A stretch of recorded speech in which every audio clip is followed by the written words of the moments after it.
What's going on, everybody? How's everybody doing tonight? I hope you all are having a fantastic time. Listen, we're going to go ahead and I'm going to just go ahead and say this now.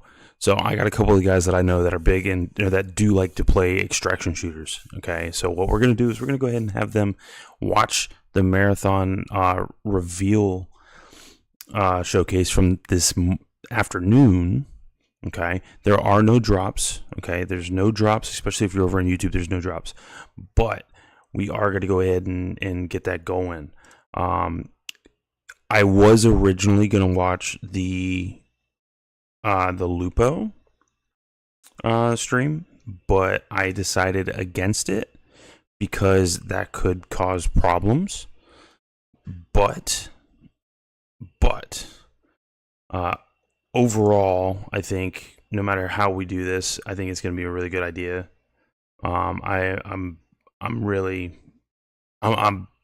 just excited. Okay, but let's go ahead and get it going. Let's have a good time. Let's enjoy ourselves and just overall have a great and fantastic night. You know what I'm saying? Fantastic night.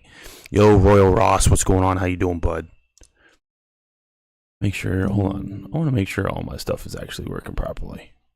So I had unfortunately, I had a freaking update last night, and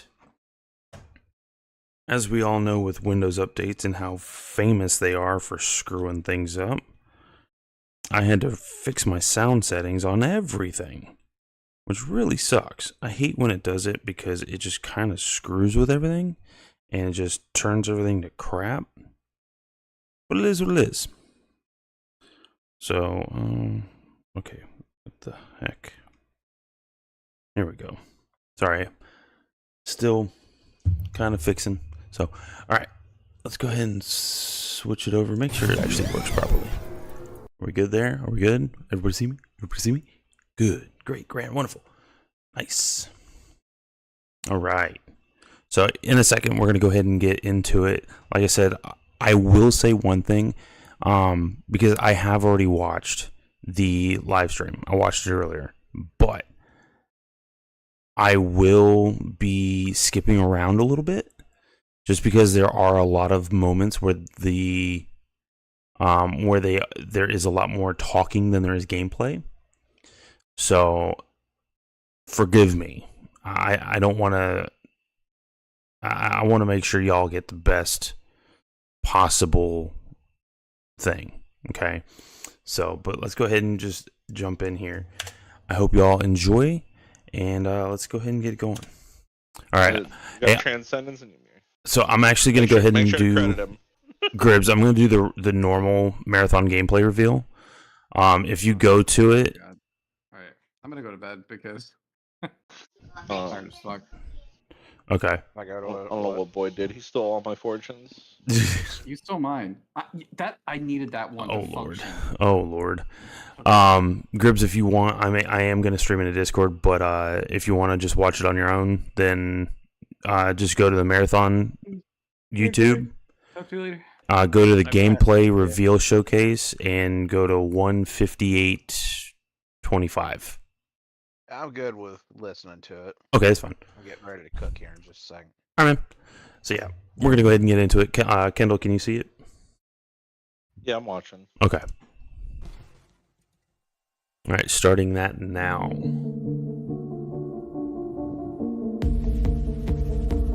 Are you streaming right now? Yes. Yeah. Yeah, but if you watch my stream, there might be a delay.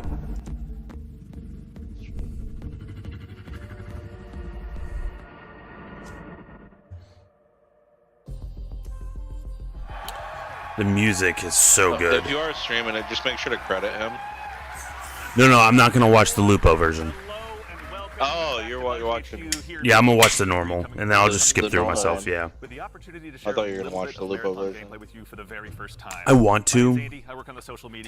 I He want said he doesn't to. mind. Just make sure to credit him. I know. I want to make sure like it's because on top of I don't want to step on any toes, but then when you start adding in him watching it on 1080p, on his 1080p stream and then me watching his 1080p stream watch a 1080 video, that That's true. you know what I'm saying, that it That's starts, yeah. So I'm like, you know what, I think it'd be best if I don't do that. And so Probably. but all right, let's get into it. Here, and we've got an awesome show lined up for you with a little surprise at the end that you're going to want to stick around to, so make sure to go ahead and not tune out early. But no need to worry, you're not going to have to sit here and listen to me. I'm joined by some of my teammates here at And Bungie to walk real us quick, through while they're just doing intros, Kendall, if you want me to stop at any point, just let me know. If you want to like put your 2 cents in or something like that. All right. All right. I'm doing great. Thank you very much. Like, super excited to finally show something about our game. You know, we've been a little bit silent for a while, but we're hoping you'll have a lot of fun today. Yeah, we'll have another video in addition to one of just you in your office hanging out. Exactly. So, Yeah, I won't be talking for like 20 minutes straight this time. I promise, yeah. So for anyone out there that may not know you or what you do here, can you tell us just a little bit about yourself? I work with a lot of amazing people. Some of the people on this stage, a lot of people who are sort of in the audience here today. My goal is ultimately to take sort of all the ideas that we have, bring them together into a singular experience, and help to deliver that experience as a single thread. So, just thought that. Thank you very much for being here today, man. Thank you. Yeah, absolutely. As we go on down the line, we're also joined by a man who's been instrumental in bringing the worlds of both games and film to life, our franchise art director, Mr. Joe Cross. Joe, how's it going?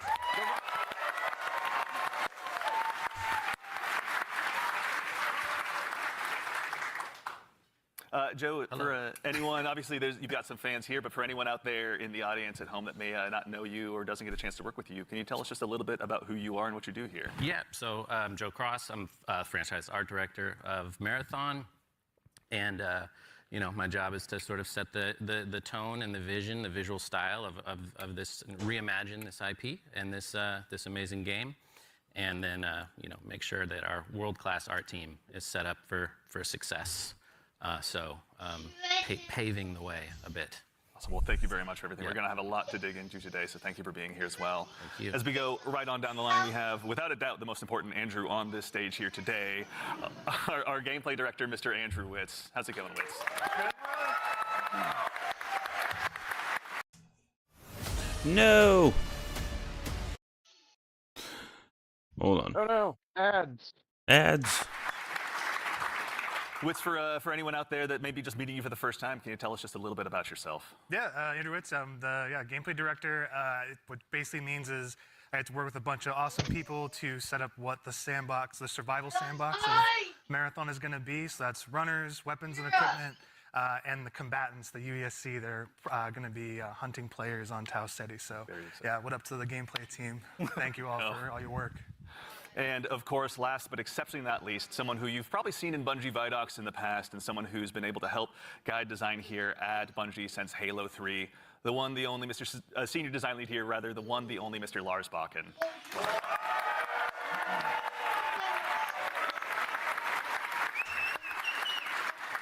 Thank you. Thank you. Lars, we're back. You could say Marathon's back. You could.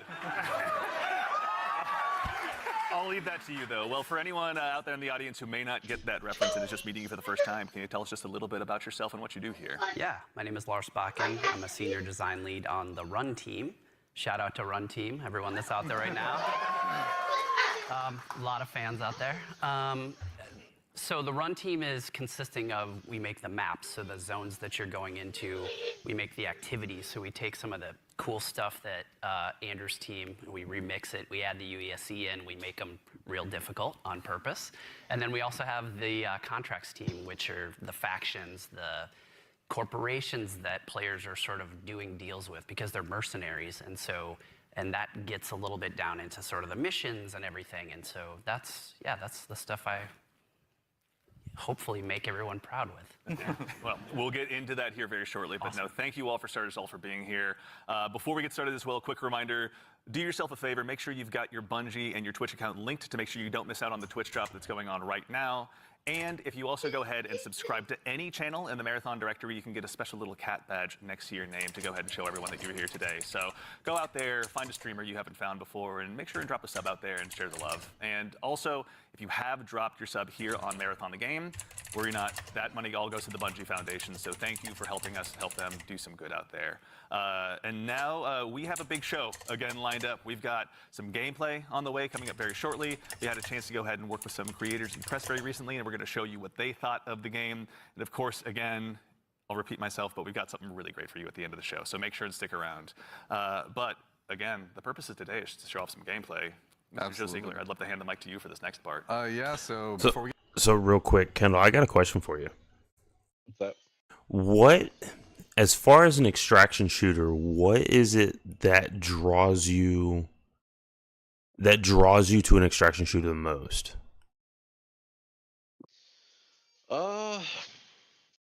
Being able to play with your buddies Okay. is really big. Now because I know me and you have talked about it before with you playing Tarkov.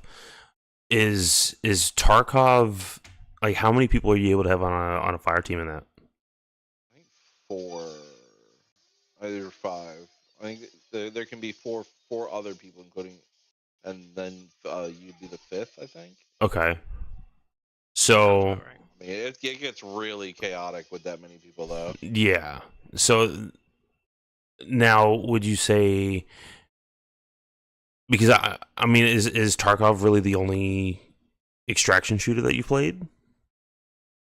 No, I played what's called the Dead Zone one. You played it too. What's it called? Tom Clancy's. Oh, gotcha. Okay. Not Rainbow Six. Yeah. Drawing a blank. You know what I mean, though. What, Division? Yeah, there we go. Division. Okay. Shooter. Yeah. With extraction, if you're in the dead zones. No, I got you. Okay. Now, would you say that more towards Tarkov, would it be, like, is something that draws you to Tarkov specifically, like, the gunplay or the complexity of the map, or like the loot that you can get? Because I know with Tarkov it goes into like extreme detail. Yeah, I like the detail. It gets a little convoluted with like weapon equipment, what's good, what's not. Mm-hmm. But like just being able to go in, the adrenaline rush you get from being in where you could lose all your shit. Okay. And mind you, I'm wondering, just because, like, getting an extra perspective on it, I guess, because I've never played Tarkov. I mean, I've played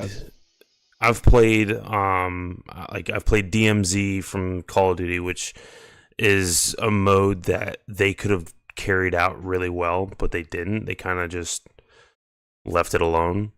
And then, I mean, of course, I've played Division and Division 2 doing the Dark Zone. We all know about the issues with that. Yeah.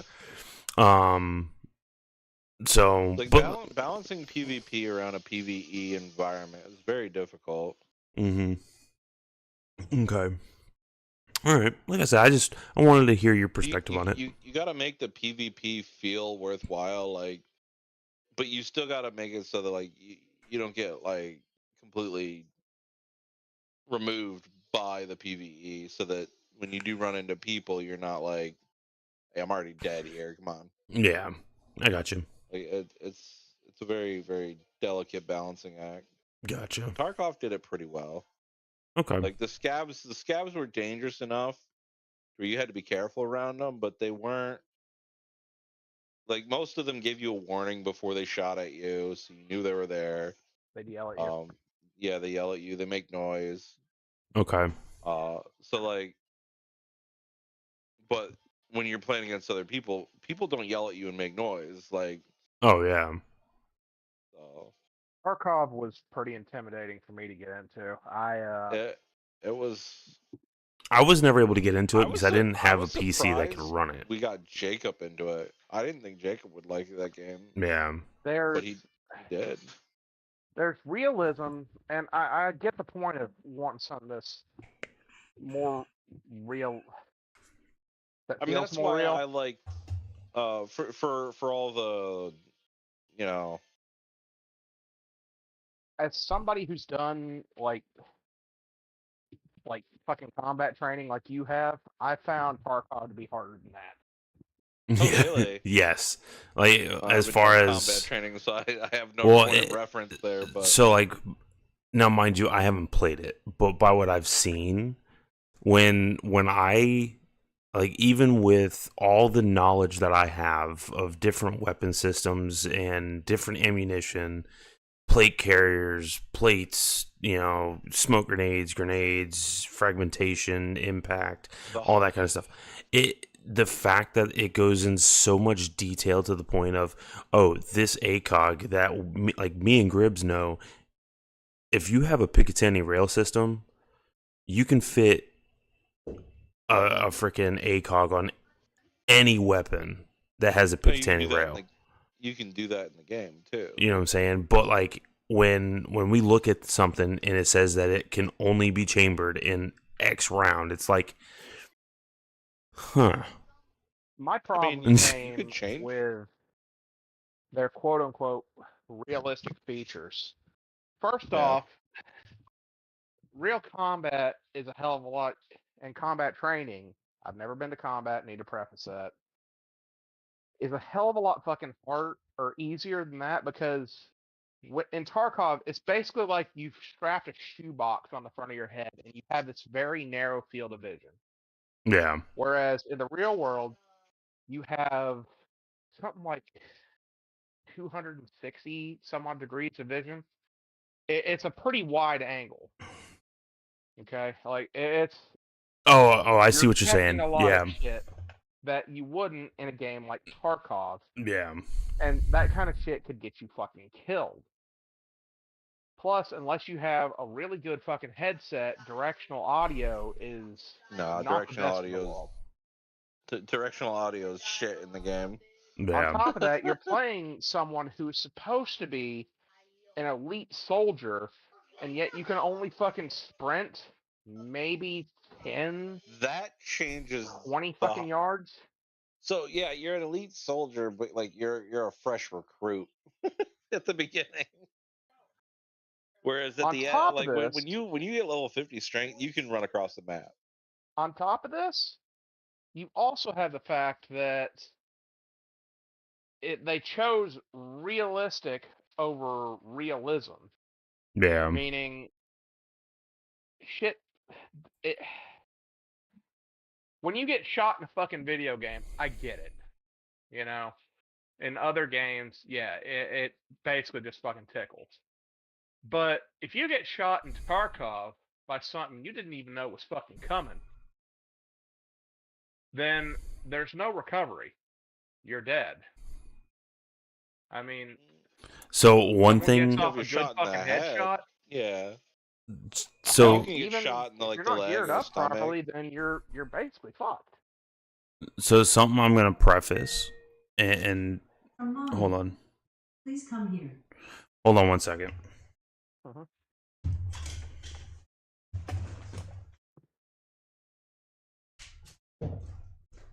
You know, Jacob. Respecking. Actually, I finished respecking. I'm just redoing my taskbar.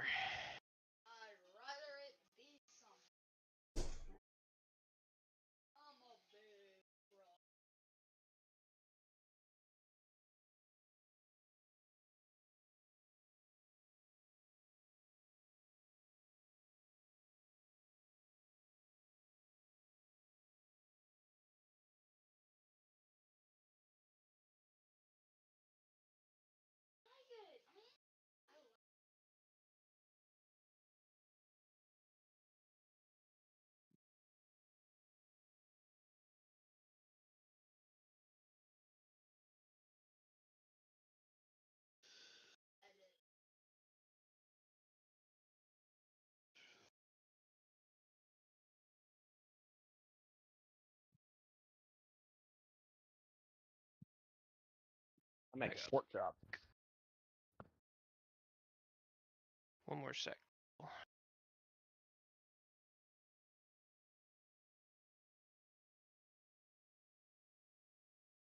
Necro, you like a good pork chop? I do like a good pork chop. Yeah. Pork chops are good.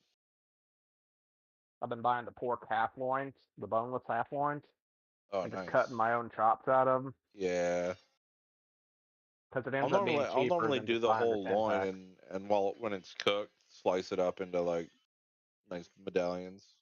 Yeah. But if you do like, they run a deal every now and then on like a 10 pack of fucking pork chops for $10. But I paid fucking like $12 for a half loin, and I'm getting thicker cut chops and more of them out of it, Nice. and better quality. Oh So- yeah. Tenderloin. Oh, not tenderloin, pork half loin. Pork half loin. Yeah, it's a larger the piece. It's Big, larger cut. big chunk. Yeah. It's a really big around piece of meat. The tenderloin is, I think it's closer to the spine. It's Yeah. smaller, We get those smaller too. diameter. I love me a tenderloin. I gotta be careful buying them. Kai will eat an entire tenderloin on his own. He's not the only one. I'll do it too. You heard me. You eat the whole tenderloin all on your own. Yeah, the pork tenderloins. Yeah. Can't blame him. The kid has taste.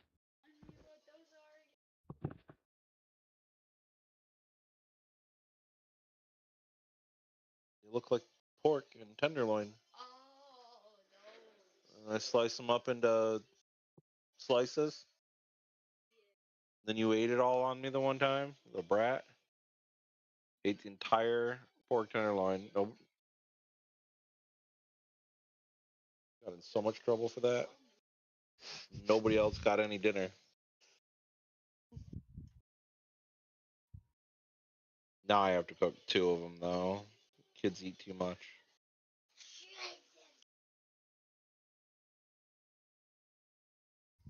Some pork tenderloins, some mashed potatoes, and a side of broccoli.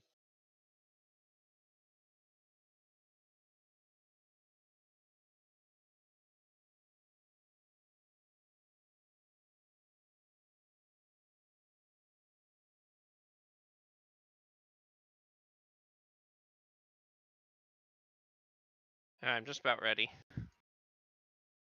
Crafting up my equipment. Damn, he's taking a little bit, ain't he?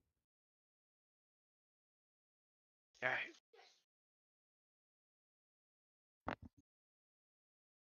With 8 dexterity and 8 reflex. I'm not dodging or blocking or critting anything, apparently. Wonder if the crit affects the summons, though, the dex. Doesn't say that it does.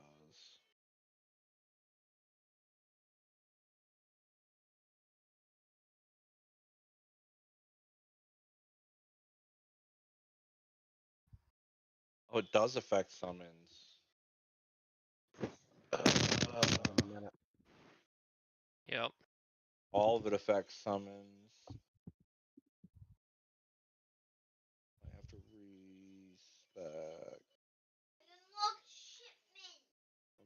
Let me see if I can spread this points out a little bit better. Or maybe I just get a better piece of gear.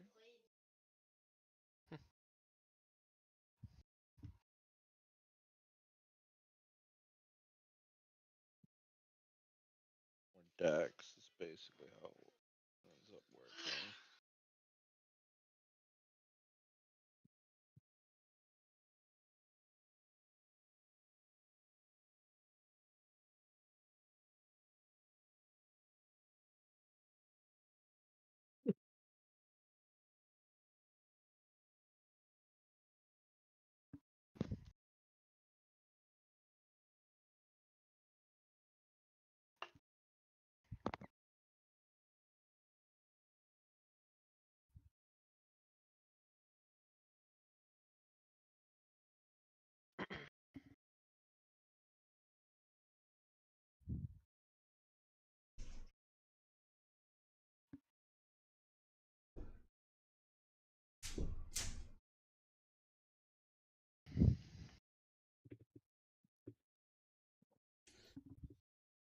Sorry about that. You committed a grave sin today. It wasn't intentional, I promise. Mm. No, my wife, since she got sick last week, she told me she really didn't feel all that great since then, and tonight she's just got a massive headache, and it's making her nauseous. Oof. So, Ugh, I feel that sucks. and the bad part is I don't know what else I can do. You know what I'm saying? Well, I mean, you could always watch the Old Yeller for inspiration. It's terrible. Damn. I'm joking, obviously. Okay. Or am I? The world may never know. That's the problem. The world will never know. Uh-huh. Okay. All right. We're gonna go ahead and jump back into this. Okay. We get started. Obviously, there's a lot to talk about today. We have a little bit of a taste to show you about what our game is about, just to kick us off, so we can put some images to what we've been talking about here. So let's take a look.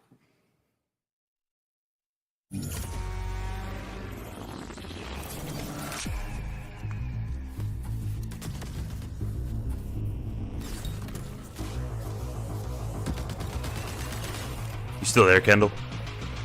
Yeah, I'm still there. Okay.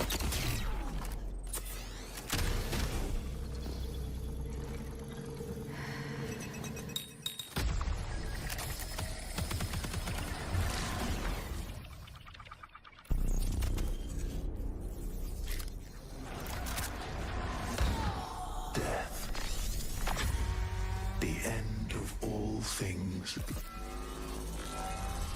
But the dream is not over. My dream. Yours. Now. Run.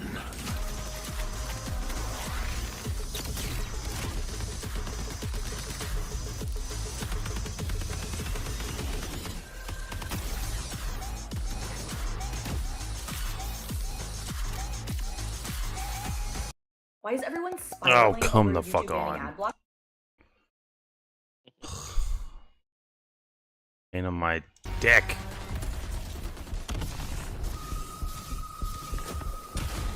Sorry, Kendall, I'm watching this a little bit.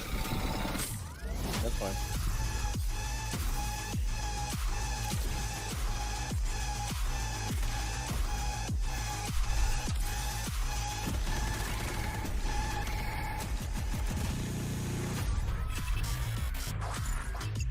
Noticing a lot of familiar weapons.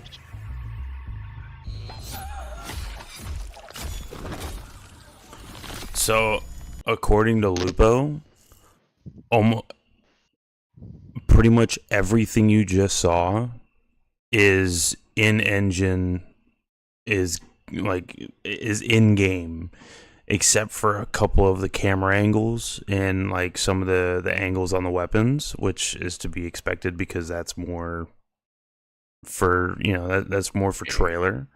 But for the most part, everything else is in game. I mean, I kind of figured they already had a reskinned linear fusion rifle.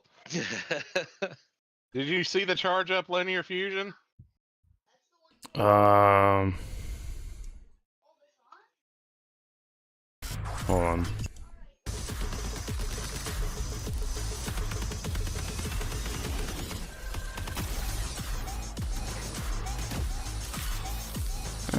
I wouldn't even say that's reskin though. It looks nothing like a or like what we would have a Destiny 2. But you also have to remember, this is It's the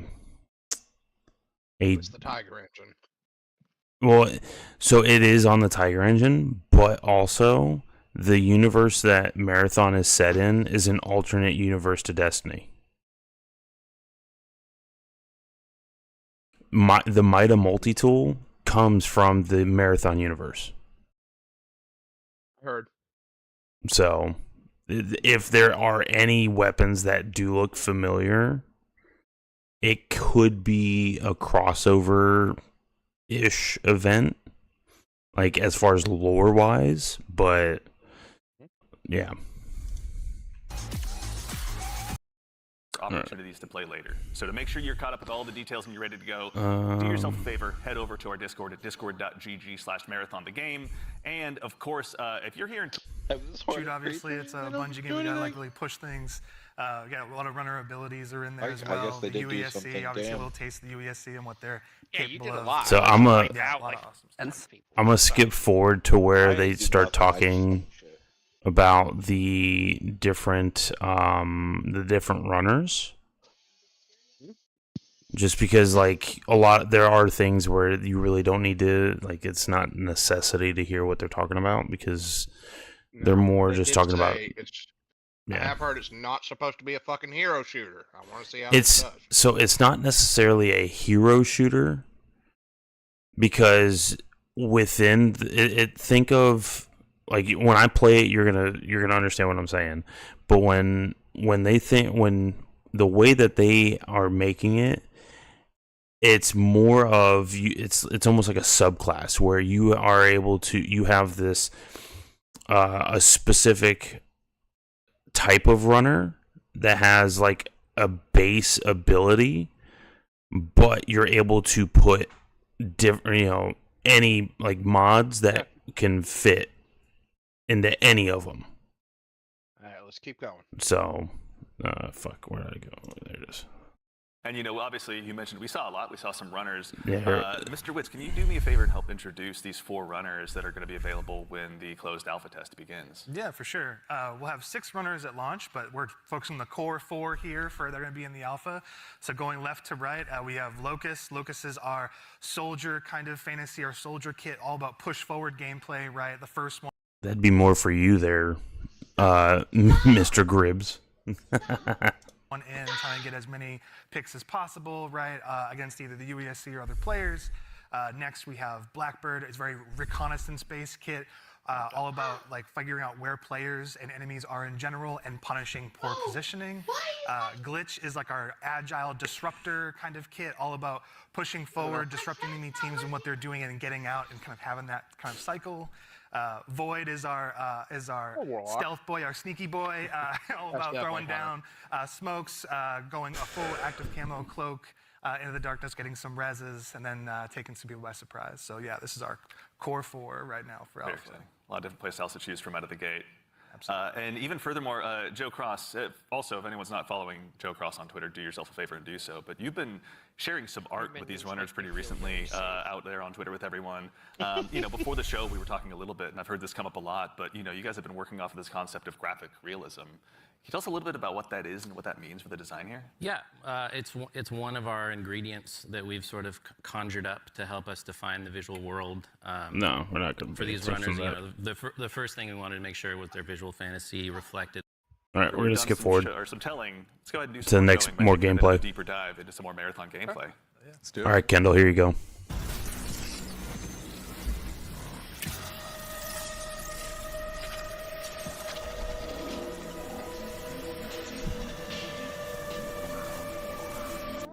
YouTube has just paid for my entire trip. Motherfuckers. Motherfucker. Yo, Cool Wealth Pro, how's it going, man? Thank you for the follow. I appreciate it, bud. For my parents. Watch 2 seconds commercial.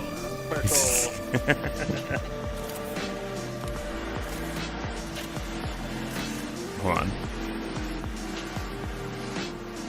Gribbs, I want you to watch this sniper and watch his finger when he pulls the trigger. What is this, Halo? Come on, what is that site? This is this is the Halo site, by the way. But watch this sniper's finger when he pulls the Go trigger. ahead and put it full screen. Well, I have it the way I have it right now is for the YouTube stream because that's on the Shorts platform, so it narrows the screen down a little bit better. All right.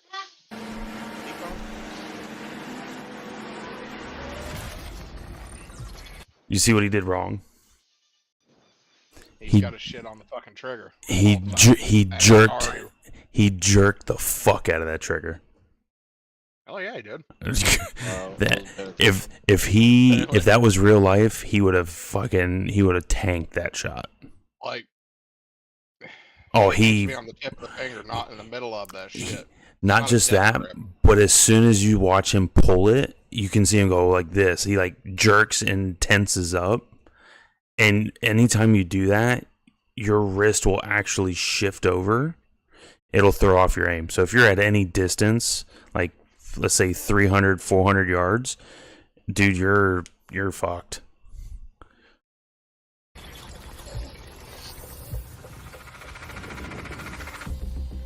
Marathon is a team-based extraction shooter set around the mysterious and cutthroat world of Tau Ceti 4. You are a runner, a cybernetic mercenary who's given up their human form for a biosynthetic shell with unique abilities and stats, capable of both tactical and fast-paced combat. Here you'll fight in a crew of up to 3 players across a variety of zones and points of interest. It's got a You'll very face Apex rival feel runners to in the zones of scenery. up to 18 players, Yeah. countless security forces, and otherworldly threats. To scavenge the remains of a lost colony. So I don't know if you caught that, but that I did hear you say that it has a Apex look as far as the environment goes. Yeah. The way that I look at it is it's an Apex look with a Tarkov-esque system that they run because of the extraction shooter, with what has been said to be the gun feel of Destiny. And that came straight from Lupo's mouth. So Okay. keep that in mind. Also, The guns will feel more like Destiny, but it's got an Apex look. yeah. So it has that. So what Lupo said was you know how Apex, it's very bright, flashy colors on some neon maps. colors and stuff, yeah. But in here, what it is it has the flashy light or the flashy colors and stuff like that. But they really only have 2 textures. You either have like a super matte texture or a super glossy texture.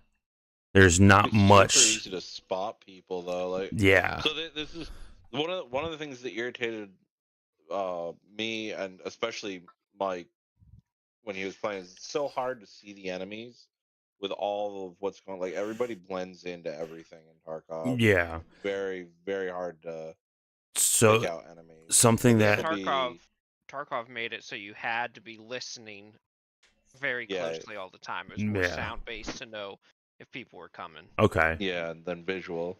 So also something else that because Lupo was asked a question like, is this a game where like why are they not adding like permadeath and stuff like that to this game? And the way he put it was, this is more of the casual player's extraction shooter. There's also something else, another benefit for them, if you will. By doing the whole techno-organic upload shit, they can sell better in other countries where gore is explicitly censored. Oh yeah. Oh no, this game is still Countries like gory as China fuck. well, they can.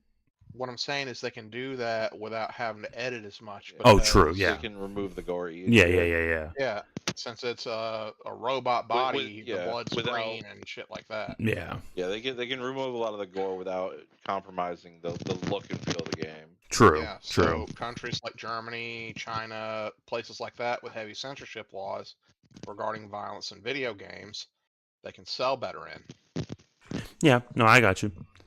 But yeah, just wanted to give that little tidbit. For glory and fortune. The environments of Tau Ceti 4 are filled with weapons, materials, and Oh, dude, that's equipment you can Starfield. scavenge throughout the map. It looks like you're running through Starfield right Yeah, now. a little bit, yeah. Strategically build your loadout and select a runner to ensure you're equipped for the run ahead. Like Halo meets Starfield meets objective is Tarkov. Get in, A little bit of Apex in there. and make it out alive. Die, and all your gear will be up for grabs.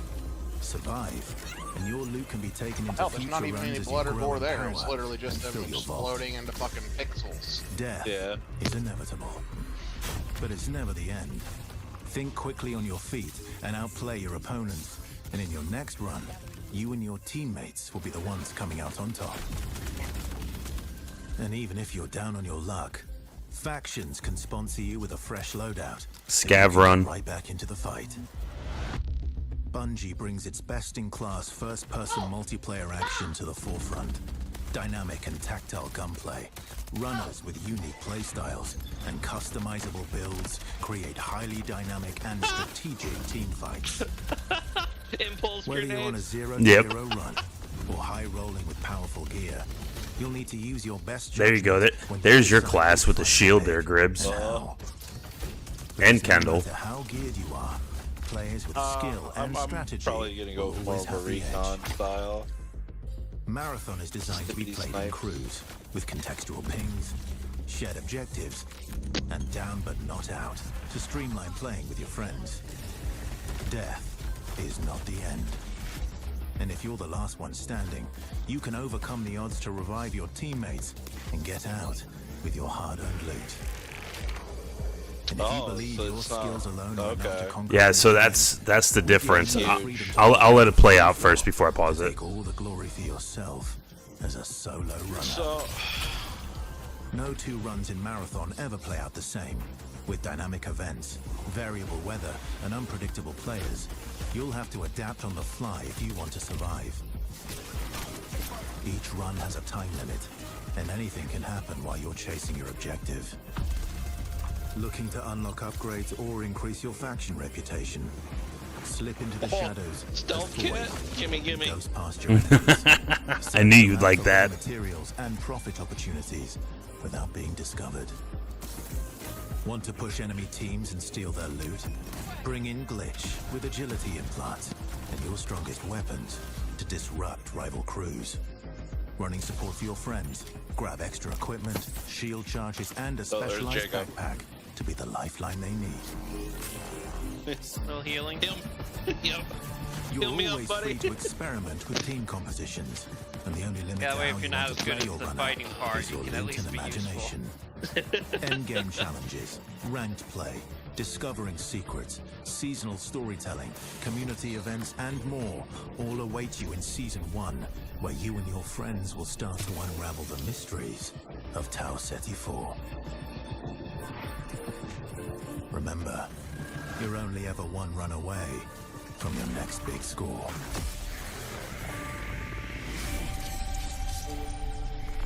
All right, so Kendall, I knew once you saw the Invis play, you were like gonna lock in on that because yeah, I definitely like the Invis play. That's that can be terrifying. yes, and supposedly claymores are extremely effective in this game. Extremely, and especially when you mix them with the Invis class. It's like super effective. Also, because I mentioned that it has an Apex look on some things. Did you look at the healing gun that was used? No, I didn't really. So you know you remember the Apex health guns that you'd use for like the small health kits? Yeah. Yeah, it's almost the same. I mean, different concept that they have, but it's kind of the Not sure same. how much I like the revive aspect either, because in So I like in a that. looter shooter extractor, like when you die, Well, and see, that's the thing though. Like part of the if gameplay is like being able to like loot that person, grab their shit. How does it work if you died?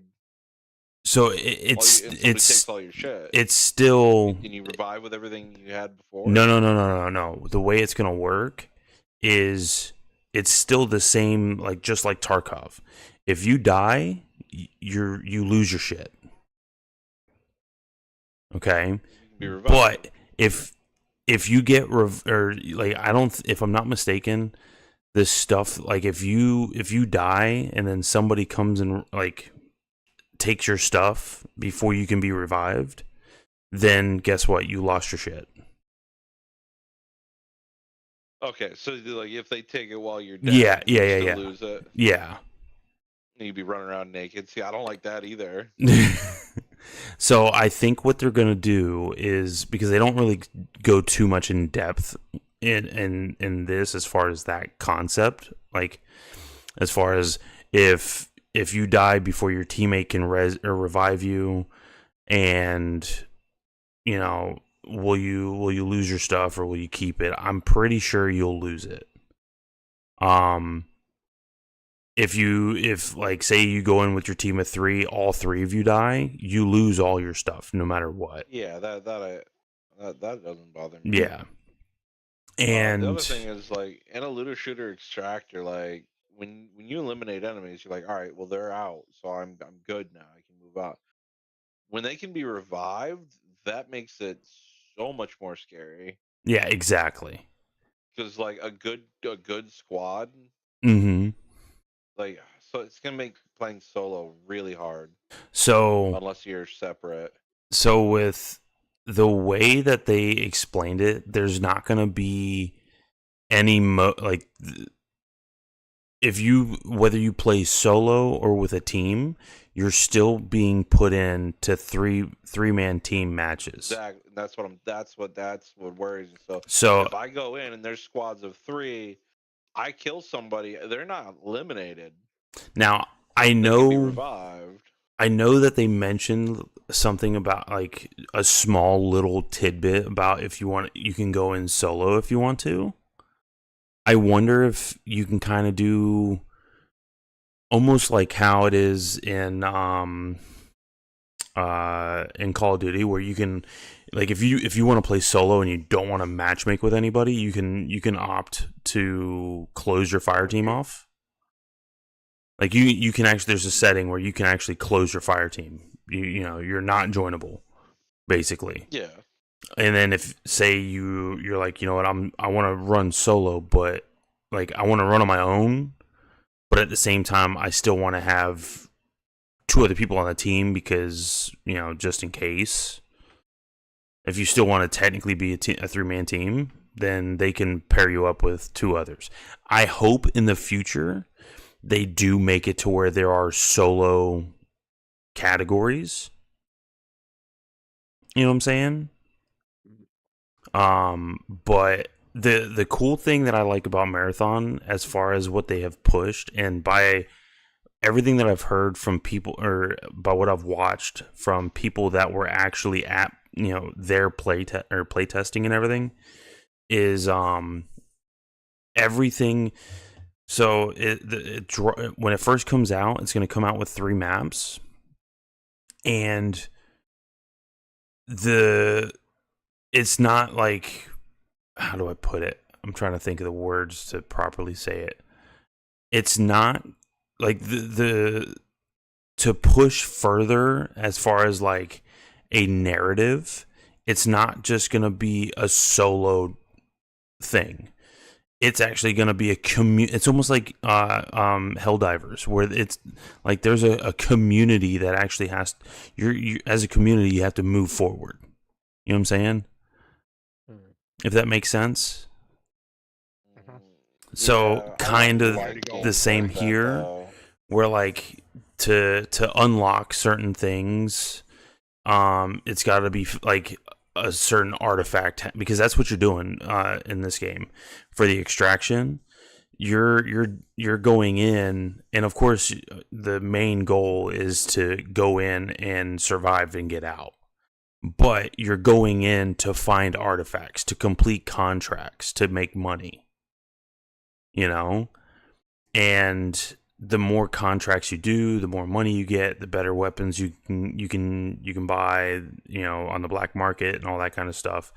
But supposedly every match, like everything gets randomized as far as matches go, and, you know, as far as some layouts of the maps get changed, like can change up and stuff like that. Like, of course, this is just a very preliminary gameplay reveal, I mean, really, honestly, this is the first gameplay reveal they've actually shown since they even announced this game, which was in 2023. So, like, I'm not saying take it with a grain of salt, but at the same time I am, just because we have not been able to see enough. All we're going off of is what playtesters have said, because their NDAs have expired as of today, as far as what they've played already. There's still a few NDAs that haven't. Well, for the most, I was watching Cross's video earlier today, and oh there's still no, a few of those you're right. subclasses You're that right. he's not able to fucking talk about. Yeah, they're the two that they didn't. So there's going to be 6 on launch, but they only mentioned 4 for when the alpha happens. Though the 2 that they didn't mention, those are under NDA. You are correct. But as far as gameplay wise, and weapons and stuff like that they played with, and for the most part, everything as far as that goes, things that are being covered in this video are no longer under NDA. Now, I put in for an alpha code, or for to be able to play the closed alpha. Mm-hmm. And if I do get into the closed alpha, I will tell you, I will be under an NDA. I will not be able to say anything. All I can tell you is, yeah, I played it, or no, I didn't play it. But what's really cool is if I get into the alpha, I'm able to invite 2 people to also play. I see. And yeah, so just so you know. But I think Bungie's really making a mistake on when they're releasing this. You know why? What else comes out later this year? Borderlands. Oh, it does. And it comes out on the same day.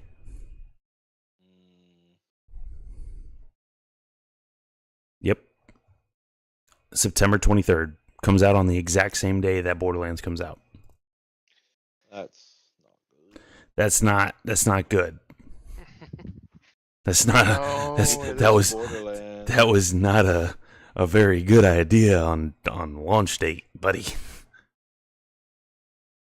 So, but I digress. All right, I'm gonna go ahead and push through.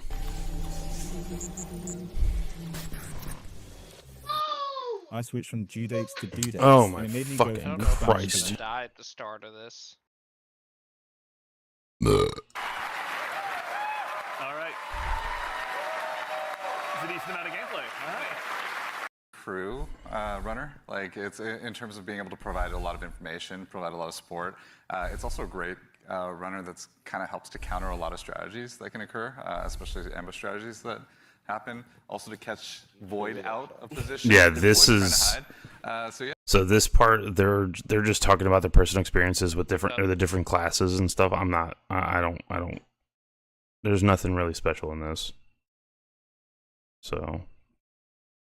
Just gonna skip. I'm gonna just skip on forward. Oh yeah, here.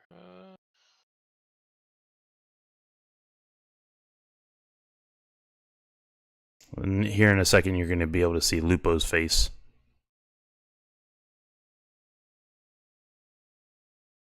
No, sweetie. Said no. Here we go. All right, ready? All right, going. Listen to me talk about it. We actually just last week had a bunch of folks in here to go ahead and play test the very same alpha build that some of you will have a chance to join in on as well. So I vote I go ahead and let you tell them about it in their own words. You kind of feel the blood pumping. That's Lupo right there. Got him, got him, got him. Down the ball again and again and again and again and again and again and again and again and again. This is a new world. This is a different take on an extraction shooter. No! No, let me get out! It's game changing. It is literally game changing.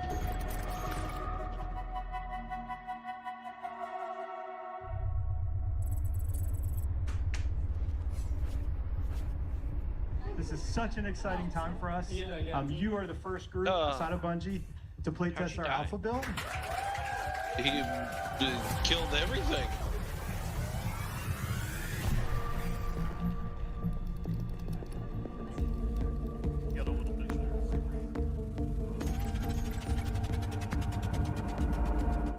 Look daddy up, let's go.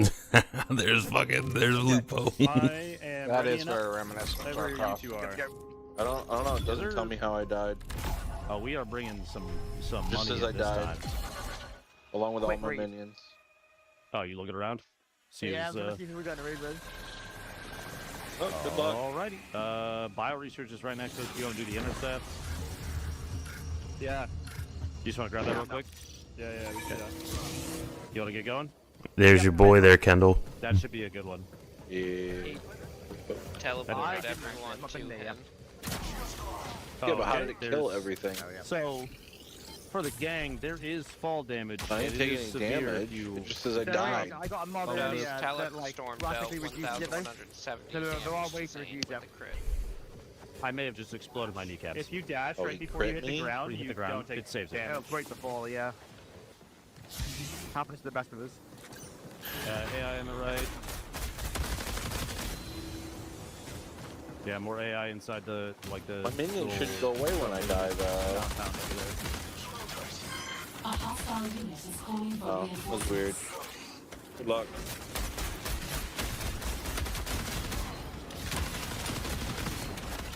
Sorry. Excuse me, sorry. You good? You good? I'm dead. Okay, still heading to field maintenance. Yep. Oh, I got AI over here like 20 feet.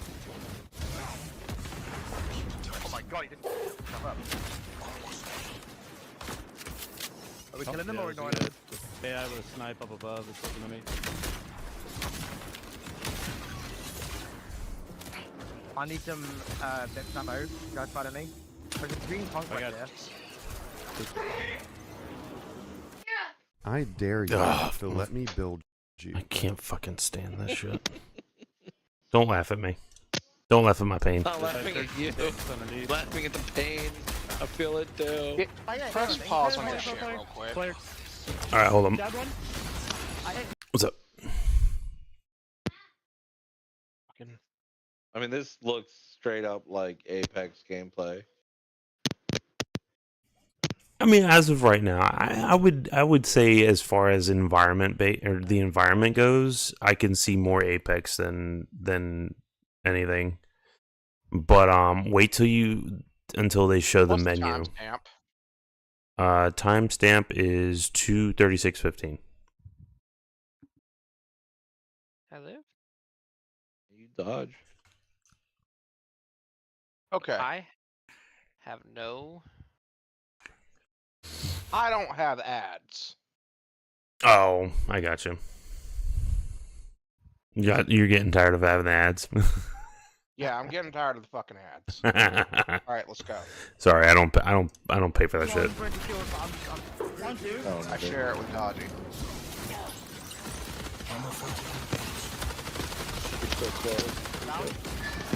That's all. Probably dead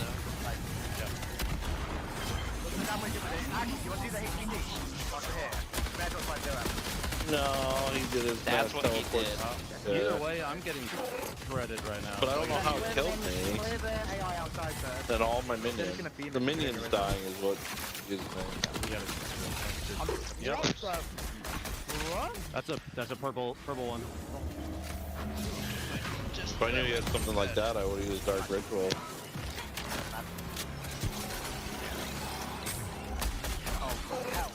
Wait, the one is at fire like 5 knees. Big Grenadiers. Damn. Yeah, Huh? they're Yeah, pretty yeah. great. Yeah, here's the menu, Kendall. You ready? You see it? Yes. Let me know when you need me to pause and shit. Go ahead and pause right now. So like the menu, you gotta hover over these the squares for a small second, and then it'll reveal what's actually there. But you can get like purple gear, blue gear, I think, is blue, purple, and then gold. Green, I think blue, is purple, gold. Yeah, I Yeah, think the gold is the standard. highest. The standard 3 colors. Yeah. So, but and then I mean, you can just pretty much like how Tarkov is, where you can bring everything over to your inventory kind of thing. So, but I think, I mean, I'll be honest with you, the UI, at least in this frame, like right here, because we haven't seen like a main menu or anything, but this UI by itself, I feel Changed a lot. it looks very, very minimalistic in a way. In my opinion, at least. I mean, I could be. Yeah, you don't have to play Tetris or anything either. Yeah. Which some people like, some people didn't. I didn't particularly care for Tetris. Yeah. So, all right. Little guy. Oh, one of the guys you killed had just been weapons on him. Poor guy. Oh, mechanics hit. That's what we need, right? Maybe just mechanical status effect. I'm using Go ahead and start our groups. Yeah, I'm inside. Is it not coming through? Oh no, I'm still watching on my end. Mechanics hit, it does take Sorry, a bit. You just- I didn't realize you were streaming it too. Okay. Yeah, that's well, here fine. we go. We'll do that. Sorry. Yeah, I'll pull yours up. Johnson, 2. Yeah, you guys have a good night. Good night, bud. Yeah, man. So. Yeah. That's gotta be. It's gotta be. I play one shield. There's a loot up there. Huge absolute. Oh my god, I'm almost dead. Just realised. Where are they? They're on the balcony. Like south 200. I got one knocked. I got one knocked. Nice.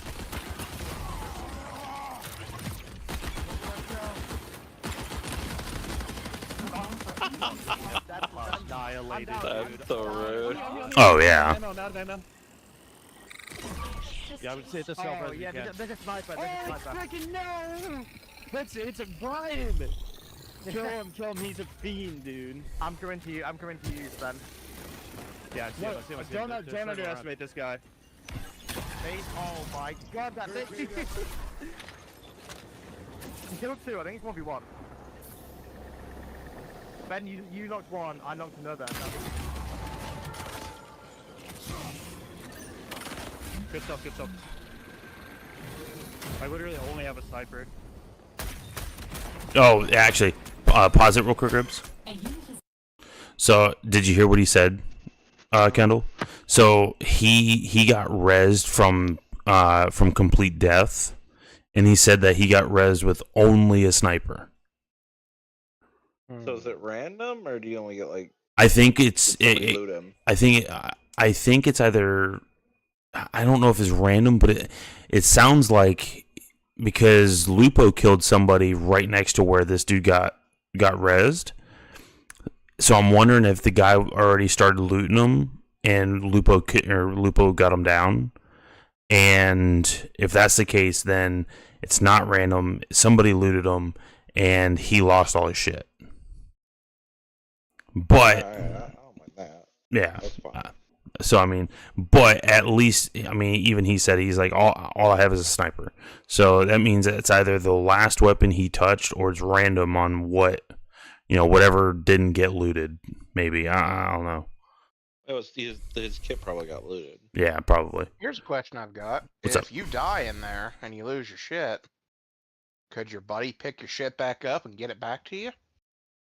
Previously, yes. I mean, don't know. theoretically. The way the UI looked like guns take up a lot of room in there. Yeah, I mean, You ain't theoretically, blowing anything else possibly. Alright. Starting it back up. Yeah, go ahead. Signaling for reinforcements. Okay, the knock I had was way over here. I don't see anybody over there yet. He's been quiet for an awful long time. I reckon he's gone to res. I see him. He's right there. He's right there. Yep. Yeah. Tell me if they res. Domed. Damn. Yeah, he's holding the angle at a distance. Sniped a sniper. You're about to see the Lupo push. Lupo's super aggressive. Watch this. Watch this Lupo push. Make it sound like he's about to squeeze one out. Oh, he might. Are they where we got boys about? Nice. Stealth or? Knocked one. Coming. Got one left. I take shots on the right side, like usually. Yeah. No, if they're close. I got no tags. I want to know what ability he's used. So the one he's using is the one with the tank or the shield. Yeah, him. But like I said earlier, you're able to put mods that give you certain abilities. So he probably has the ability like what Glitch has, so he can like dart around. I think they kind of built a ringer group, I'm not gonna lie. Yeah. I'm feeling pretty confident. They built God squads, you could say. I feel like we might be the God squad. That was good. That was a good run. Yeah.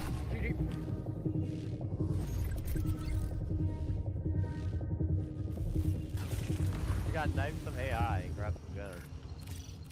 We can go to field maintenance. We got a loot container key. Isn't there one of those around here? Yeah, it's right here. Red. I don't like that.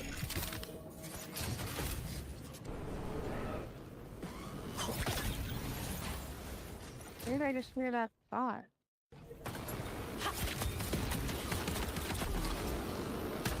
Whoa! I knifed one.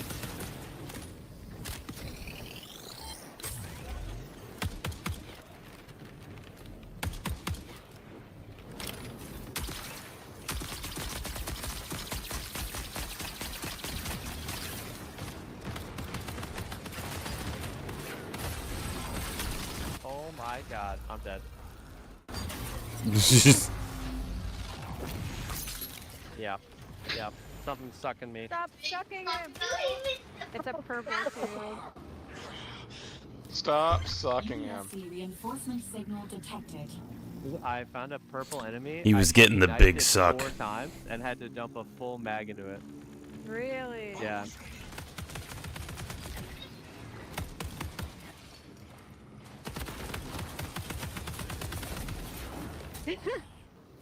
Okay. So The real AI doesn't seem that real quick, go ahead and pause again. So the AI, according to the guy that I purple one looked scary. yeah. So the guy that I watched for the actual live stream, he had gone and play tested, months ago, and he was saying at that time the devs told him that they actually had nerfed the AI because of how much they hurt. Like at the time of this, or the one he was playing? The one that he was playing. He said that if they roll out the game with how hard they were when he went, which was a couple months ago, that people are going to be very surprised on how hard it is going to be to deal with AI. I mean, that's the way it was when Tarkov first launched too. Like the scavs were like crack shots, would shoot you Yeah. as soon as you peeked. Like it was ridiculous when it first came out. So Like you literally had to flank the scavs, or they would kill you. yeah, supposedly like by not that person, but another person, they said that for the alpha build that we're watching right now, the AI, if you don't have at least like a blue or a purple weapon, the AI are a little hard to deal with. They're not impossible, but they're a little hard to deal with. It looked like they had like tiers of AI too. Like Yeah. there's like the regular basic white tier trash mob. They literally ran up and knifed him in the face and it died. Yeah. But then there's that purple dude that like literally ripped him a new one that he had to dump an entire mag in. Yeah. Break his shield. Yeah, supposedly that's like a captain or something like that. Yeah, that thing was terrifying. Those So. are the ones that you like, oh no. Yeah. It's almost like running into like the Rashala and the boys. Like one of the actual like named bosses. Mm-hmm. Tarkov. Yep. Or like a name boss in a division. Yeah, one of those guys. Yeah, where you're like, oh shit. Hold on. Oh, Let me wait for the boys. let me wait for the boys to show up real quick. So, all right, go ahead. Thank you, I Gribs. should take it, but I don't want it. No problem. But here, take this. Long Take shot. this. I'm saved. What's the question marks again? That That is a are on good the map? question. Oh, I think those are the players, right? Huh? Like Like the this? cash players? Yeah, I don't know. Players.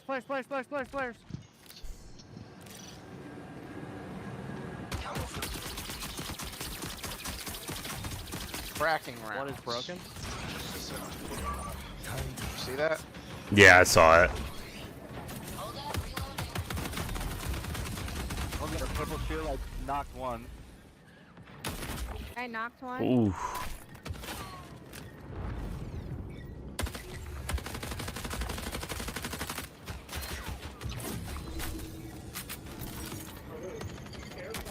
Found him. Prepare for increased hostile action. Glitch is moving. Glitch is moving. I am Yeah, glitch I is am moving. happy that White shield. White shield. Oh, she's scared. I'm happy that snipers actually can be a one-shot weapon. Well, that depends on what equipment. Good. Very I mean, I true. know that it might not be one tap if they're wearing like all maxed out equipment. Yeah, you're not wrong. It's very hard to tell that. Like, Yeah, I want obviously lower tier gear is a purple. one tap. Here's a green on this Purple shield. I do like Who has that. Yeah. one. Me. But he just said purple shield, so The big items, the big drops, the stuff that's like really high value, they're like, I have to get this out. This might have played Lucas or yep, Void or that's Glitch. the fear. I've Yep. Once you grab one of those, you're like, we gotta Oh go. yeah. We gotta go. I could have that kind of gameplay. When people find out about some of the secrets, The first time you see a gold, you're like, oh god. Playing so far has just Guys, been. I'm the VIP now. I'd like to say We need to go. everything felt really locked in. This being sort of the next full Bungie experience is an exciting moment. The game is inherently fun. I just want to play more.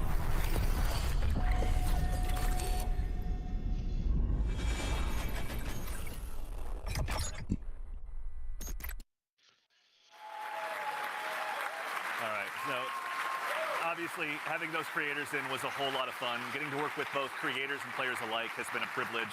It's been a great time getting to set that up. And of course, I promise I'm not saying this just because I work on the social media team here, but if you head over to our YouTube channel, we have a full 20-minute version of that.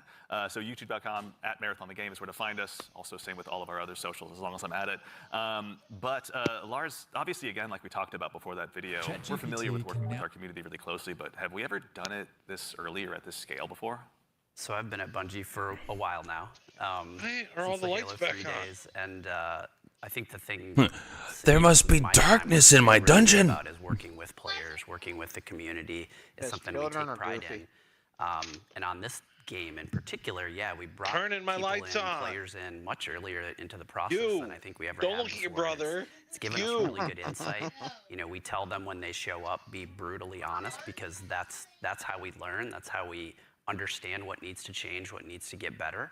And I think it's been really great.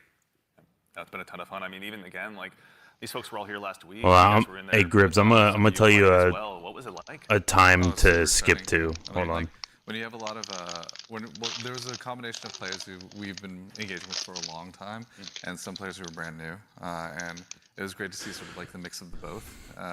Especially when you got to some higher level skilled players who just joined in and immediately got it and started destroying everybody, like Tens and Lupo was in there, and but yeah.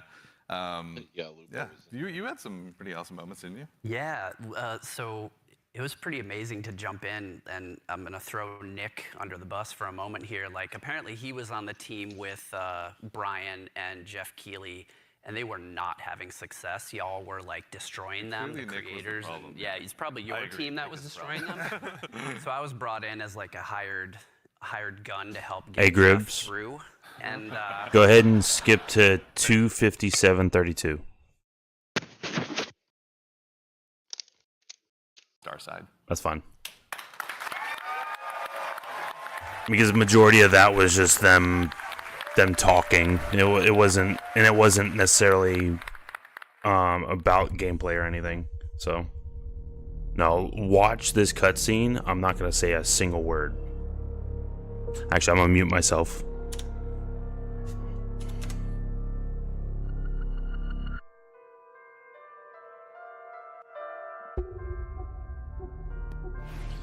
Chad, I'm gonna tell you that this cutscene goes fucking hard. This, and it's not even cutscene, it's more of just like a cinematic. It goes hard.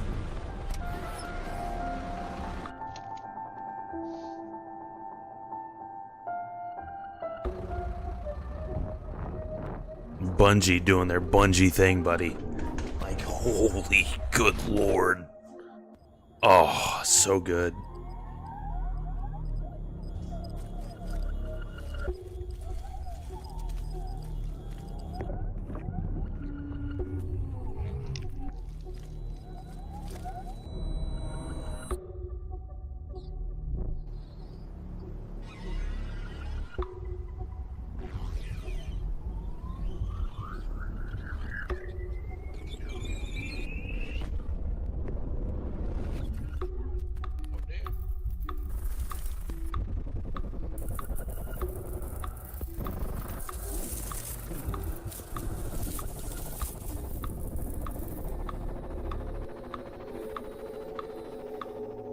With the metronome in the background. Like, oh, it's so good.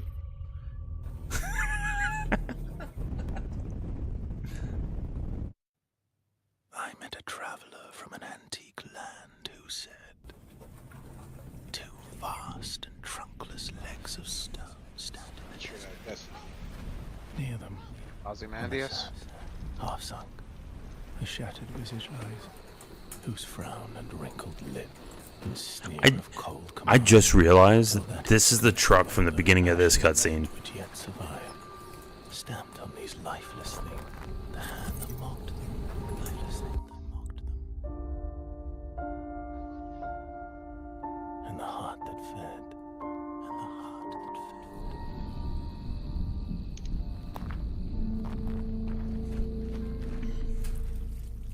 I'll say the music in this game is like it is very few and far between can compare. The sound design is amazing. Welcome once again. Once again. As the new shell. As the new shell. I mean, it feels just like what it is, right? Like $1 trillion. Like $1 trillion. Sakaguchi Genetics sent a reminder. Your shell repayment is coming up and will be charged against your line of credit. Yeah, I know. Do you mind if we skip the formalities this time? Got a big contract waiting down there, so. Understood. Let's proceed with your grounding exercise. Are you familiar with this item? That's my lucky charm. Yeah. Supposed to be my lucky charm.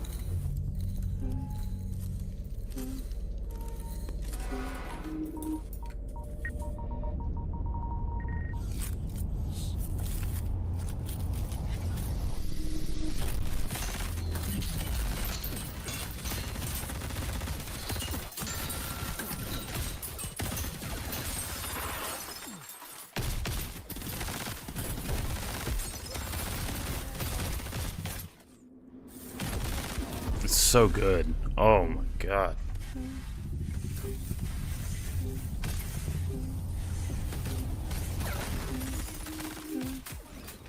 He might be hurting after that. Yeah, that's my mom. That's your mom. Now, consider this. Do you recognize this child? Who are you? I don't know. It's you. Really?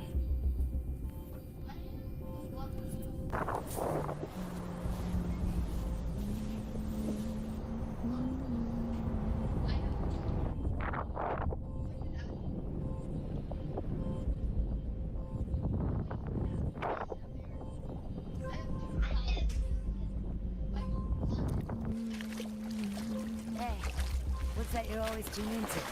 Worth anything? I don't know, but I like it. It speaks to me. Let me listen. Yeah, go ahead.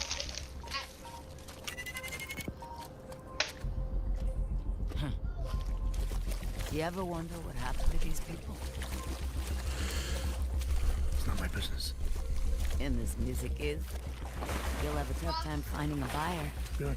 It's not for sale. Give it to me.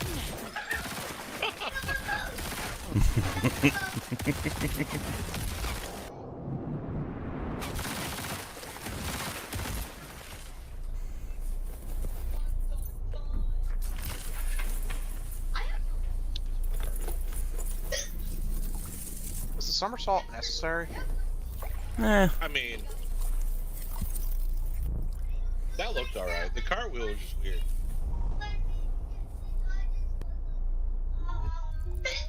Alright, it's now a cursed item. I need to put some on to bring the one out.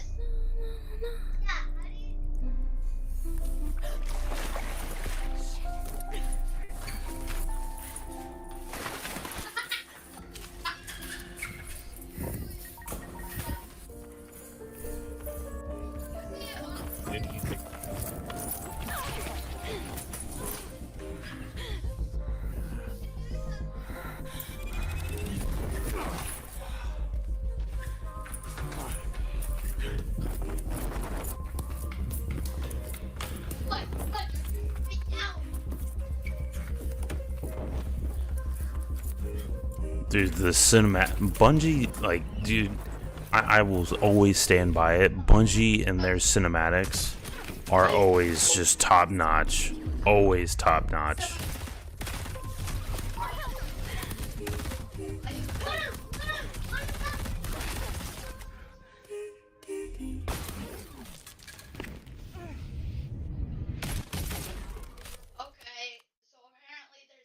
Yep, it's now a cursed item.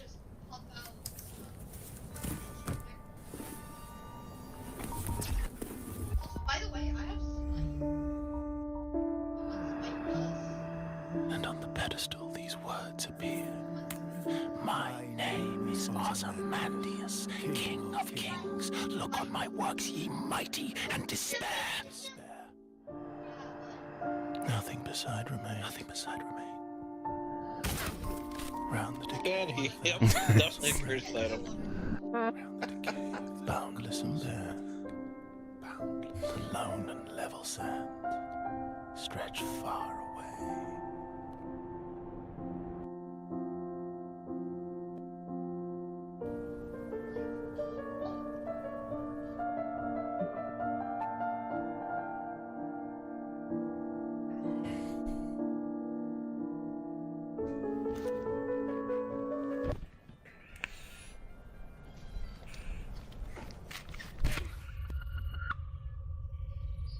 Do you recognize this child? I don't know. Is that me?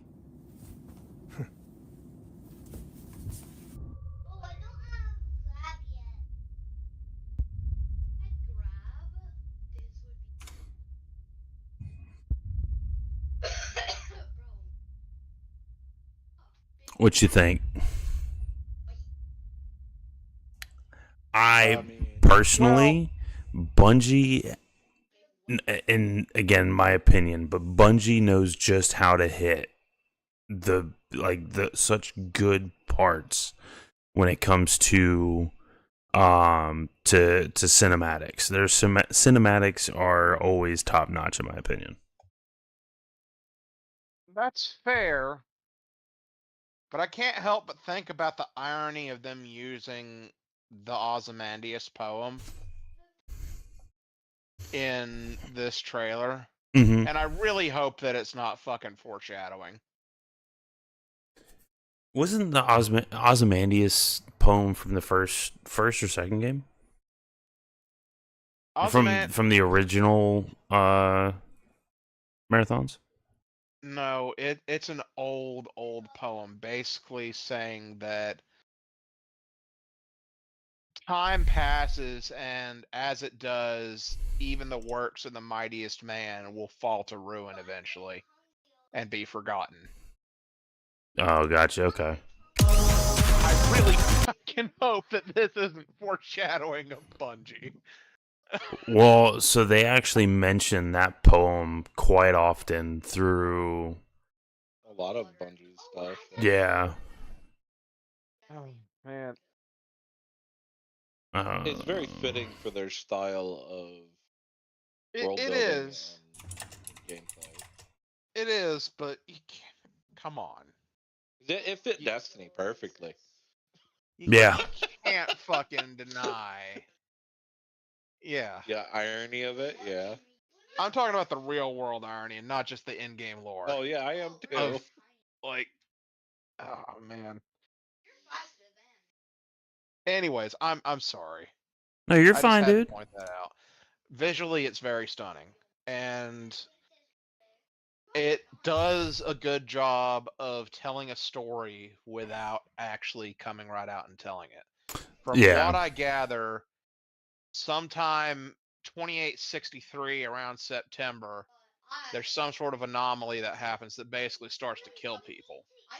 I assume that we came up with these shells as a way to sort of salvage the tech that's been left behind. That's the bottom line. And possibly figure out what the hell happened. In there, you're Yeah. Also, due to this, I was supposed to only you've have got these 25 minutes of this people time, who are chat, now and I took up experiencing 45. exo-like levels of I have psychosis proposed an idea due to them. being disassociated because they're no longer in a real body anymore. They keep having to be brought back over and over again. Mm-hmm. So I don't know if there will be a story, but if they delve into that with maybe some hidden lore cards in game that you can pick up, like maybe a tablet or something, Yeah. maybe that would be cool to learn. So supposedly there is gonna be a PV, like an actual PVE narrative. That'll be good. But I also heard that, I'm not saying but as a bad thing. I'm saying more as I'm not sure because there's not a whole lot known yet as far as how they're gonna drive the narrative of the story. Yeah. But and we know Destiny is, or not Destiny, Bungie as a whole is extremely well versed in bringing out lore. Okay, like they are very good when it comes to, like, as far as environmental storytelling. Yes. And not just that, but I mean, look at like lore tabs and books and that kind of thing. Supposedly, this game is very lore heavy. That'll be good. That's Very something that I lore heavy. appreciate. So that is one thing.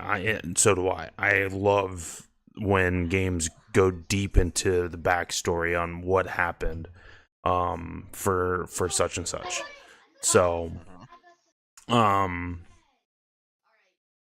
and real quick, chat, I am gonna mute you real quick. Give me like 2 minutes, and I'll be right back.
Times for the season, basically. Okay. Hey, listen, Lowe's. That's as bad as weird as, excuse my language, I can't speak right now.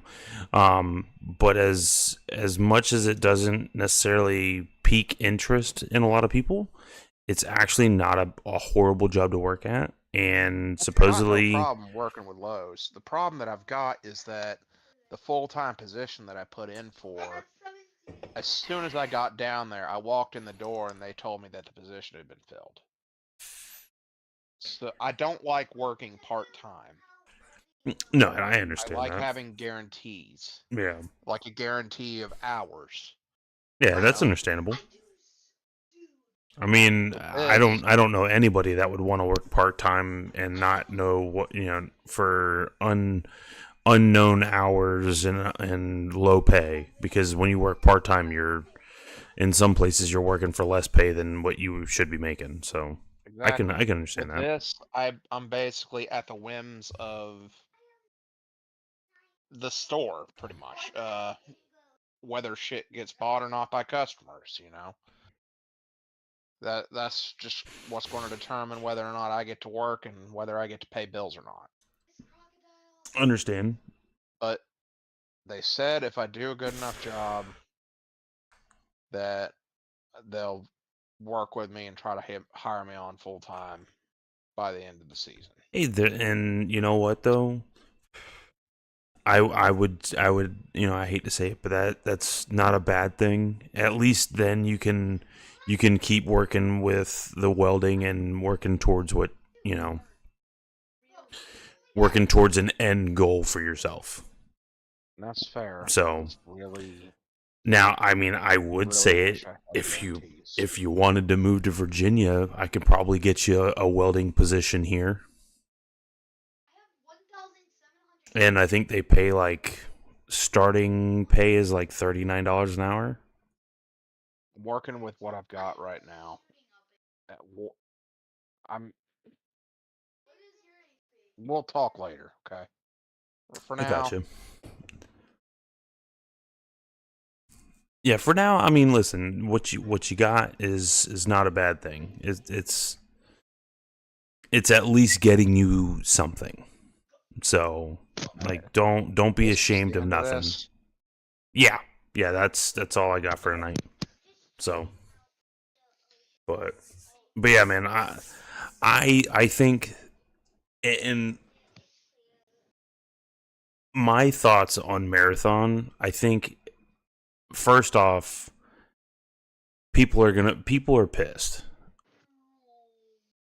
because the reason why is because it's primarily just the Destiny community is pissed, and rightfully so. I can understand why, because basically what happened is Bungie took, so Bungie right now, for Destiny, we're in the middle of the last act of this episode, and we have to wait a month before they drop the rest of the content that's coming out for this episode.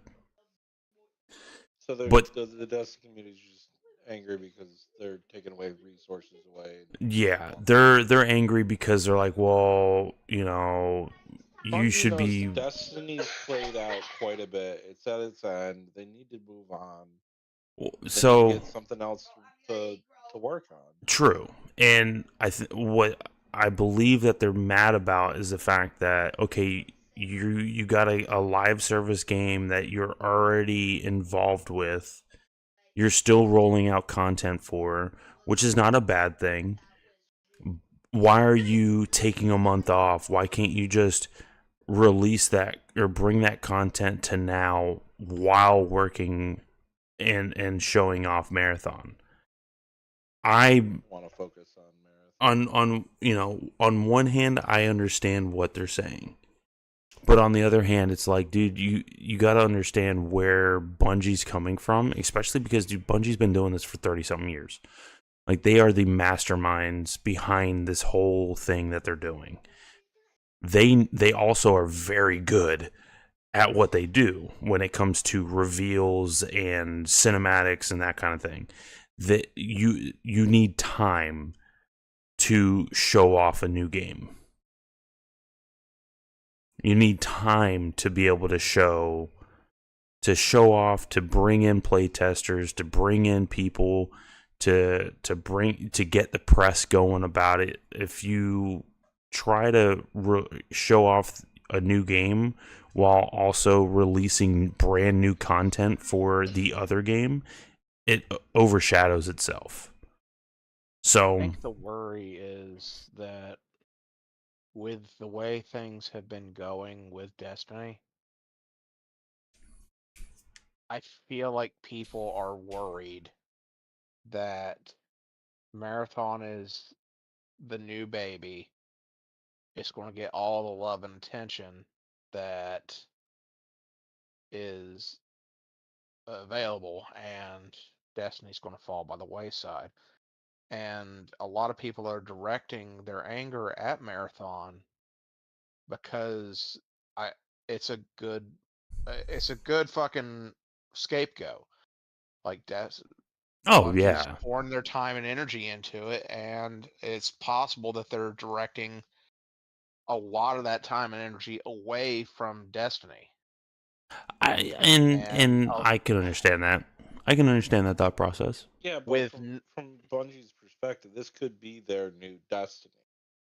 Yeah, I mean, I'll be honest with you. If they're putting in as much lore as like you're saying, this could And be it the could, new Destiny. but Yeah. it feels like the where they community go. is being abandoned.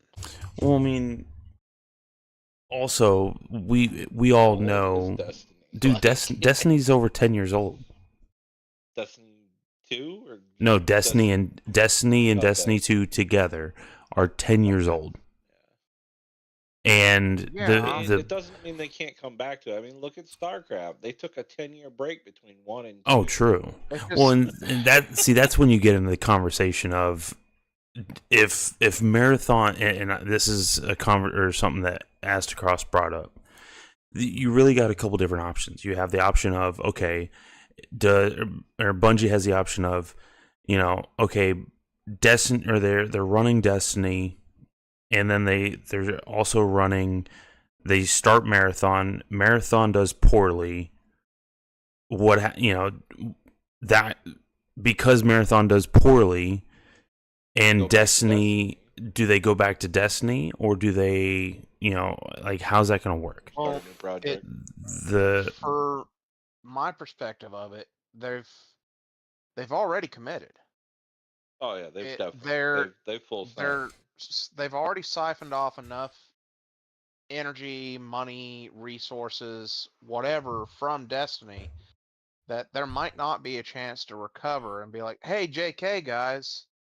I mean, we still care and love if this game pops off and they got extra money to throw in. Exactly, and see, that's the other thing. That could also be a benefit. Yeah, that could also be the benefit, because then guess what they can do? They can hire more staff.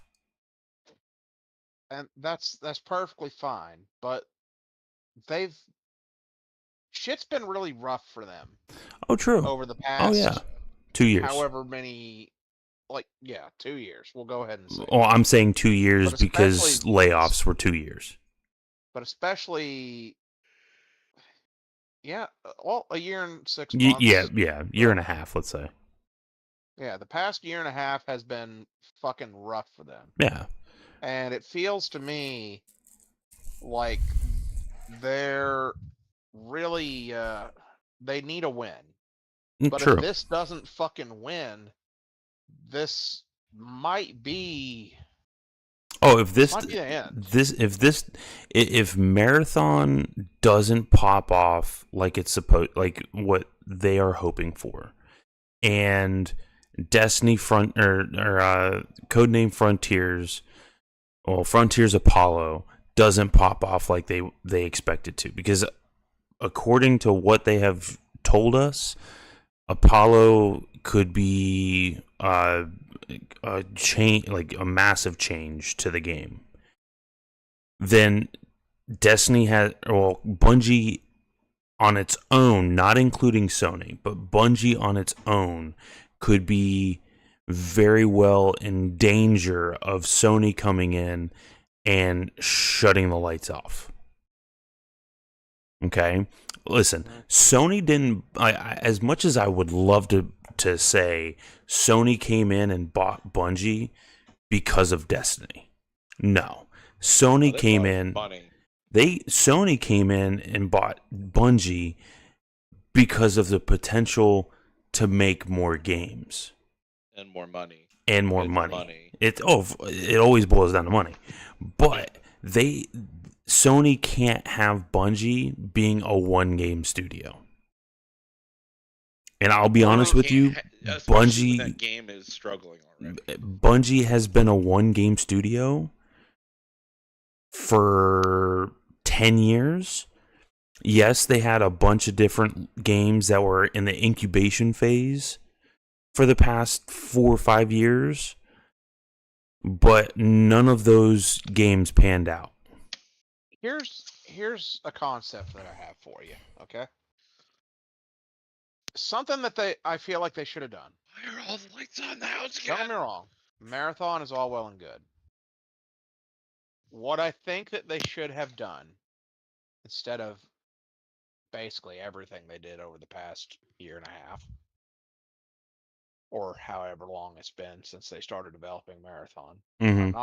By the way, I'm not blaming Marathon when I say this. I'm So just you using think that you know Wick? as an example.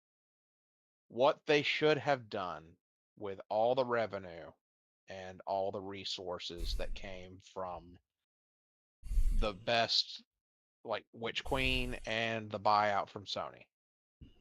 What they should have done is went and made a completely brand new engine. Thing is, though, is I don't think they will. Now hold on. They should have made a completely brand new engine and put out a couple of smaller titles to test the waters and see and test how this engine works out. That way they've got a couple of smaller titles going around, also making additional revenue that... Then you run into the same problem that you have right now, where people are mad because they're putting all this time and money into a new engine, other games that aren't Bungie. You run into the same problem. Oh, true. And that's very possible. I think... Oh, go ahead. What I'm trying to say is that they could have put that time and energy towards this new engine and then done the resource dump towards Marathon and kind of guaranteed its success on arrival.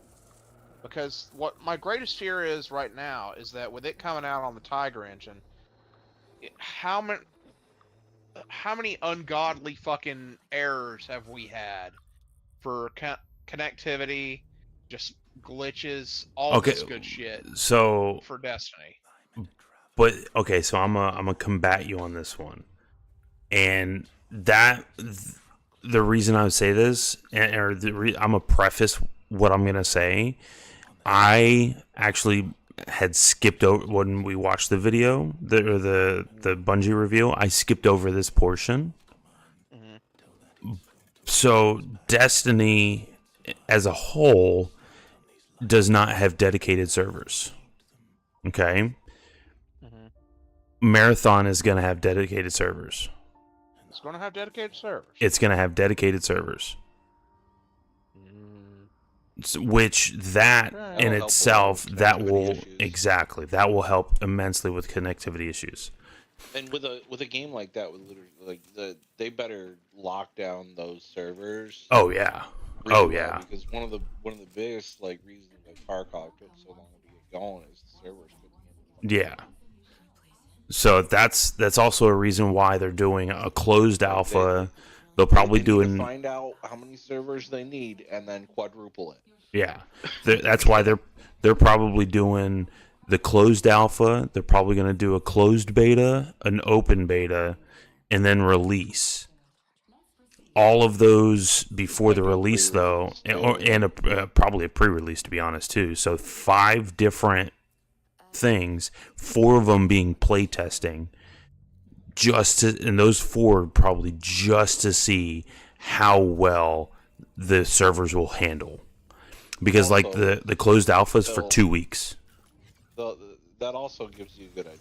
Like once these go live, they'll get a good feedback of what people think Yeah. of the game too. Just very concerned right now. I understand the concern, but because even though we got the information we did today, more just about as far as gameplay goes, but even with the information we got today, we are still very much in the dark about how this, like, a lot of things on this game. For a new like extractor shooter. Oh, I know you are. Hey, You're fucking I love chomping. Tarkov, but it's rough to play. Yeah. My whole issue with like Destiny. What's going on, Elijah? How you doing, bud? No reward for it. So, like, you don't get loot out of it very, like, not much. Yeah. Like, and you get, you know what I mean. You're not gonna get any like legendary loot or anything like that. Mm-hmm. You get some power level stuff, but it just didn't feel rewarding. Yeah. For how much effort you got to put in. Oh, yeah, exactly. And I'm going to say one more thing, too. This game is releasing on all platforms. I'm doing great, Elijah. I hope you're doing good, too, bud. So, it's going on. Is it going to be cross-play, though? It is cross-play, cross-save, all platforms. That's rough. I'm willing to give. That's ambitious. But, and I say, go ahead. So, the reason I say I think they're giving this a really good chance to survive, especially in the modern day demographic, because I'll be honest with you, the extraction shooter demographic is not nearly as strong as it was, let's say, 2 or 3 years ago. Okay? But, and I say that because more people are not, there's not as many people playing extraction shooters now as there were a couple years ago. Okay, so I agree, and that's just because a lot of people are playing the battle royales instead. True. Elijah, is this a new game? Yes. Game looks like it's going to bring a lot of the battle royale aspect to the extraction shooter. Yeah. Like, so you got the revives, you got the like Apex, flashy, faster gameplay. Oh yeah, no, I agree. Like Tarkov, a lot of people are put off by Tarkov by how slow you have to take it. There's no mobility in that game. No, supposedly this game, that's where it differs. This game definitely differs as far as an extraction shooter. It's a lot faster than Tarkov. But also, there is not a single AAA extraction shooter that has been, well, there's actually no AAA extraction shooter on the market currently. Yeah. On top of that, there is not a single AAA extraction shooter that is on console. There's not a single extraction shooter that's on console anyway, and I'm not in. It really is, and I'm not including Division or Division 2. Yeah, Division was because Division that was only part of the game. Exactly, it was not the centralized focus of the game. It was only a portion of the game. So I think with this game, they are not only. Market for it. Like people. I think there is too. Because so you can play Apex. Okay, you win around, you don't win around. That's it. Yeah. But in a game where like you have gear that you lose, you get that FOMO, you get that like fear of losing gear and shit. That adds a whole new element. Oh, definitely. With a juicy piece of gear, the endorphins you get from that is huge. Yeah. It's addictive even. Oh, definitely. Yeah, Elijah, this is a new game. I would tell you to check it out. Very much so. Excited for this, just to get away from Tarkov and get into a new game. Oh yeah, justify it as like, hey, this is the new. Well, and then like, shooter. I mean, I know me personally. I would. What was the other extraction shooter that came out that just didn't stick? DMZ. DMZ, yeah, that was it. It was the Call of Duty's, answer to Tarkov.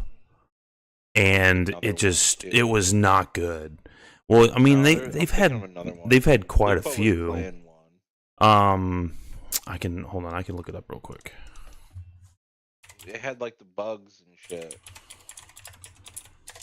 like the dinosaur like creatures.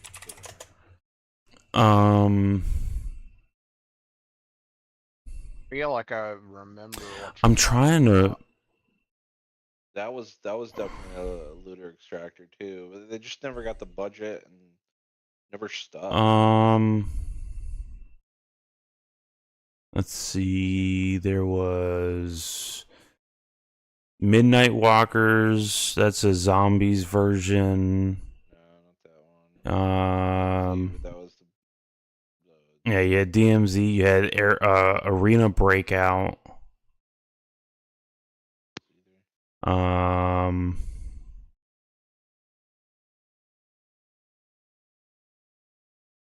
Are you talking about Hunt Showdown? No, that a lot of people got into that. That was one rotations of I did see. popularity. Yeah. Yeah. I did see that a comes in lot of waves. people Like, with they just those. released new DLC for it, like last year or something. A lot of people came back to that.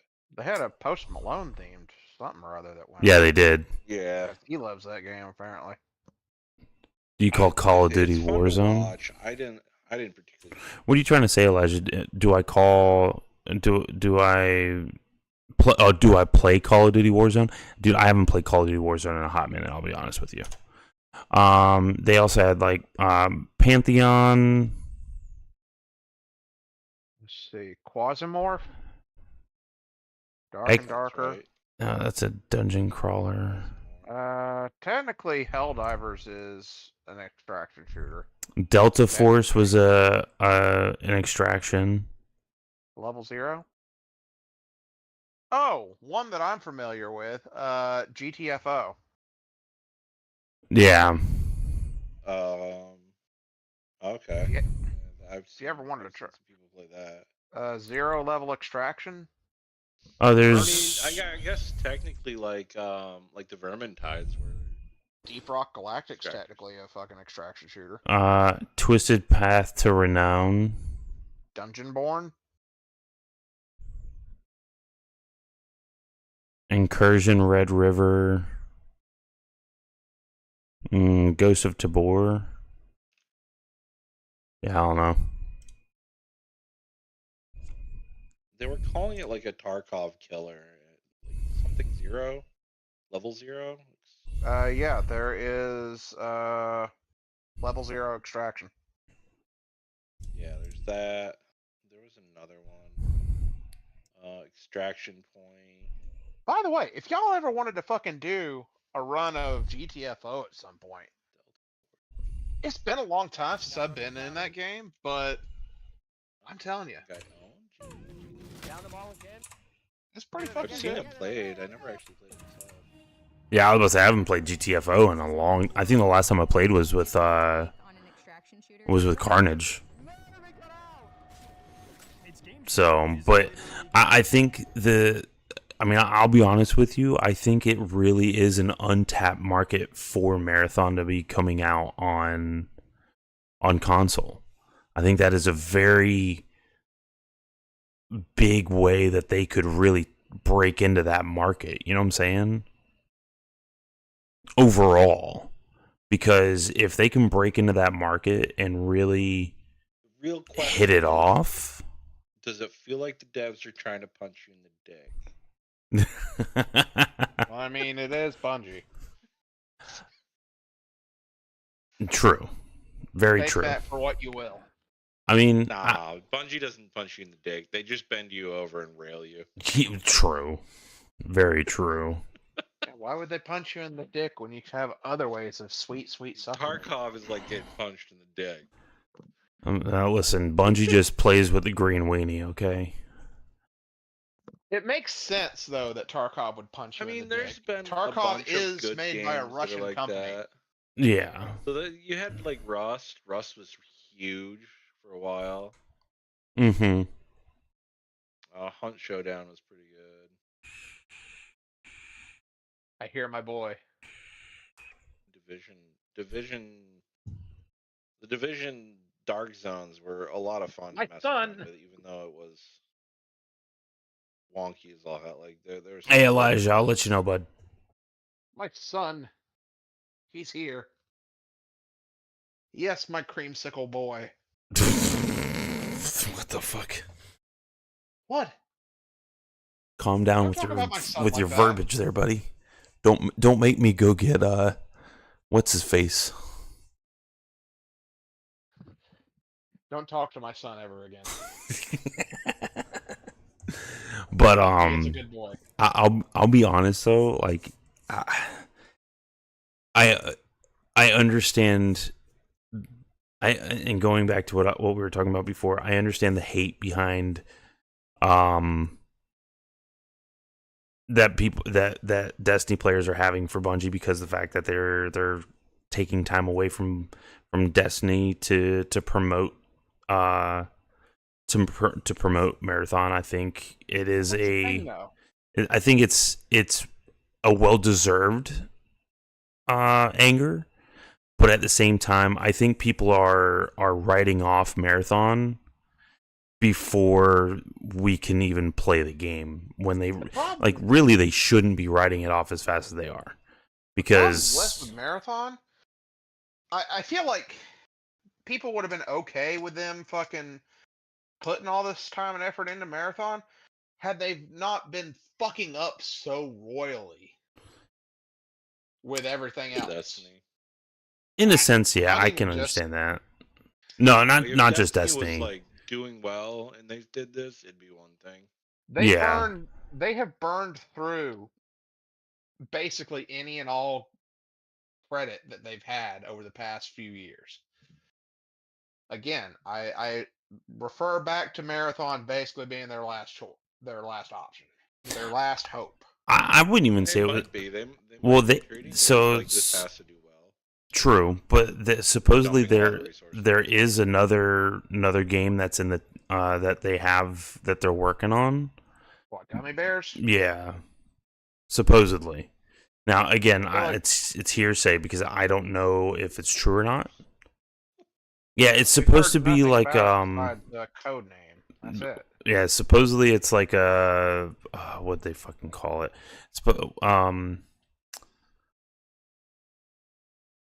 Fuck, what's the brawler game from Nintendo? Like Smash Bros. Super Smash. Yeah, there you go. It's supposed to be like a Super Smash Brothers style game. Wow. Which, if they try and do something with that, I think that's a really bad Fighter games choice. are real, like That's a hard that market to break name- into. That name carries a lot of weight. Yeah. I'm So- looking. Those. I'm like- looking forward to Marathon because I'm hoping and praying that Bungie has learned from their mistakes. Yeah. I'm giving them this option to redeem themselves. Hey, go ahead and send it to me in a whisper there, Elijah. I'll take a look at it. Looter shooter that's easier to play that doesn't. I'm a little worried with the revives and stuff. How long you're gonna be in there for? So I think as far as the revive goes, I think it's almost the same. So are you talking about like how long you're able to be revived? No, how long are you able to be in the actual area? Before you actually like fully die? Well, Or are so, you talking like, after in death? Tarkov, when you spawn in, you got like a 45-minute timer to get out. Oh. So they did, and again, I skipped over this part just because it was jumbled in with a bunch of shit that we didn't absolutely have to hear.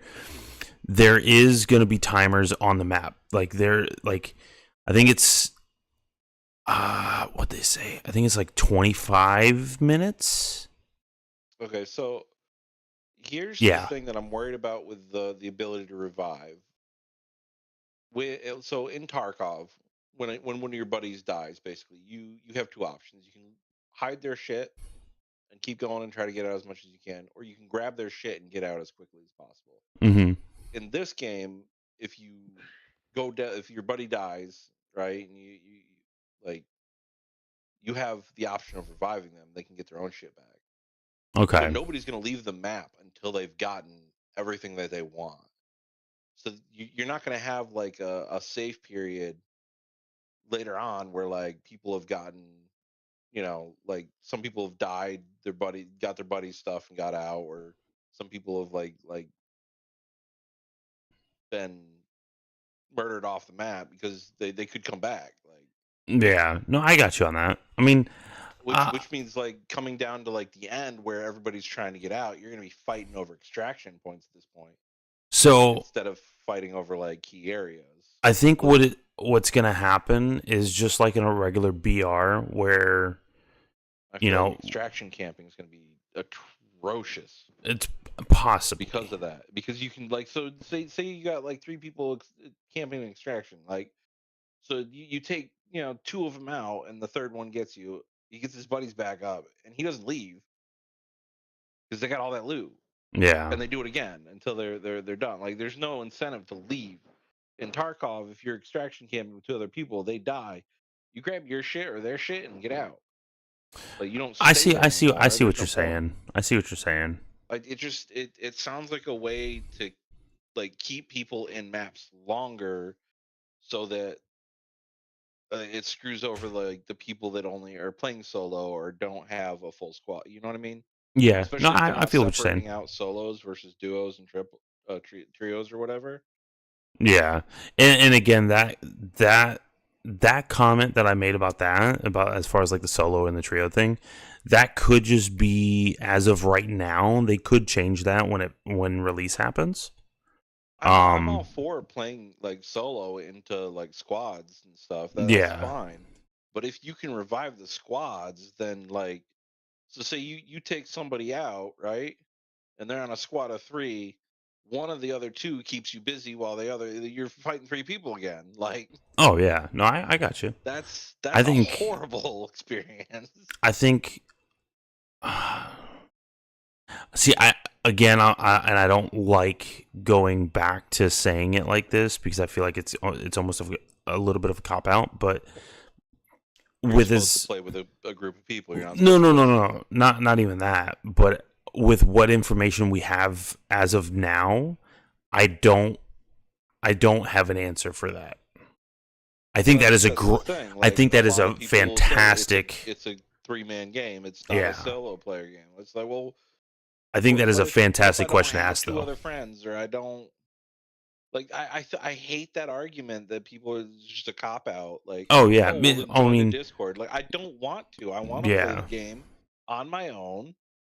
And I mean that's sometimes like exactly. I mean that I hate that argument. Almost a way to put it is kind of like how how it is with Destiny. I'm not the only one. I know there's a lot of people out there that want to play. Oh, that are solo players. Want to do I want to go in solo. Yeah. So I mean, or like I got buddies, but they're working or something. And I got time to play. I want to go in on my own. I don't want to have randos. I hate randos in games. I really do. Oh yeah, and again with the amount of information that we have currently, I don't have an answer for that yet. And as soon as I can get an answer for that, I will definitely make sure I can make it known. You know what I'm saying? Yeah. And because trust me, I believe people that play solo, they're gonna go in, they're gonna take out like half a squad. There's gonna be one dude left. He picks up the rest of his squad because the guy was busy doing, fighting somebody else or something, and then he's got to fight that squad all over again. And something else that they could do, and in a looter shooter, that's huge. Oh yeah, and something else that could happen too is kind of how it is in BRs. Once you hit a certain, Apex, I don't think does it. I know 2 downs. Well, not even that. I think with Apex they don't do it. I think with Apex you can revive you're at any Like time. in PUBG, like you get down once, you can get back up. You get down a second time. Or like Call of Duty, dead. say you know in Warzone, the way it works is you can run, or like you say, because you have the gulag in Warzone. Yeah. And you can you know, you can go to the gulag all the way up until I think it's like 4th circle, and if you die after that, even if you haven't gone to the gulag yet and you die and it's after the 4th circle and the gulag's closed, you are no longer going to the gulag. You are just dead. Now you have to be bought back. But this doesn't have like a shrink. It's not a battle royale. There's no. Well, no, true, and I understand that. I understand that, but they could do something like a timer-based system where once you hit, let's say, you know, 25 minutes per match, you know, for a full match. Say they get down to like 20 minutes. Do those people spawn in like later in, or do they spawn at the same time? They didn't say. They didn't say anything. I think that's still something that was not completely about this. Like they didn't really mention that too much.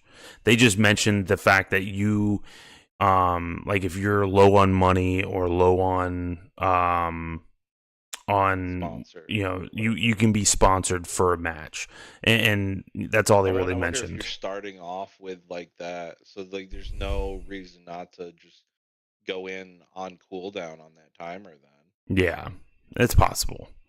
So, dude, Spooty, I love what I'm looking at. That's actually what we're talking about right now. I'm loving what I saw.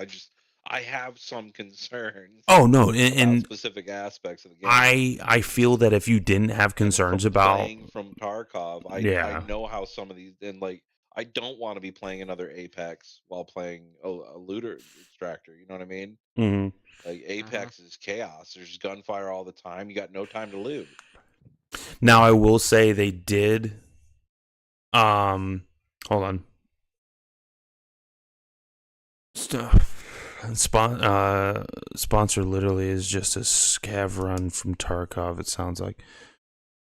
Yeah, but do you spawn in? Yeah. At the beginning of the round, or do you spawn in like halfway through? So I think it's a beginning of the round kind of thing. But again, I think we just have to kind of see.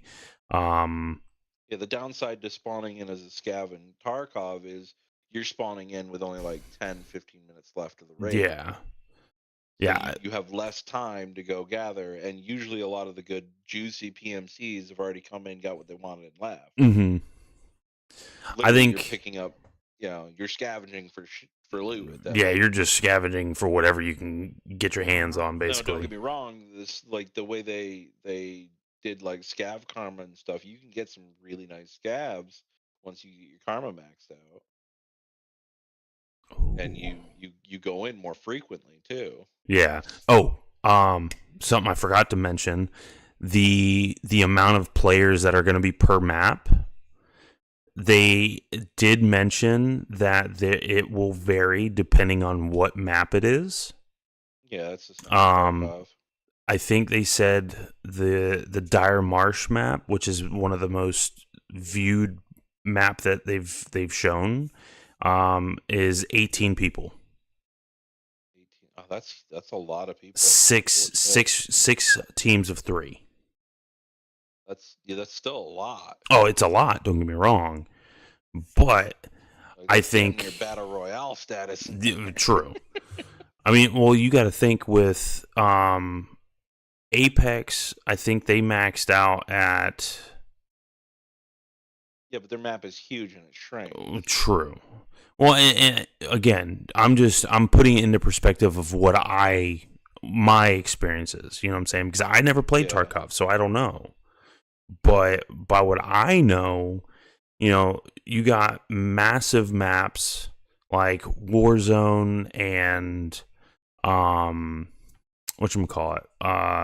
Actually, I didn't actually see how do the extractions actually work? Were there like extraction locations? Yeah, so there's you call in. There is a. So you remember how in Division you had you call in the helicopter. So same thing. You call it in. You got to wait there So for it's gonna announce you everything. Okay. Yeah, it sends up a beam, and Extractions are gonna be rough. yeah, it's gonna be something where you're fighting for your life. And with revive, oh my god, dude, getting out is gonna be And I'm actually watching a little bit of gameplay here in the background while we're talking. It's muted. I'm wondering if, because I'm watching a couple of people, they got downed. I'm wondering if you down or if you kill somebody and you loot them, it makes it to where they're no longer resable. Good question. There might be a component that you have to be able to res somebody, kind of like a set of dog tags. Yeah. yeah, the dog tag fee. Or like you have to Tags. you have to pick up something like a specific item out of their bag before it gets looted by somebody. Yeah, so like in Tarkov, you have dog tag. It doesn't matter because you only have the one life in Tarkov. But Well, yeah. to identify who you killed, like to find out who you killed, if it was a PMC, you have to take your dog tags, or you don't get to know at the end. Okay, gotcha. So I'm wondering if that's a concept. You could kill like 5 people, right? Mhm. But never get a chance to loot their bodies, and when you get out, it'll just be like question marks. You don't know who you killed. You don't okay. know what level they were. But if you grab the tag, you can look at the tag and it'll tell you exactly who it was. Mhm. And then when you extract, whether you like, as long as you grab the tag, like looted the body, grab the tags, Yeah. it'll tell you who you killed. Okay. So it could be Which was a cool little feature. It was, yeah. it was just a nice little nuance. On one hand, I'm I more than one hand. I do kind of hope that there is like a restriction on how people can be rezzed, because then it gives it more of that like you like okay you feel can outnumbered yeah all the time. So If you like, so it'll just make it so like it'll feel you're doing yourself a huge disservice by going in solo. yeah. So you asked about extractions. I'm actually watching them extract right now. It looks to me that hold on, let me rewind a little bit here. So in Tarkov, extractions are literally just like, it feels like random locations on the map that you stand in for a little bit. Okay, that's not horrible. So extractions, you got to wait 30 seconds. 30 seconds is a long time. It's a long time. It is. If your position has been compromised. True. Yeah, especially if they throw up a beacon and say, "Hey, there's people here trying to leave." Yeah, I mean, I understand that, Tarkov, but there's nothing that like gives it away when you're extracting. yeah. And so something that I noticed about this game, as far as more like Division for the extraction. Yeah. Only instead of just extracting loot, you're extracting. Yeah, you're extracting everything. Yeah. Something that I noticed though is like, because with Tarkov, the biggest thing that is very definitive about Tarkov is that Tarkov is a game where the map is extremely complex. Well, the map isn't complex; it's unknown. Well, Like, hear me you have out. to learn the map. Hear me out though, real quick. So the map of Tarkov, even when you learn the map, when I say complex, I'm not saying like, oh, it's it's difficult to get through, or you never it changes constantly or something like that. What I'm saying is like, when I say complex, I'm talking about the concept of, you have 5, 6, 7-story buildings. You have a massive underground network. You have, all these buildings around you and stuff like that. The woods map, you're running around a giant forest, and it's really hard to tell which way is which. Yeah. So in this game, what I've noticed is all the maps, you might have a building that may be two stories or 3 stories, like Apex buildings. Like Apex buildings, and then you have a little bit of an underground area here and there, but there's a lot more open ground. There are things scattered about, like small buildings, cars, some cover, trees, that kind of thing. But for the most part, there's not a massive amount of area that is, safe. Urban. Yeah. You don't have that urban warfare. Yeah. So I mean, I do see that, but I do. I know me personally, all I could truly say about this game is like and I've said this since the beginning when we first found out about it. I'm gonna hope for the best. I'm gonna have what my mom's saying is all the time, and I know Kendall, I know you've heard it. Hope for the best, expect the worst. Because I think the correct quote was "Hope for the best, plan for the worst." But yeah, yeah. But I've always, with everything that Bungie has done as far as the games, I've always hoped for them to pull through. And by what I've seen, I hope it succeeds. This looks massive. Like a lot of like it would be I foolish love to pray Apex's for them to like fail. full on Yeah. fast paced battle. It's just you just don't feel the reward, especially if you're not getting a lot of wins. Like you're just grinding away. Yeah. Out there killing and dying. You know what I mean? It's stupid to hope that this game fails. Yeah. Because if this game fails, everything fucking fails. True. And I mean, like I said before, I think even with this is more my style of game over Destiny too. So. Oh yeah. And I think the biggest thing for this game, a massive part of what can make it successful, is how well it does on console. And I say that very, what's the word? Yeah.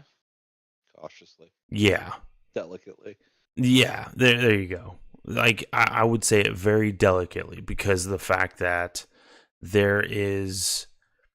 it's a very untapped potential. Exactly. It's an untapped market that they really have. And it could definitely prove to be something very beneficial. But it also could hurt it. I hope they're willing to listen to feedback more than they have in the past, because this is the type of game like you really do have to listen to your player base. So they actually had and Kendall, you might know who I'm talking about, what clan it is, the ALF one. ALF. It's like one of the pro circuit extraction shooter clans. Yeah. They actually had them actually come to the studio and play test it. That's the thing. Like, so there's professional players, but then there's casuals. They got to listen to both, not just. Oh, true, and I agree. I think that is where, like one of my it can be worries is like they just listen to like the professionals, and it becomes more of a grindy, almost Counter-Strike-esque style of gameplay where like you gotta be meant for the casual player. Yeah, like there's such a high barrier. It's like Tarkov late season. Like there's such a high barrier to enter. Like you go in, you're just gonna see chads everywhere. You just get pwned. Like there's unless you're just gonna rat around for a good month to get some loot, you're just asking to get steamrolled by a bunch of chads. I genuinely hope that it's not going to be like fucking. Hey Henry, man, I appreciate for the follow, bud. And I'll definitely try and jump in with you sometime, bud. That would kill me. I'm kill my hoping dog for a very strong PvP or PvE. I'm not. I don't mind PvP. They might have to drop the amount of players and I'm serious about it. Like they're having that many teams, 6 full squads. Yeah. On one map, or like think about that. Like so you can have 6 squads, but you could also have how many solos in one map? True. That's very true. A lot of different people firing at each other. Yeah. You know what I mean? And depending on the size of these maps. you also got to remember this is a PvPv. Yeah, this is a AI on there You PvPvE. got to worry about and fight. Yep. And then you got to have time to loot. Like that's the thing. Like in Tarkov, there's maybe like 13 people, like 13 actual like squads on a map, right? Mm-hmm. Duos usually. It's actually a player limit. Like so, in one of the maps, it's called the factory. There's an allowance of 5 PMCs. So if you have a full squad of 5 people, you know there are no other PMCs on that map than you and your squad. It's just scabs. Mm-hmm. Now, player scabs can start spawning in after a certain point. I think it's like 5 minutes. But at the get-go, when you're trying to get some quests done or something, in that map, if you have a full squad, you are guaranteed to know there are no other chads that are going to steamroll you. Yeah. And like knowing like so you're on I'm just going to use customs because it's one of the maps I'm familiar with. There's a player limit of 13 players, right? Mm-hmm. Squads are 5 tops. That's no more than 3 squads. Gotcha. Now, Okay. don't get me wrong, a lot of people will play like solo or duo, and you'll have a lot more people than that. But like if you have a full 5-man squad, there's only 2 times the amount of people as you on that map. Yeah. Which feels fair considering like a lot of people play that game in duos instead. Mm-hmm. In which case there are 6 different squads. Oh, true. Speaking of Tarkov, have you actually watched the Tarkov movie? Or the not the movie, but the actual like the little short film thing they did? Yeah. I saw Dude, that thing is brutal. I didn't actually watch it. That thing is so brutal. The trailer looked brutal. But I like Gribbs, have you watched it? Encapsulated Tarkov No, pretty well. I'm not the biggest fan of Tarkov, honestly. So, I don't know how much you like, war movies or anything like that. Oh, I love them. Is it the idea of the game or the game itself? The game itself, like I said, they pushed too much into being realistic. I liked that about that game. They really lost me. There's being realistic, and then there's realism. Okay, Yeah. like I said, when I get fucking shot out of fucking nowhere and have no chance to recover, and I lose all my goddamn shit. Yeah, just the random one tap to the dome. No idea where he was. Well, hell, it wasn't even to the fucking dome. Oh, I'd get 4X? fucking hit with what? This is before I could even fucking gear up or anything. Yeah. I'd get fucking hit out of nowhere and lose all my shit. Too, which is why that game is had such a high barrier to enter. Like it's like you start off and you got like it feels like you're shooting a pea shooter and everybody's got cannons. And again, like it's so fucking hard to pinpoint somebody when they do start shooting at you because, like I said, it's like looking through a fucking shoebox. A shoebox and everything is the same color. Now, yeah, everything is the same shade. So of a color. Picture in your head, though, the perfect Tarkov experience, something that might actually be enjoyable. You would need a damn VR near perfect setup. VR, to do it. And I a agree. VR version that would be, be better with better directional audio, because then they still have you would have a fucking chance. Like that would be the way that I would play Tarkov. They still have so many issues with audio. Audio is so hard to do. So I just posted the Escape from Tarkov episode 1. So it's 8 episodes. Each of them are like 10 minutes long-ish. Brother, I'm gonna tell you, it encapsulates it pretty well, according from what I saw with the the what was it, the full film. Mm-hmm.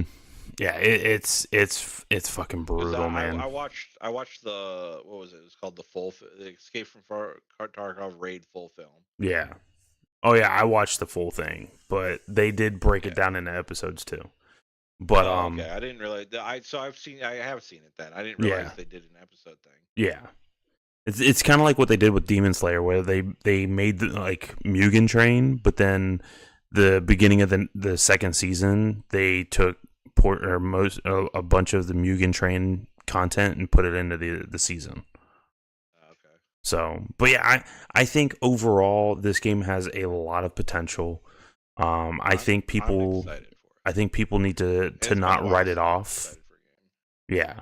Well, and then on top of that, like, what people all the streamers are going to play it. Oh, so if you definitely. like, don't buy it right away. Like, get Yeah. a good idea of whether or not you like that style. And then on top of that, like, what people fail to realize is, on one note, Bungie is extremely good at game releases. As far as publicizing it, getting it out there, getting it known that, hey, our game is coming out. Yeah, Because they usually have some of the less glitchy release launches and everything. They're pretty thorough on those. For the most part. Like, their shit usually works for the most part. Yeah. Now, the last couple Plus your DLCs computer has a driver issue and it blue screens it every time you get to a certain game. Jamie. Just saying. Oh, that happened to you too? Oh, fuck. Yeah, I had blue screen issues with this. But for the most part, though, their publishing team are very, very good. So I mean, their games are always really pretty. Like, they have a really good aesthetic Mhm. games, and they have a really good way of presenting it. yeah, I Don't can get agree me with wrong, you. Destiny was gorgeous. Yes. Destiny 2 is even more pretty. What's going on, No Pocket Buddy? How you doing? The Definitely. music, I will say, was really good. Oh, I love the music Yeah, for they this usually this get game. good musics. Have you heard, like, composers and the stuff. music that they had going for this game? Oh man. I Mm. The little short film they had at the end actually reminded me a lot of something from Love, Death, and Robots. I had the same thought process. I had the same exact thought process. Not even joking. So you feel me on this? Oh, definitely. When I first watched it, I was like, "Hold on a Fast minute." the fast camera zooms, Mhm. things like that. It reminded me of that The one character episode with, models. like the conquistadors and like that siren. Yeah, the last episode of season 3. Yeah, that's what the film style kind of reminded me Mm-hmm. of. Oh yeah, definitely. Also, there's a new season coming out for it, May. I heard. So, but yeah, I think with this game, if they do what they did, and I'm not giving them credit for a good game being, or a good DLC, as far as what I'm about to say, but with Lightfall, they had everybody playing. They had people that have never even played Destiny playing Destiny. They had a very alluring trailer. Oh, true. I think Witch Queen would be a better Well, no. demonstration of that. What I'm saying is, like, dude, they brought back Tfue, who had another streamer, but he quit Destiny after Curse of Osiris. They brought in Tim the Tatman, Cloaksy, Nick Merckx, Dr. Disrespect. They brought in all of them, and they've never even played Destiny. Yeah, we don't talk about the Doctor no more. No, we don't talk about him. But Disrespect. But they I think he's still on all the platforms. he's of course not on Twitch. We don't talk about him. Yeah, another time. But they brought in people that have never, like, some of the biggest names in the market in the streaming business, and brought them in to play Destiny for Lightfall. Okay, if they could do that for Lightfall, which was by far a garbage fucking DLC. Well, I shouldn't say garbage. It was mediocre. I think they could do the same with Marathon. The and other side of that coin was they brought them in and then didn't deliver. Oh, true. Well, see, they brought them in, but because the game is so non-friendly to new players, it ruined the experience. New players. It's non-friendly to players that don't have the time to grind out. True. I mean, I can give you credit for Power that too. level and stuff. Like you can hop in and start playing Destiny at any point. The problem is if you want to do any like raids or end game content, you gotta get good luck without a full squad of 6 and end game, power level and gear. Mm-hmm. Which is why I got fed up with the game. Like I'm tired of grinding out to be able to play with my buddies. And then on top of that, I have to have a 6-man raid group, which is just fucking chaos. It can be, yeah. I don't like giant raids like that. I get sensory overloaded, and then like I'm good at doing the raids. I can understand the mechanics, and I'm good at executing them. I can't deal with all the chatter and the bullshit. And I remember. To. Trust me, I know. I remember. It's like I don't have 4 hours to do a raid that should take 1 hour. Yeah. Well, and again, I know as far as like how it's been a minute since me and you did a raid together. That's true. But like, as much as I would love to see you play Salvation's Edge, I know you would be able to do it. Why not? Because an average clear for Salvation's Edge, at least for our group, is between 4.5 to 6 hours. Oh hell no. No, I don't have time for that. And well, not especially just when you guys don't start until like 10. Well, yeah. Well, there's that too. But also, even if we did start at like let's just say 8. let's say 8:00, we're still going till probably between 12 and 2 minimum. Yeah. And that's if we do, on average, a couple of fails for every encounter. You guys not trying to get the perfect. You know what I'm saying? Like if we're Salvation's Edge, when I say the difficulty of Salvation's Edge, there's difficulty there because the mechanics, everyone needs to know the mechanics. Everybody needs to know how to run. Everybody needs to know how to do everybody needs to know how to do everything to fill if they need to fill. Yeah, see, and that's something I'm good at doing, and I can't stand it when somebody says, "Yeah, I know how to do that." Yeah, and then they fail every fucking time. Oh yeah, and it's hard. People that are just there to do the raid and get carried. Like, learn the fucking mechanics. There's YouTube videos. Oh yeah, you've already played the game. You know generally what the raid is supposed to be done and how it's. Why haven't you learned it? Yeah, you've gone through it 3 times. Well, and like something I'm gonna say, and I'm gonna say this because I know that he's not here. He's not listening. Your brother?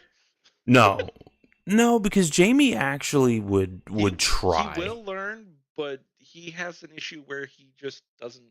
He doesn't retain. He doesn't retain as much, and it's not even that. It's just he gets into that like funk of, I'm just doing what I'm doing. Yeah. Or has the same issue. Like, don't tell me what to do. I'm doing what I want to do. It's like, dude, and see, like, you need to hit a DPS cap, and you're not going to do it with those 2 weapons. Yeah. Well, and see, Josh's problem is 2 problems. Is A, he either his first problem is if you try and tell him how like a good loadout, he's gonna be like, no, I don't feel like using that. I'm gonna use what I want to use. So He there's does what he wants to do, and then bitches when it doesn't work. exactly. Yeah. Option or the other thing that he does though is he will sit there and like, and this is why we haven't taken him through all the way through Salvation's Edge, is because he will sit there and say, "I just want to add clear." Mm-hmm. I give him credit for at least telling us all I want to do is add clear, but at the same time, it's like, dude, I don't learn a mechanic. I don't want you to do just add clear. I want you to learn the mechanics. I want you to learn the I raid. have to learn all the mechanics. Yeah. I And gotta be able to do every position. exactly. And you would love I Salvation's Edge feel- because the mechanics are actually there. And I'm like frame data min maxer too when I'm playing games. Like I Mhm. want, tell me which loadout does the most DPS, just please.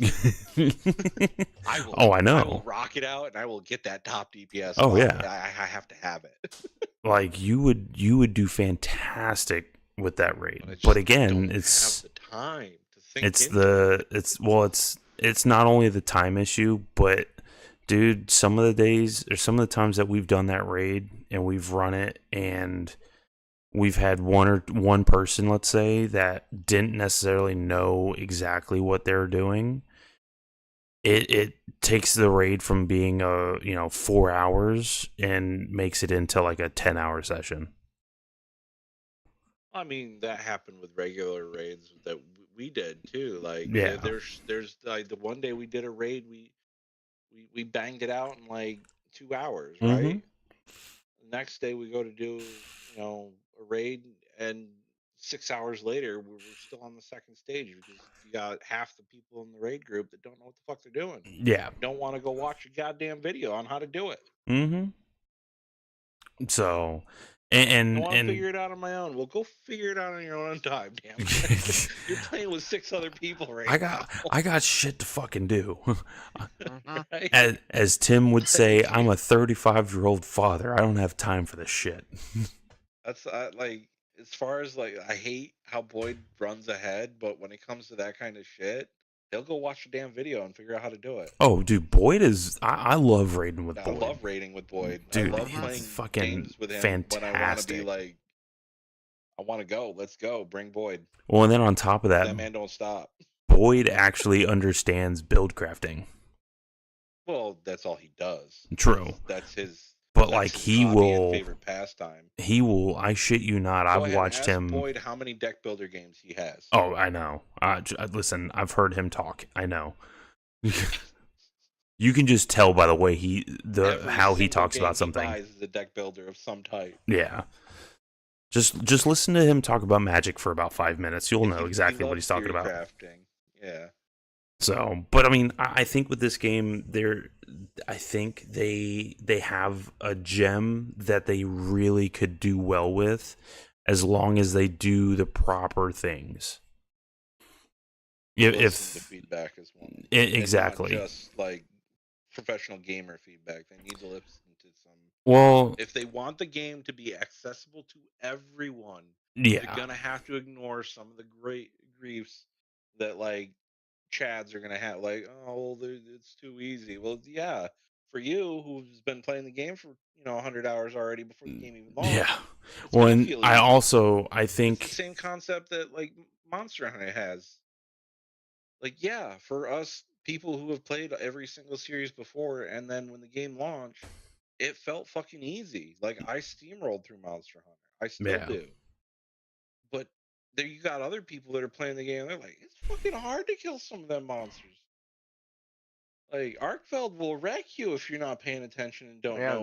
Zoshia is a pain in the ass sometimes Zoshia, too. yeah, especially. If you do not have a guard for Zoshia, you will fucking die. Well, no, if you don't, you have to learn how to dodge. You have to.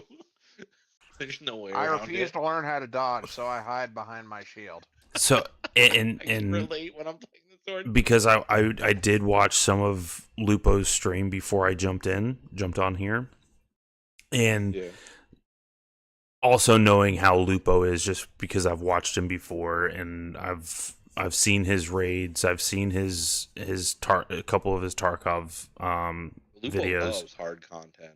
Lupo. difficult content. Well, what I'm thrives on going to say though is Lupo is that person that you want to be a playtester. Yeah, Because he's honest about it. He like I said understands before. casual gamers too. Yeah, like I said before though, he is that person where he is the nicest person you could talk to or you can try and learn from. But he is a no-nonsense person. He will tell you exactly what he thinks, whether it hurts your feelings or not. He'll do it in a nice way, but it'll still hurt. Yeah, it's still gonna hurt. He's just gonna make sure he puts that bow on it at the end, you know. And maybe donate to charity for it. Exactly. But like he is like, if we can get 100 people that are just like Lupo's thought process when it comes to giving opinion and giving, telling somebody how it is and what's wrong with something, he will do it. And supposedly he's been doing it. He's mainly because he's able to articulate what a lot of people's grievances. Like, I don't know why I don't like this, but I don't like it. He would be the one to be like, you don't like it because of this mechanic or like this. It's like he understands what it is and knows how to articulate how to fix it or at least point it out. Mm-hmm. Yeah, he is extremely well versed, especially just in video and testing in general. I think that's how he really got started. Was beta testing. Was it beta testing? I feel like it was. I know he did some really technical shit for his like day job. I can't remember, but I mean, overall though, and Lupo is not unheard of in the Bungie sphere. He beta tested and played the alpha for Destiny 1. Yeah, he was a systems engineer for Omaha-based insurance. Yeah, he wrote code on the basement level of a 13th floor building. Okay, he knows what he's talking about.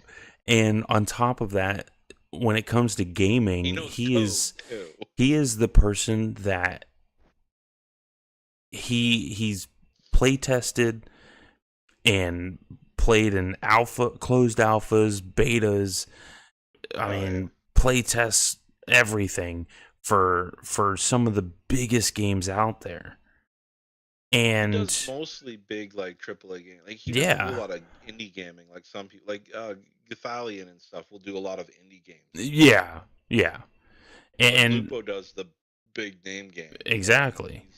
And he's very well versed in it, because when he says, "Hey, this is fucked up," like, you need to listen to him, because he knows what he's talking about. And the fact that Bungie, again, because they know how he is, they brought him in. Bungie's been working with him for. Oh yeah, I mean, the fact that they brought him in once again, to work on a game that they have daily like he used to. Oh, dude, I think the last time he played was when Final Shape first came out. Was it? I think so. I'm sure he played off stream. Oh, probably, but I mean, as far as streaming I know he keeps his at least one of his Guardians max. Yeah. Light power and stuff.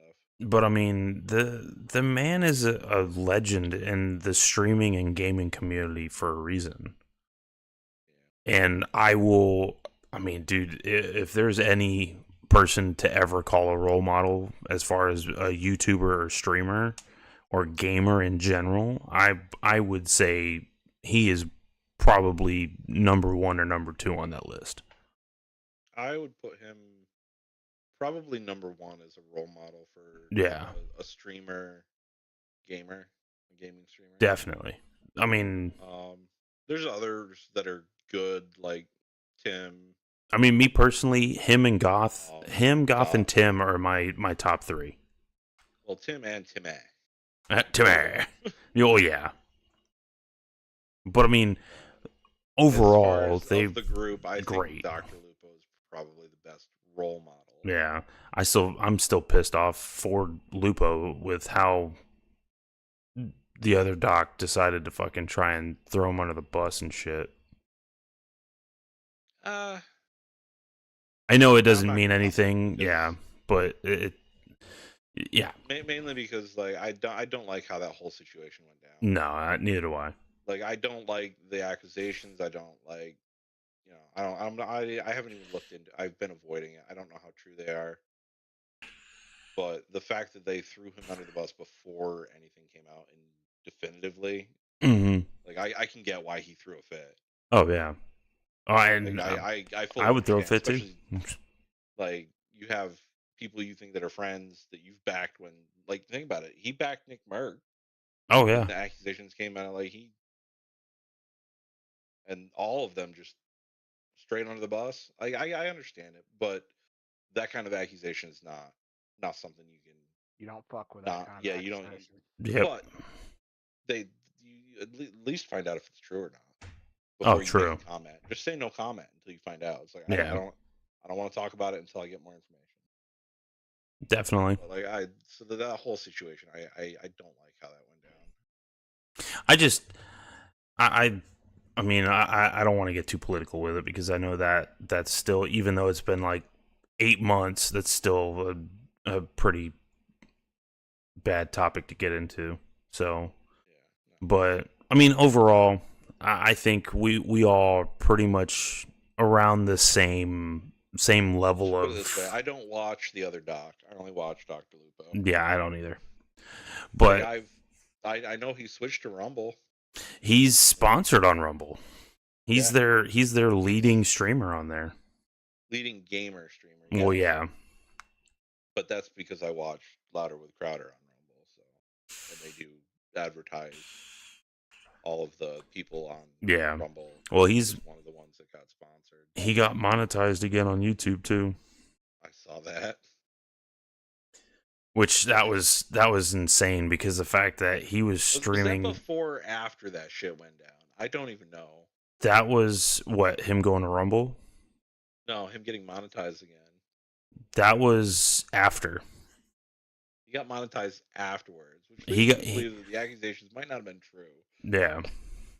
But I still haven't looked into it. Yeah, neither have I. Only reason why I know that part was because there was a YouTuber drama channel that popped up on my For You, and I was at work, and I didn't get a chance to actually skip it. I think I was watching Lupo, and he mentioned something about guy being thrown a fit.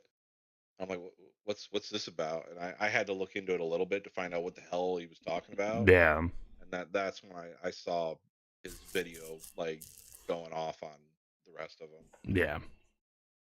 Which he had some valid points, but at the same point, the accusations are not with the 10-foot pole, man. This is why I don't like anyone under the age of 18 being in any of our discords. Oh, that's why I don't. Discussions like this, It's look. My dad always taught me to cover my ass in any situation. Oh, true. And when I know this is going to sound bad, but anyone who's a minor and anyone who's female, you have to watch your ass very fucking carefully. Yeah. Oh yeah, especially in today's society. Mm-hmm. And sometimes that doesn't even fucking help you. I mean, so that's also the reason why you just cut things off at the past before it even fucking happens. My kids aren't even supposed to be in like the local chats and stuff when they're gaming. Yeah. I mean, unless they're directly like, if I see them typing, I'm like, who are you talking to? And I'll start reading their chat. Like they know they're not supposed to be. I've seen one of your kids in chat once. I thought it was you coming in. It was probably. Turns out it was not. It was probably Kai. It was Kai, and he had yes. Yeah. To hop on the computer at the time. but I do not believe in interactions with minors. Yeah, They're not supposed to. but I mean, It's hard. It's hard to keep out when Oh, every single yeah. freaking game has a chat function in Hey, it now. I get it. I do. I really do. But No, I agree. There should be an age restriction on there's like most chats. like that one guy that we had in here a while back. I could Oh. tell that there was going to be a fucking issue. Crimson. Oh yeah. I'm thinking of the other one. You're thinking the person from UK. I'm talking about Crimson, the one who regaled us of stories of being covered in whale cum. Yeah, no, yeah. That was And he was something like 16 or 17. Yeah. I thought he was the Gonna scary talk part. about that. Well, and see, that's the thing. Like, that's why a lot of times, No, what was the are you talking about Foxy no. or Asya or It was a while ago. yeah, I know exactly who you're talking about. Yeah, she was another streamer from the UK, and she said a derogatory word of some sort. I don't remember. Yeah, I don't I know who you're care talking. for it. I know who you're talking about though. But I knew there was going to be problems from the first time they were in the chat. Yeah. That's why, like, especially for even now, I don't invite anybody to the Pro Noob server unless they go through my server first. All this is to say Yeah. that, and we're not nearly as in the public eye as someone is, say, Dr. Disrespect or Lupo or any of those guys. Oh yeah, no. All this has been to say that no matter what happened, Doc should have known better. Oh, definitely. Have a discussion with a minor. Yeah. Oh yeah. I'm not saying he's like innocent and not at fault with a lot of bullshit. I'm just saying I don't like how it went down at all. Yeah, because he dragged people that were that had nothing to do with the situation. He dragged them under the bus and started to treat them. And then flipped out when they didn't, back him with an accusation like that. As a public figure, there should have been no way for him to contact a fan or something like that in a private message. Yeah, no, definitely. All interactions should have been on a public, like, comment section or something like that. There shouldn't have been any, like, fucking private what DMs the hell do they call it? Whispers? Yeah, it's basically a DM. Yeah, there should have been nothing. But Escape from Tarkov is just okay. I played it, and the skill is just so extra. No, I agree, and I think this game is gonna be more of like the it's gonna be a lot easier than Tarkov. I will say that. whether he did it or not, he should have known better. Yeah.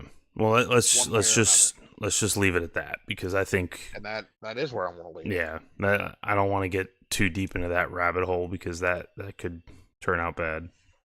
So, but at the end of the day, I know we have our reservations about Marathon.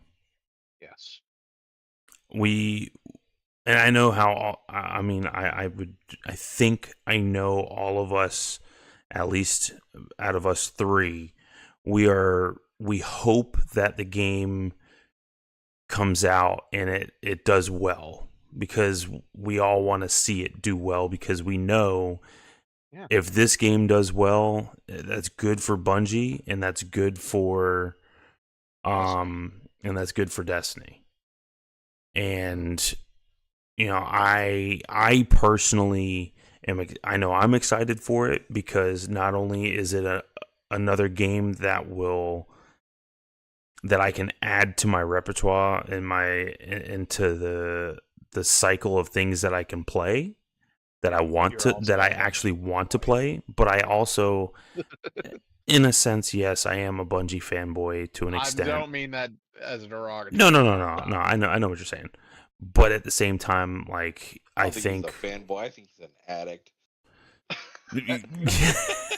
No. Oh yeah. No. He's a Destiny addict. What do you mean no? He's not wrong, I guess. Okay. I'm trying my best to go to bat for you on this. I know you are. It's fucking. Just own up to it. We all know you love the Destiny and the Bungie. Yeah. I'm sorry. I get it. The game is gorgeous. I just couldn't handle the raids, okay? Well, and I think the biggest thing that the draws content for that game, and I think what the biggest part that draws me for Destiny is there's a couple things, but like this episode, I love this episode.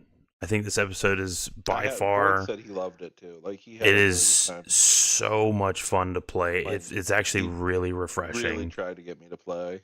Oh, I know he probably did.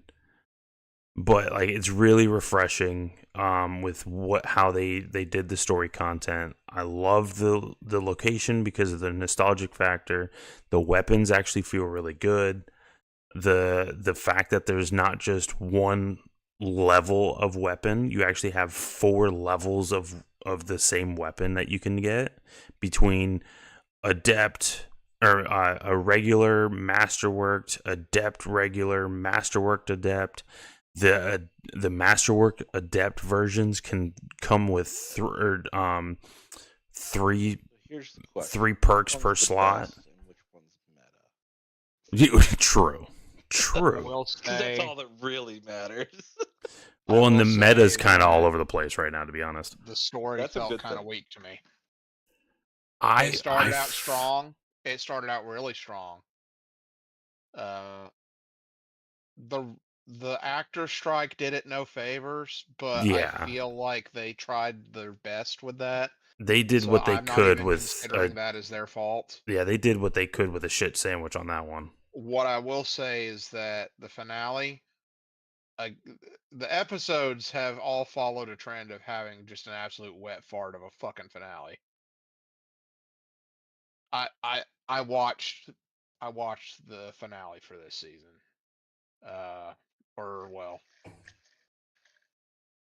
What I think was the finale anyways, and fucking Oryx just, it seems like kind of out of the blue, just sort of pimps off and allows himself. I don't know.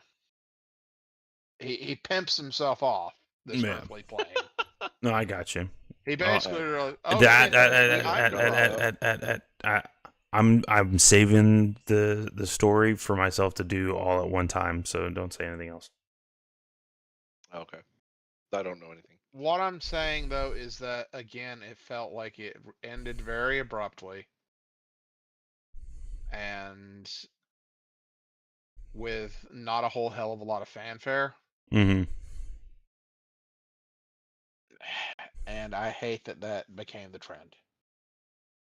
Well, I mean, I don't know. Like I said, I haven't played the finale just because I was kind of this past week has been rough, so I didn't play all that much, and I was waiting to do majority of the story. I wanted to kind of do it all in one go, kind of thing. Got you, bud. So yeah, but yeah, I think overall, I think we have something that has the potential to be the next to be something really, really big.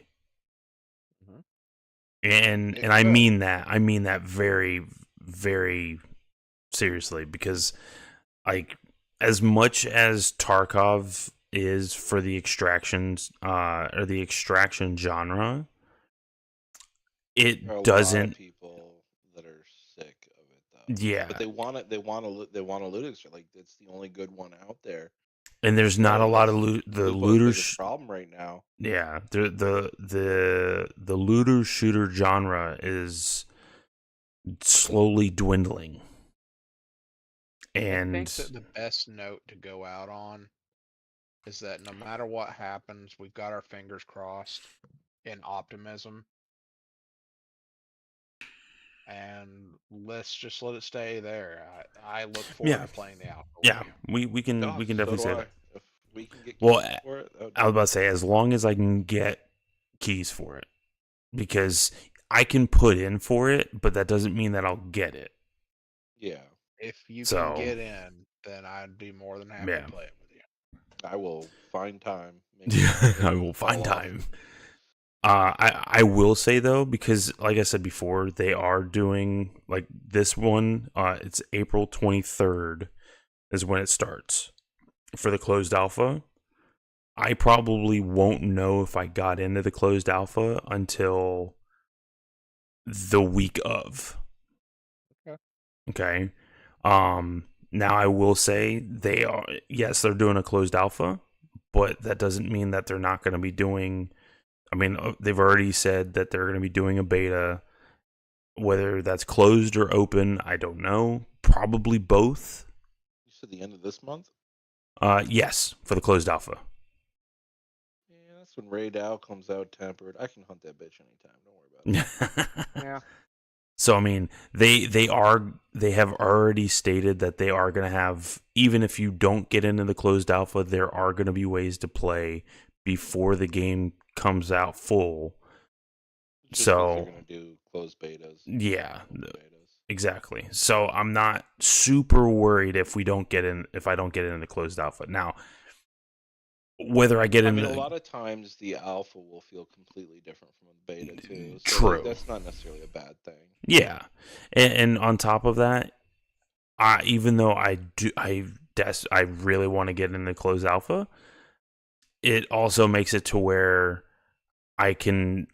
If I don't get into the closed alpha, I don't have to worry about anything because I won't be under an NDA. So I can talk about whatever I want.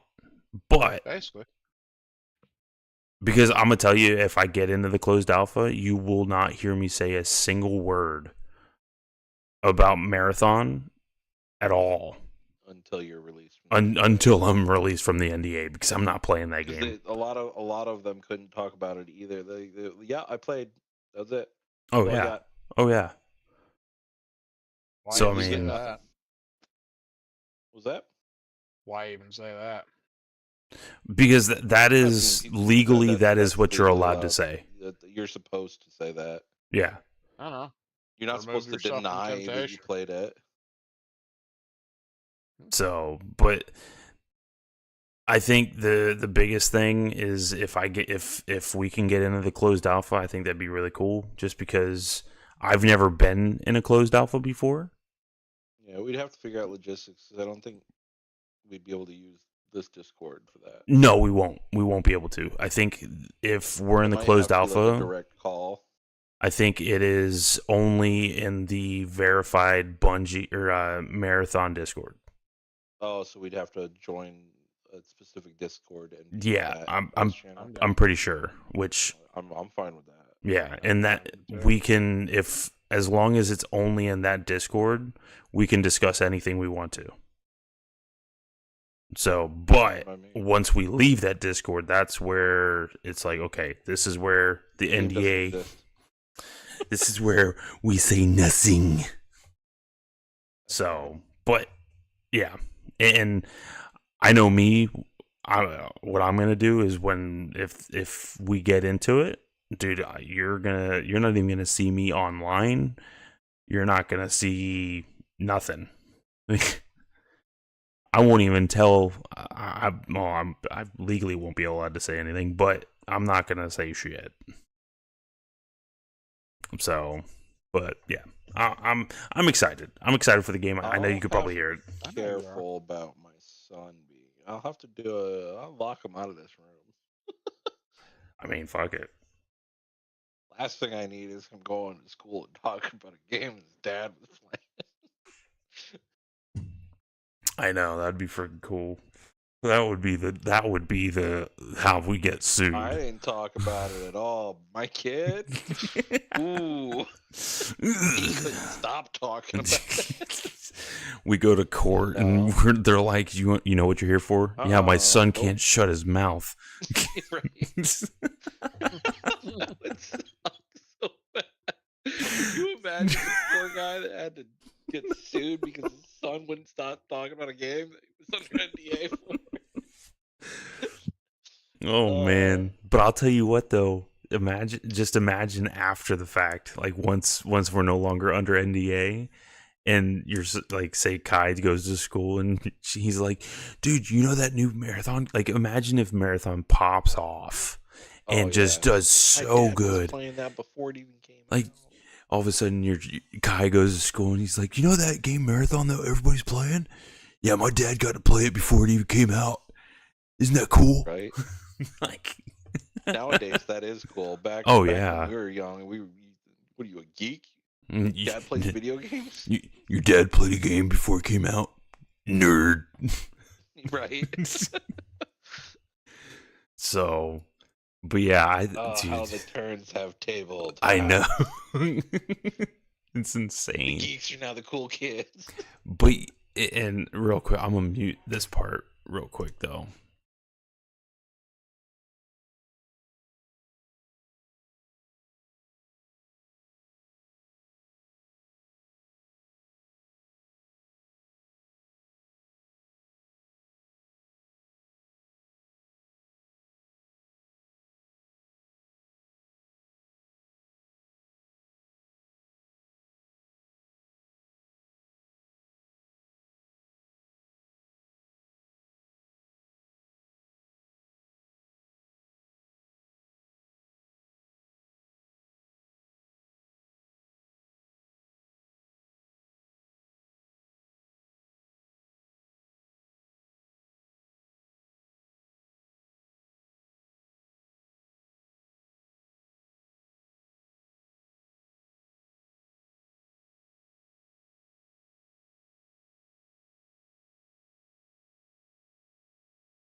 If we do this, I will hold my tongue about Bungie the whole fucking time.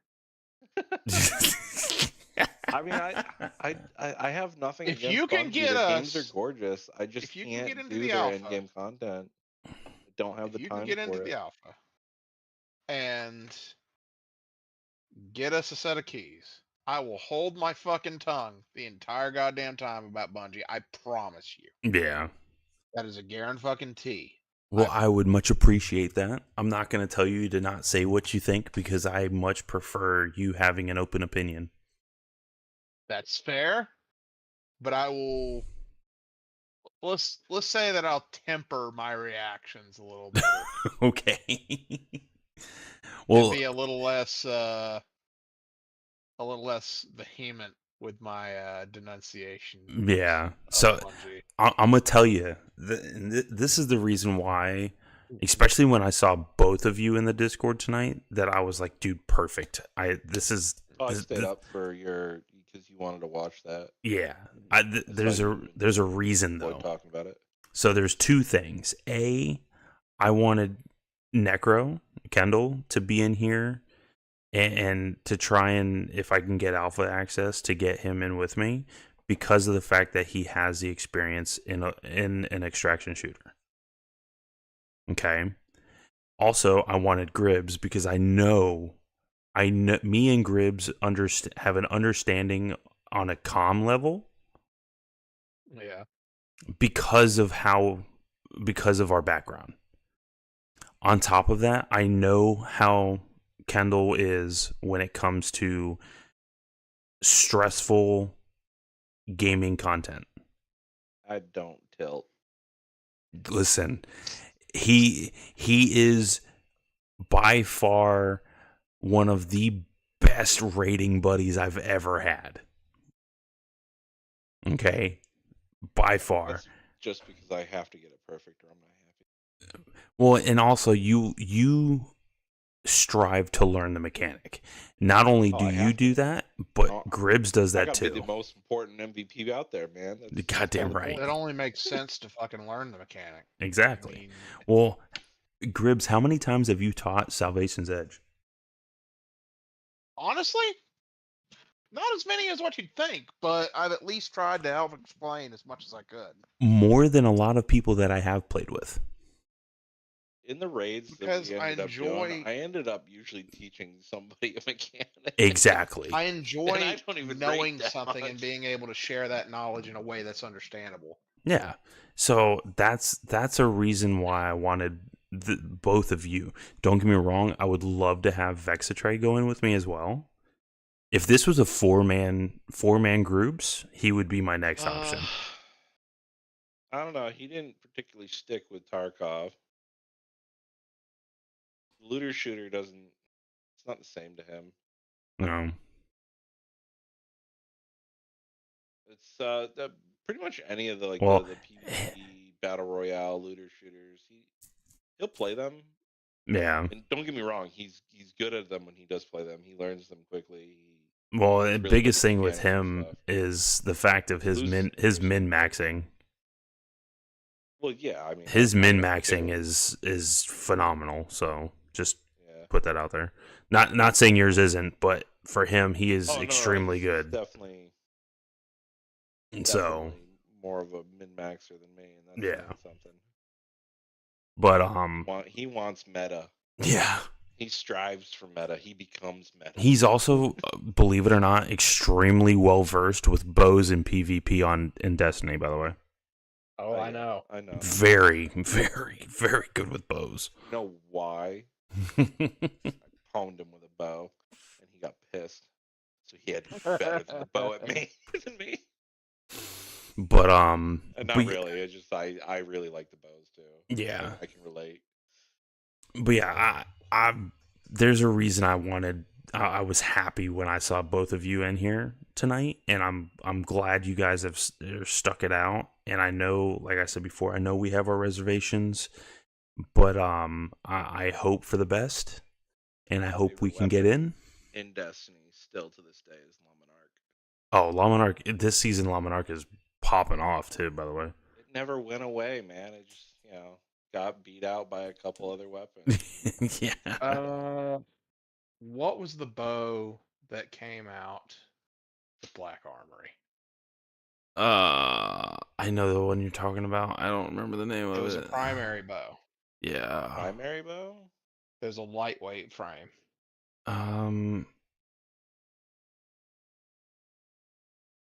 That's a good I was question. busting fucking noggins with that one. Was it the one that you could get like the tempo and shit on it with the explosive Yes. rounds? Yes. Yeah, I know which one you're talking about. All right, Scooter, buddy. I love you to death, but you're being a little bit annoying right now. No. I'm about to find out. No, that's not it either. My son is being very The irritable or irritating right now. Fightful Fang? Bitter Fang? Something Fang? Yes. Fightful Fang. That's what it was. Is that what it was? Yeah, the Spiteful Fang. I remember because I almost used that exclusively once I got it. Because it had our archer's tempo and explosive rounds. Gotcha. With a really quick draw time, so you just like pop with the explosive round arrows. Mm-hmm. Once you get the archer's tempo. Yeah. But yeah, I think overall, I think we can make a pretty devastating team up, and yeah, especially if it wasn't the explosive head that most people. Especially if Kendall gets on if Kendall gets a sniper in his hands. I love me my snipes. Listen, I remember you in Division 2 with a sniper, yo. You just pop them heads, man. Just pop them heads. Whew. I even taught you a nice little trick on the quick scope shot. Yeah. Yep. You don't as long as you got that dot on them, you just tap your scope and click the trigger. You don't even have to be fully zoomed in before you pop their head off. All right, gentlemen.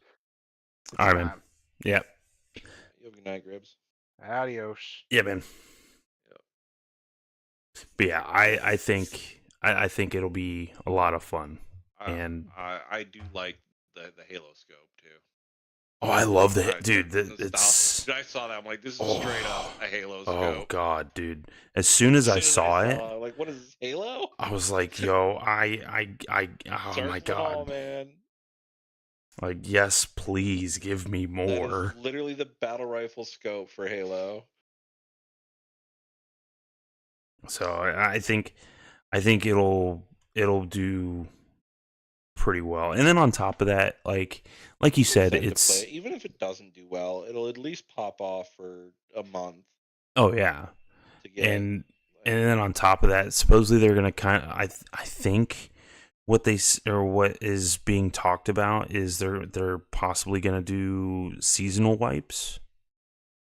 Yeah, Lupo seemed pretty excited, and if Lupo's excited, that means he's gonna play the shit out of it. Yeah, exactly. If Lupo plays the shit out of it, you'll at least get his viewership interested in the game. Yeah. Which and is when pretty large. When Lupo pops off on viewership, that's when you know it's gonna be good. At least at the start. Yeah. And then from there, it's going to be how they handle feedback and criticism. Yeah, I think the biggest reason, because like I know Lupo, as far as like, tonight I really can't say much just because he did get on pretty late tonight. But yeah, I haven't watched I know quite a few streams that I've seen here and there. He usually has between like 1,500 to 3,000-4,000 on YouTube. Yeah, that's normal for him. About normal. I feel like it's also because I feel that it's also because or lower. When he's playing Tarkov, playing Tarkov, it's usually around 1,500. Yeah, he knows that. That's why he hates Tarkov. He wants to play variety games, but Tarkov gets him so many more views. Yeah. That he feels obligated to play. Well, and see, I think he does, or his viewership. He's actually really good at Tarkov too. Yeah, in Marvel Rivals, I think he does pretty good viewership too. Yeah, I didn't get to see much of his content from Marvel Rivals, but I didn't see him playing as much Marvel Rivals. Yeah, it's not his. Yeah, he likes to fuck around on there, but he doesn't want to play it like professionally. Like no. Well, and then like, I mean, for him, Tarkov and like the hero shooter or the hero style game is not necessarily his forte. I think he really likes the idea of it. It's just not his Yeah. style of gameplay. But It's like more that's more up Shroud's alley, man. Shroud. oh dude, Shroud and Tim have been killing it on viewership with Marvel. Yeah, with Marvel. Dude, fucking Tim Is getting much value out of that. Just watching. Oh, I know. Oh my god, those videos were popping off for him. And like, dude, on average, now mind you, I'm watching because I'll put him on in the background and listen to him, and he's averaging between on Twitch between 15 and 25,000, and on YouTube between from like 10 to 25,000. Pulled him up the one day, and he was like, "Hold on, guys, I have to take a break. I got to do some views." He had to go watch some replays. Oh yeah. For some video content. Oh yeah. Yeah. He does it live, but like he does it live, but then he makes a video out of it. Whips. Why was I thinking? Who's Kevin? Kevin is well, I know Gary is Nick Merckx. Dr. Lupo's is Dr. Lupo has more than one. I don't know who Kevin's Dr. Lupo is. doesn't do a lot of shorts though. Yeah, I know he doesn't. Videos like most of his content is VODs. Like yeah, you watch the whole thing. Maybe I'm thinking of Winter. Maybe the StarCraft streamer I watch. Well, and then like I know, actually, there's Kevin the Penguin. Kevin, my. Oh no, that's Tim's pet penguin is Kevin. That's what I'm thinking of. Yeah, and he slapped Kevin a few times. Oh, he's slapped Kevin into oblivion. The poor penguin. I know. It's like, dude.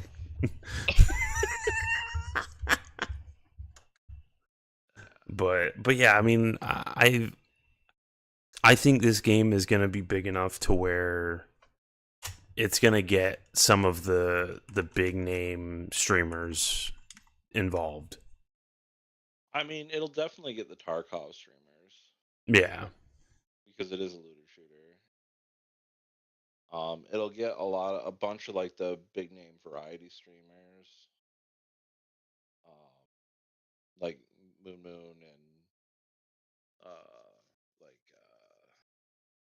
Quisha. The ones that played all like the Hunt Showdown and stuff, those guys will definitely give this game a try. Yeah. I mean, overall, I think it's I think it's gonna be. Play it. Anthony Kong Spam will play it. I'll be honest. I can see like Nick Merckx and maybe even Timmy trying it out. I know Timmy probably isn't gonna be like super invested in it. Nah, probably not. But I mean, honestly, what game is Timmy super invested in? But I think now Tim A might play. Yes, I can definitely see that. I could see Darkness getting into a game like this. Yeah. Pool Shark, all those older. Oh, I can definitely see Pool. I can see Pool getting into it. I haven't seen him streaming or anything like that. Neither have I. I mean, Did he retire finally? I will say like I'm not a huge Pool. Like I don't watch Pool Shark devotedly, but I don't. He might have. I think he might have retired from streaming finally. I can remember him being on one of Lupo's charity streams or something, and it was like that's when like he came out and he looked like Old Man Winter just came out of the woods, fucking hippie style. It was crazy. And I think they did say that he retired. He might have.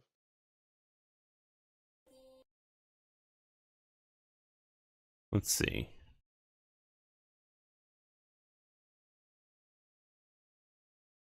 Nope, he was on today. Then who am I thinking of? Yeah, he was on today. He actually covered the marathon reveal. He did. But he's been Is he kind still of. rocking the full beard and everything? It doesn't have a face cam. Oh yeah, he does. No, he's not. Not rocking full. I didn't see it. It's because that's in the way. But yeah, he's been doing that. He's been playing Magic. And then he's been doing Last of Us playthroughs. Oh, okay. So yeah, he's been kind of doing his thing. Yeah, he's been doing his own thing. So yeah, you'll get Triple G. yeah.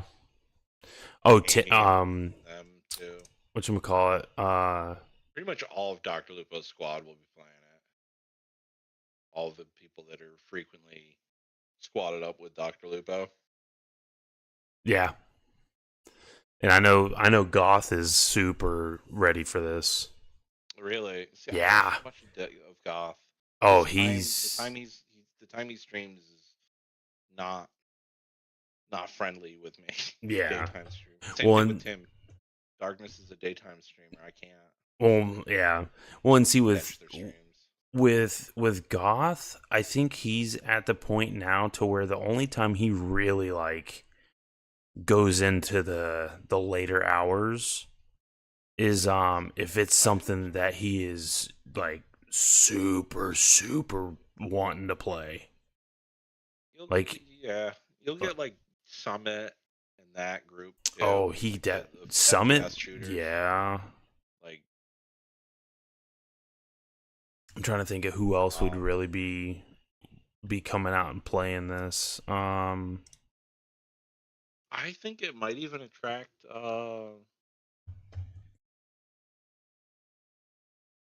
of like the really big FPS players. Oh yeah, Mr. Raffle Waffles is going to be playing it. Waffle, Shroud maybe. Shroud, yeah, I could see Shroud playing. I can't see him not at least trying it. Yeah. He's such a good like baseline for like if you want a really good shooter to play your game. Well, guess what? Shroud covered the reveal as well. He did cover it, yeah. So he'll definitely be getting a key for the alpha. Oh, he's already got. So what's crazy is the if you are partnered with, not partnered, but if you are a creator through Marathon, you are automatically put into the alpha, and you were given 10 keys to give away to anybody. Oh, okay. So trust me, I tried winning one of those keys. Keys to give to everybody he plays with. Yeah. If they don't already have a key, that is. Exactly. A lot of them will already have a key. So, but and then on top of that, if whoever gets one of those keys, they can invite 2 people as well. Nice. Yeah. Yeah, I can see a lot of people playing. Yeah. Yeah, people don't realize. I think they gave out like 10 keys. Trying to get like a mini stress test already? I think so, because I think I heard from somewhere, I could be wrong, there was like 400 people they gave keys to, or that they gave keys to, and each of those people got 10 keys. And each of those people got times 2. Yep, got 2 additional. Like that, there's going to be a lot of people playing. So I mean, if you think about it, what's the that? Servers will feel full. That's 4,000. 4,000 that alone. Plus or times the 2, so that's 8,000 players. No, that's not times 2. That's 400 people got 10 keys. Yep. And then each of those had 2 additional keys. Yeah. So that's 8,000 plus 4,000. That's 12,000 keys. Oh yeah, yeah. and that's not including anybody that got approved after the fact. Because you got to remember, if you go to the Marathon Discord and Dude, that's apply, crazy. You give 400 people 10 keys, and then all of a sudden you got 18,000 people playing on your server. yeah. Well, and so like you Damn, can go things to the multiply quick. you can go to the Marathon Discord. You can apply to get an alpha key, and if you get an alpha key, you can, if I'm not mistaken, So how you do they can. determine who gets the alpha keys? I don't know. So you got to actually you got to complete a survey. Do they take specs too? No, they don't take specs. They do take like what you're gonna play on. So because it's cross-platform, they ask you, have you played on, or like what systems do you play on? You can select multiple systems, and then they'll ask what system are you most likely going to be playing this game on. Yeah, if only. But yeah, they'll ask you, for you. But then they'll ask you what system you're going to be playing on if you got into the alpha. But they don't ask you for specs on it. Mm-mm. See? Nope. So how do they determine your value of input when you're playing on a potato versus I don't know. Oh my god, he's 1050? alive. Oh my god. Holy fuck, you're alive. I've been Almost playing 2 a lot o'clock. of... I've been in here and you never showed up. Bro, I got lost playing Schedule 1. Mm-hmm. Of course you got lost playing that game. He got lost playing a game that emulates his life. Like, Jesus fuck. Or what he wishes his life was. Bro, I'm the person in the lab room making all the different strands. Yeah, you wish you had the intelligence for such. Yeah.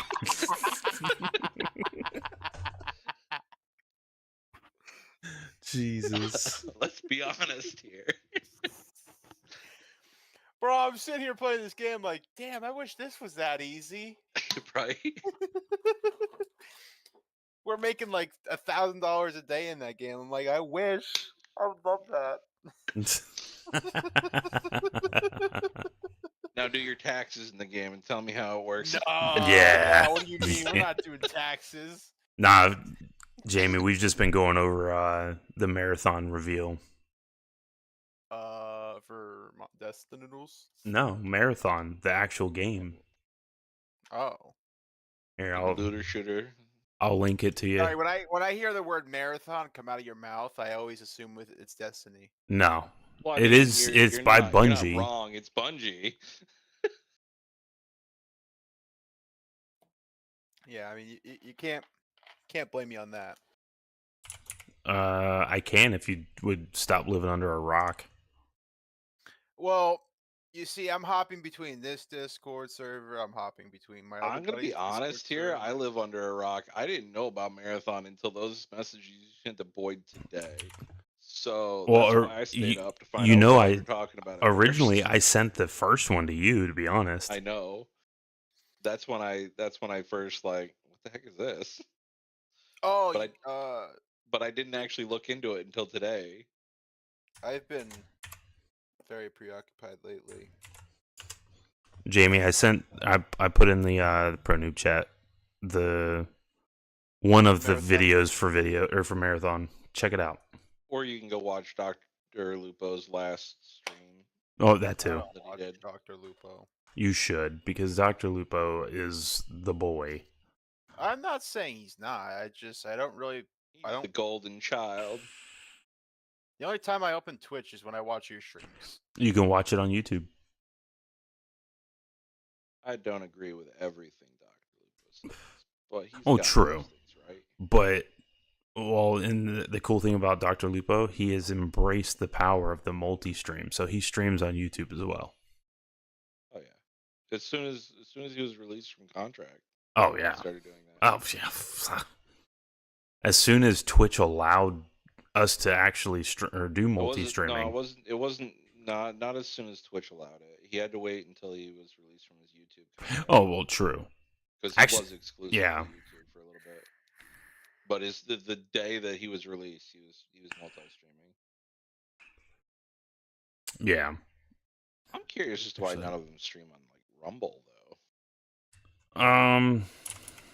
I think it is because of the what we were talking about earlier.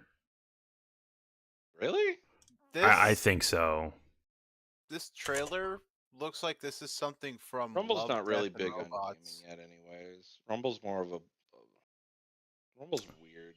I think that's also another reason why is because Rumble is not like a super like popular gaming situation,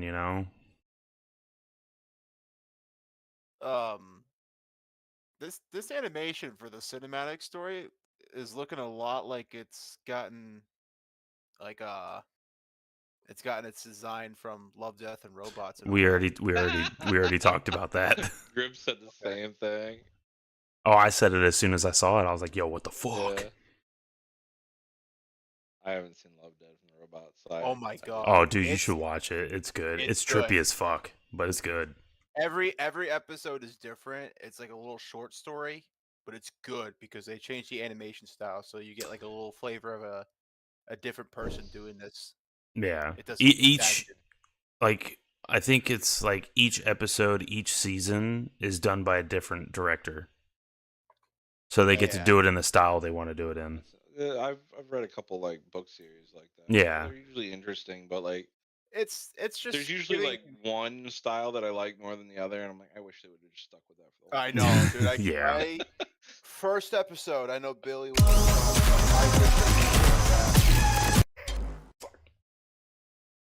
That was really loud. I wanted so much more of that first episode of Love, Death, and Robots. Yeah, there's 2 episodes of it. There was? Yeah, there's 3 seasons. No, you're talking of the robots? Okay, the first episode, Love, Death, and Robot, when that girl got plugged in and started controlling the monster. I wish there was more of that. Oh, that one. Really interesting. Yeah, no, that was a really good one. Like that first episode fucking pulled me in hard. Yeah, no, that was a fantastic episode, and I truly. First one too? No, it's not the first episode. I think that's like episode 5. With the monster? Yeah, with the monster. That's not the first episode. The first episode of season 1 and the first episode of I think it's season 2. Hold on. Dude, this trailer is so trippy to watch for it being a cinematic. Because we're talking about Love, Death, and Robots, and this is all imagining as I'm watching this. So it's. To me, it looked like Apex meets Division meets Tarkov. I can see the Division part. Maybe it is the first episode. It's got a very the gameplay like looked and a lot like Apex, but like they're playing Division Dark Zone. Yeah. No, so it's the first episode of season 1, and so that would be the first episode. No, for the robots. The robots is the first episode of season 1. And then the first episode of season 3 are the 3 robots. One of my favorites is, a couple of my favorites. Night of the Many Dead. That one's hilarious. Night of the Many Dead. Yeah, it's where it's like a miniature town, and it's taken over by zombies. It's hilarious. And then is that the one where there's like no dialogue because of how slow they are? Yeah. All you hear is squeaking. And then Kill Team Kill is awesome because it's literally a CIA grizzly bear that's basically unkillable. That one's really good. Which one's another one that's really good? I think a funny one. I don't remember which one it is. It's the one where the robots visit Earth. thousands of years later. Yeah, that's well, both of them, both the robot episodes are like that. Well, I just no the one I like in particular is when Xbox 3000 finds the Xbox 360. That's the first And that's the they're like- first one. Yeah, they're like, "Come on, say hi to your granddaddy." Yeah. Yeah. No, that was the first one, and that one was actually pretty funny with the exploding cats. Oh my Watch god, on. yeah.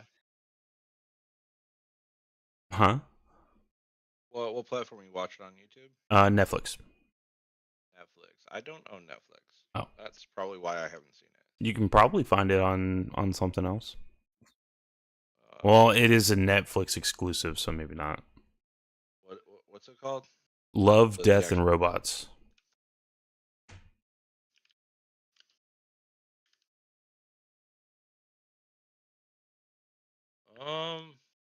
Yeah, it's a Netflix exclusive. Yeah. Not surprising. Fish Night was really good. Was that the one with the crab? No, that was the one where they get stuck in the desert. The car overheats in the desert, and they get the ocean life outlines at night. Yeah, I won't be able to watch it. So And then that one's like just really trippy. The other one that's really trippy is Helping Hand, which is where the astronaut is, or not that one. That one actually might be season 3. Bro, this trailer is fucking with me. Something else. Oh, there you go. Just oh yeah, camera dude, angling. the camera angling was quite intense. Yeah. It is. It gives you a whole new feeling of just what's going on. Is that the in one? this. Is that the one we saw at the end there? Yeah, that's the one I sent. That's the one I sent to him. That's fucking. Oh my god, dude! I'm just sitting here Jesus. staring at this.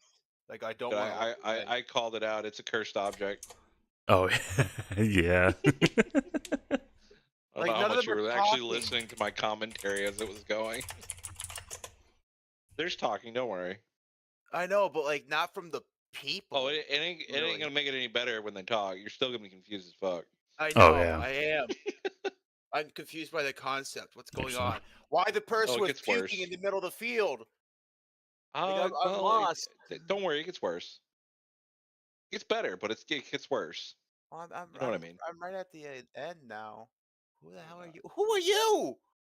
Yeah. Dado posted a video, says, "So are we changing to Dado does marathon?" Yeah, probably. Yeah. You're a guy. Oh, that's another one. Dado's gonna be big into it. The person with the gray face with the black strip was a guy. I thought that was a girl this whole time. Nope, that's a dude. That reminded me of what's his name from Destiny, the Crow. Oh yeah. That whole I need to scene see reminded me of gameplay. Crow. I need to see gameplay. My brain's not gonna settle with this until I see gameplay. I don't think there's any gameplay in the trailer. I need some gameplay. I need some. In that worry, we in use that some one, gameplay. yeah, I'm working on it right now. Hold on. There was gameplay. Yeah, I'm gonna give him Lupo's gameplay. The Lupo Rush? Yeah. Dude, The Lupo listen, push? the Lupo push is insane. Really? I'm gonna say So something. that's damn gonna make you aggressive. happy. What's you say? So I'm gonna say something that's gonna make you happy. Oh fuck, what? I typed in marathon gameplay. And you saw my stream? 4, 5. You're the 6th one down from the top. Yeah, I know. I just saw it. I was like, yo, what? Nice. What the fuck? Fuck yeah. Okay, hold on. Let me see here. Where is I guess I can do this one. Ah, damn! If it wasn't so late, I could have just texted mom and be like, "Billy's streaming." I talked to her yesterday. Yeah, did she tell you what's going on? You talking about the RV? No, about Aunt Gert. Oh yeah, she told me. Okay. I posted in the pro noob chat for the alpha gameplay highlights. So that one's gonna When I went be. up, she was not doing well. Yeah, she told me. Yeah. No, I called her because we actually got a dog. Oh, nice. What breed? He's a puppy. Not really a puppy, but 5-year-old, Okay. definitely not a puppy. The inventory is giving me well, you remember this is an extraction shooter, just so you know. Yeah, it's supposed to be like Tarkov in that aspect. Yeah, I do like that. and then I like it's I gonna like it how it's a lot has more simple. it has a revive system. Don't like that. We don't know theory. fully In how the theory. revive system works. In theory, I don't like that. Yeah. We'll see how it plays out. That's not a game breaker for me, but it's Yeah. something that would annoy me if the yeah. scenario that I pointed out happened repeatedly. I would start to get really annoyed with that. Also, Jamie, I don't know if you'd be interested, but they are doing a closed alpha. You can sign up for it if you were interested. I am. Yeah, send me the link for that. I'm gonna send. So what you're gonna do? I'm gonna send you. Actually, hold on. Do this. We're gonna do. All right. I'm gonna send you the invite to.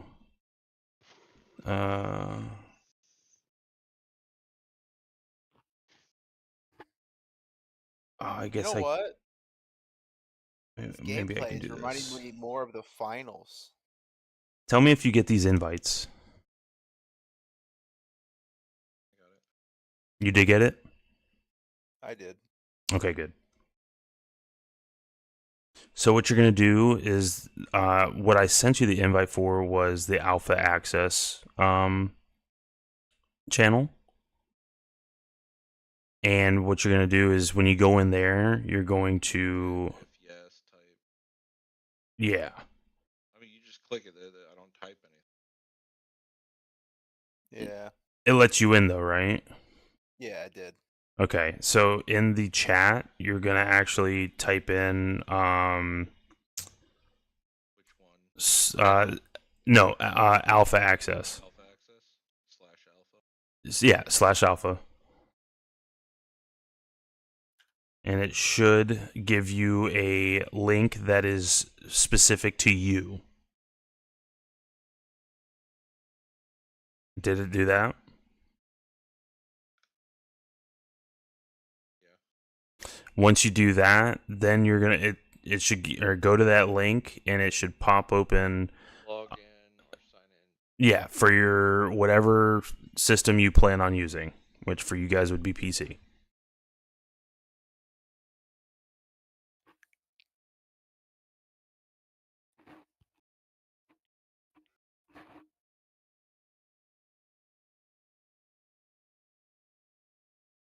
So wait, do I have to type /alpha and then what type? So just type in /alpha and then it'll send you a direct message in that chat. Giving you a link. If you meet the requirements, you just click the link, which will open up a link in your browser, and then it'll ask you what you'll have to sign into the Bungie thing. And then Here, Jamie, stream your. I got the link. Okay. Yeah, and then you're gonna do a survey. Just fill out the survey, and it's not gonna give you an alpha access code right now. It will so the way that they're doing it is you can put in for an alpha access code, but you are not guaranteed a code. Okay? If you are given the code, it will be given to you probably the week of the beginning of the alpha. The close serious NDA. There are NDAs. If you do get into it, you can only chat with other people that are playing the closed alpha in a specific Discord. You cannot use any Discord you want. Okay. So we can't, if we play the game, we have to be in their server. The closed alpha. The closed alpha Okay, at least for that one. for that one. The betas might be different, but this This one specifically, it is under NDA. You are not allowed to tell anybody about it. The only thing you are allowed to say is if somebody asks you, "Hey, have you played or did you play Marathon?" You can say yes or no. That's it. Damn. Yes. No, that's how NDAs are. They are very, very, very particular on what you can and cannot say. No, I understand that, but I mean, I've never beta tested a game where I had to pretty much sign an NDA to do so. Oh yeah. Oh yeah. And in the survey, it will even tell you, what was it? Are you okay with doing? Bro, Yeah. this thing's even asking my job status too. Well, that's because they want to know what kind of demographic you're from. Oh. So that's not necessarily them trying to weed you out. They're just trying to find out what demographic you're from and what, where they can kind of fit you in.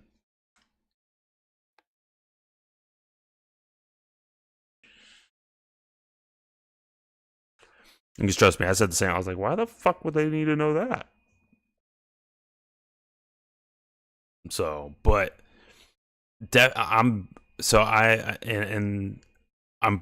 pretty sure it works the same way for the alpha codes. Like if you applied for them, Kendall, I think it's going to be the same as if you were given a code where you're able to invite 2 people. I could be wrong. Hold on. I'm actually going to look that up.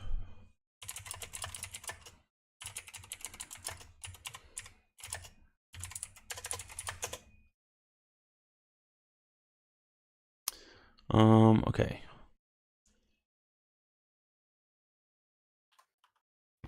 Accept the Marathon closed alpha, not NDA.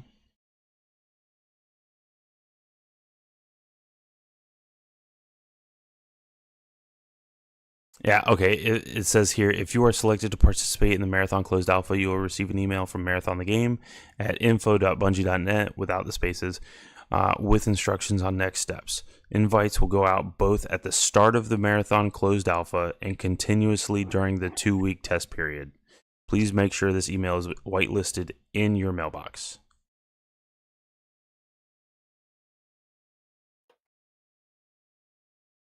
Nobody I know is a Bungie employee. Okay, hold on. Can I invite my friends to play with the alpha with me? If you and your friend have been selected for the Marathon closed alpha test, you will be able to group up with them in game. However, the closed alpha test will not be spreading or supporting friend invites to players that were not selected. Oh shit. So if you and Gribbs don't get selected to play the closed alpha, but I do, then I will not be able to play with you. If you guys do get it, and I get it, then we can all play together. So you're not getting a key? So because I had to apply for it, I wasn't given a key. I won't get the ability to give you guys keys. Gotcha. So,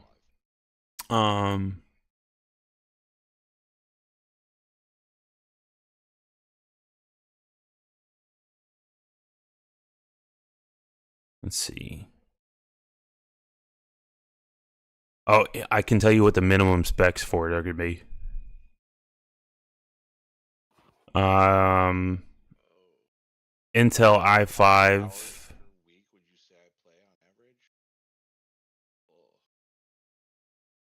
Just a guesstimate. Don't Intel Core i5 or AMD Ryzen 5 2600, 8 gigs of RAM, GTX 1050 Ti or RX 5500 XT, Intel Arc A580. Need to have 4 gig video RAM or VRAM, DirectX 12, and Windows 10 operating. That's your minimum specs.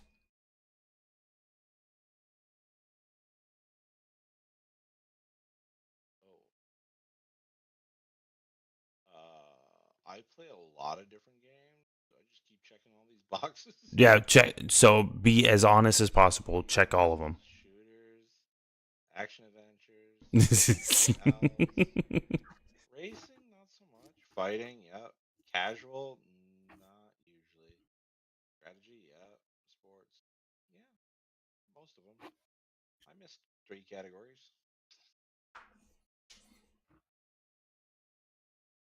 But yeah, I mean, I hope I get mine. I hope I get one. Like, I really do. Oop, that's not what I wanted.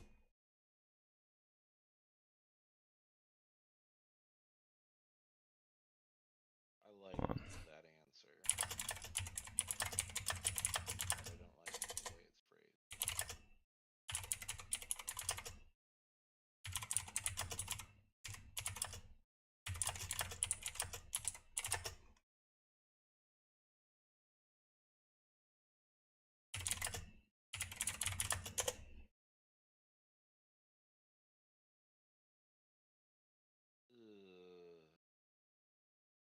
I need to combine these three answers into one by dissecting answers of all three. I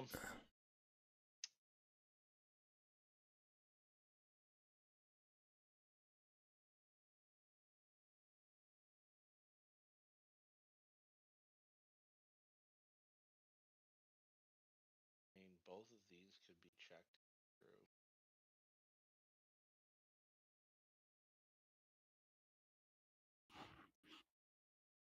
All right, there we go. I did my survey. Nice. If you have a priority code for the alpha, it doesn't guarantee you access, just increases selection chances. If you are picked, you will get 2 priority codes for friends.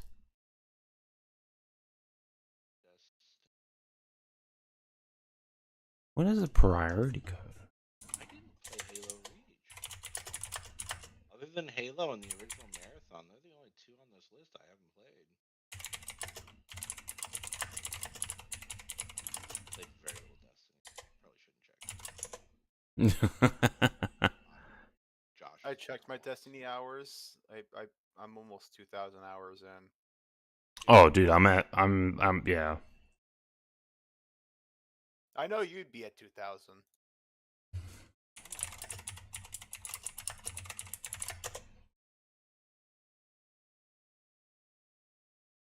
Oh, there was a downside. Halo Combat Evolved from 2001. Hang'em High alone, I probably have 50 hours in.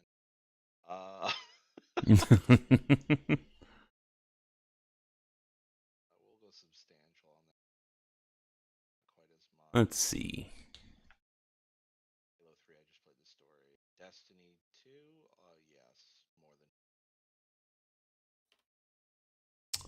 than. As of right now, let's see. Hold on.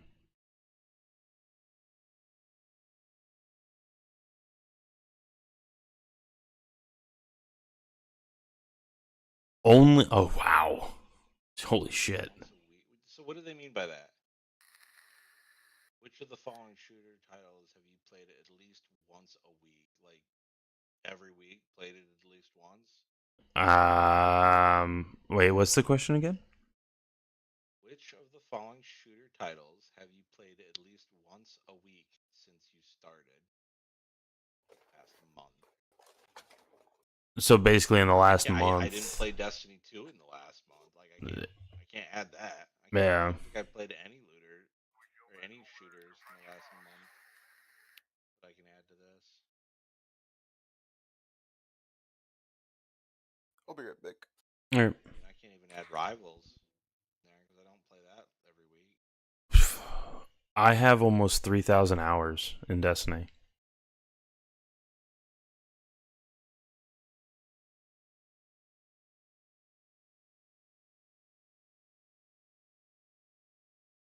If I include Destiny 1, I have over 3,000 hours. It requires an answer. I still gotta lie. Stream your screen if you want.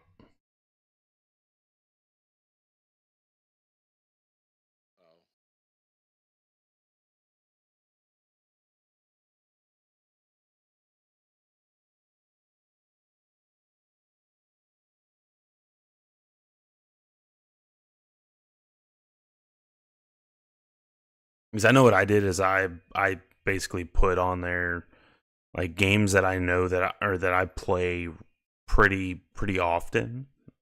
I hold on, let me see.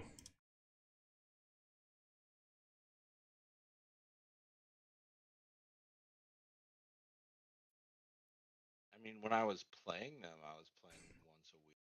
Let me see. Which of the following shooter titles have you played at least once a week since you started in the past month? What games have you played this month?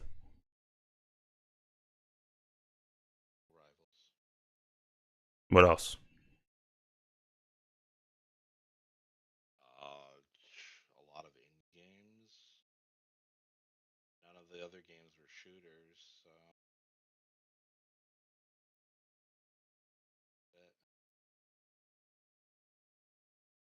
Marvel Rivals, it's the only game that I played on this list in the last month.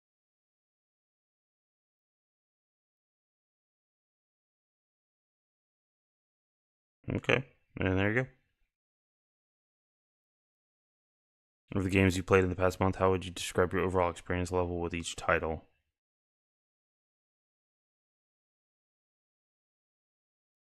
And that, I would say that's overall, not just in the past month, but overall.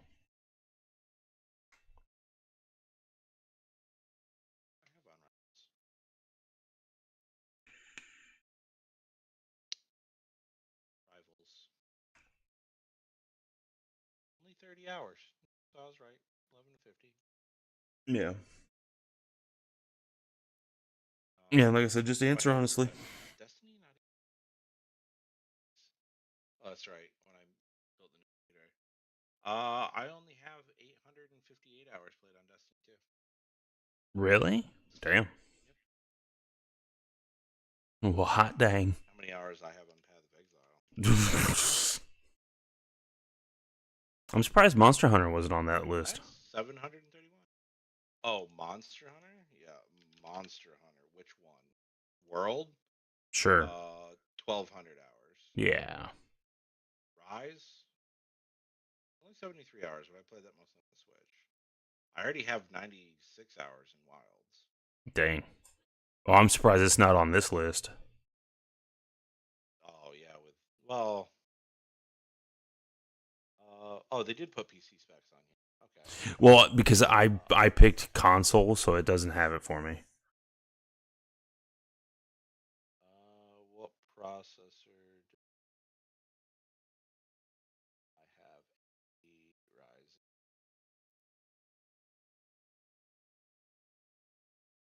I was about to say there's a slider bar if you need it.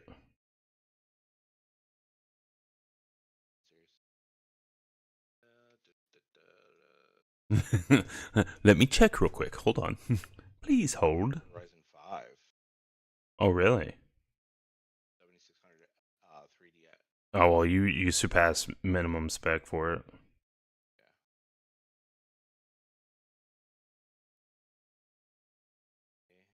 GPU. This is going to be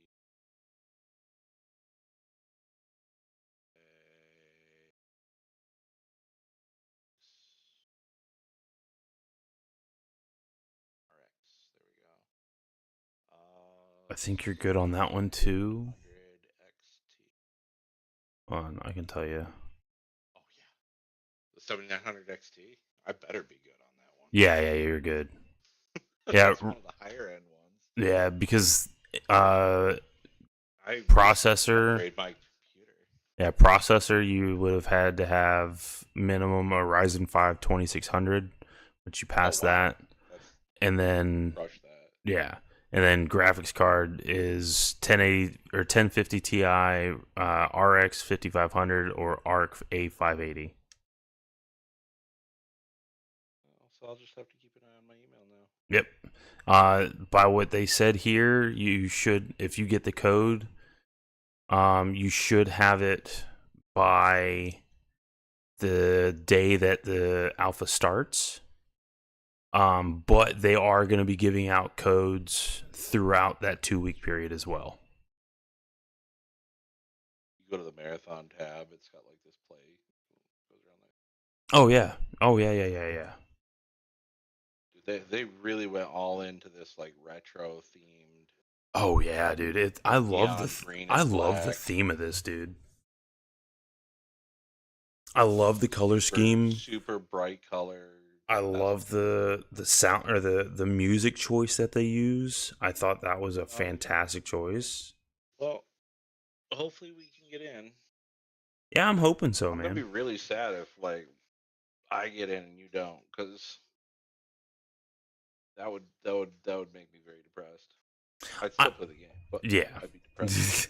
I mean, on one hand, I feel like because I'm not on PC, I have a less of a chance of getting in. Oh, you signed up mainly for Xbox? Yeah, well, my PC won't be able to handle. Oh, I guess I wouldn't be streaming it. Damn, I could have signed up for PC. Because I'm not going to be streaming it. Because I can't stream it because of NDA. You would literally just. I mean, you would probably have Discord up in the Discord. Well, the download's only 6 gig download. Oh, so this is like alpha. Yeah. It's still Get one very, map. very much alpha.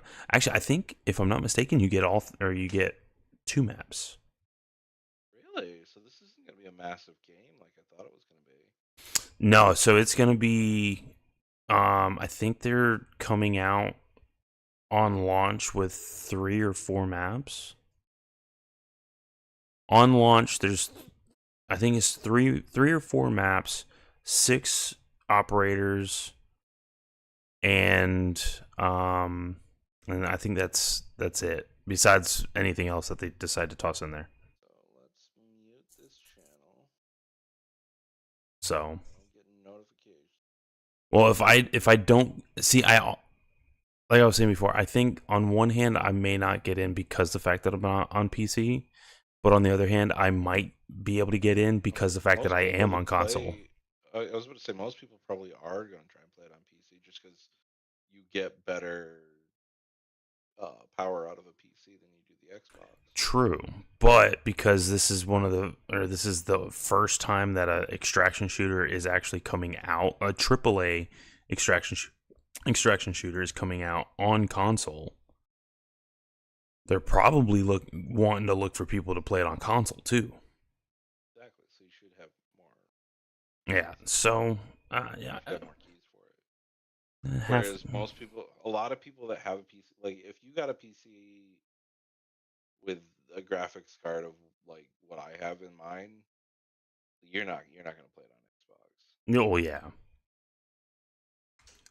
Like I'll get so much better frame rate, and even if it's not like so, even with like Monster Hunter or Cyberpunk, all those games that came out that were like super unoptimized, I didn't feel it. No, yeah. I'm not playing on console. I'm playing on a PC with decent, like better than decent specs. Yeah. I may have spent a little bit more. What'd you have in your other PC? Because you said that you just upgraded. What did you have? I had the 1080. Really? Yeah.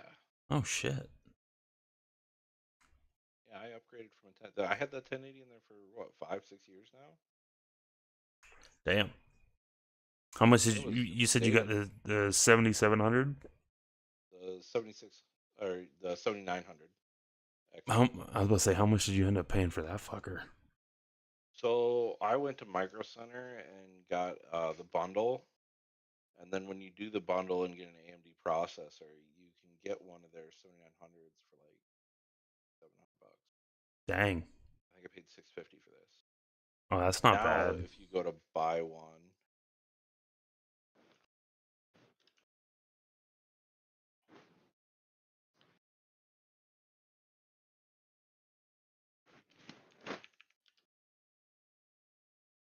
uh, 7900 XT goes for $950. Yeah. Yeah, not cheap. And that's the power color one. Actually, that one is the same in their deal right now, I'm pretty sure. Oh, wow. Micro Center. Yeah, if I could afford, I would love to. Top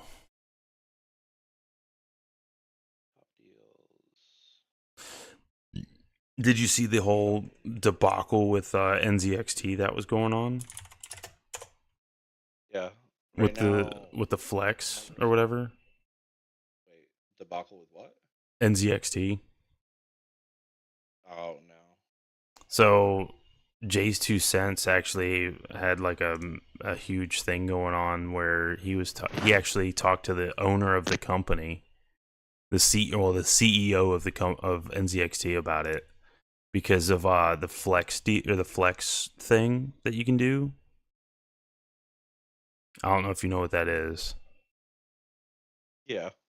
So basically, what? Oh, that was NZXT. Yeah, I did. I did Yeah. see that. I did see that. I saw that. I was when like, it yo. like I saw it when it happened. That was 4 months ago, dude. Oh no, I know it was a while ago. You got to remember, I haven't really been able to sit down and talk with you in a while. Yeah, that was that. Yeah, he literally talked, and yeah, no. Oh wow. It basically ripped people off, according to Jay. But yeah, the power cooler or the power color 7900 XT, 20 gig card, Mm-hmm. you get right now for $599 with the purchase of any AMD processor, so $600. You get this for the same deal that I got mine. That's not bad. I got the Hellhound, which goes for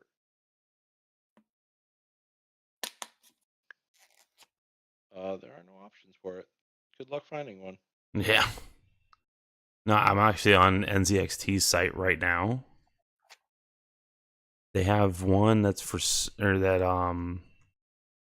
it's the 5070 edition for $1,900. For what? It's got a 5070 in it. 5070. That's the new NVIDIA card. Yeah. Hold on, let me see. Where are the actual full spec? Okay, here we go. It's got the RTX 7800. It's got the RTX 5070, Intel Core Ultra 7 265 KF, 32 gigs of DDR5, 2 terabytes NVMe. It's got the Kraken 240 AIO. You said the Ultra 7 is all right. No pocket.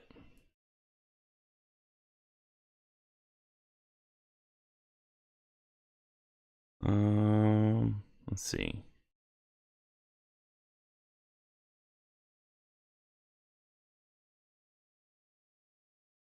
Trying to see what else. Yeah. Team T-Force Delta RGB fucking DDR5.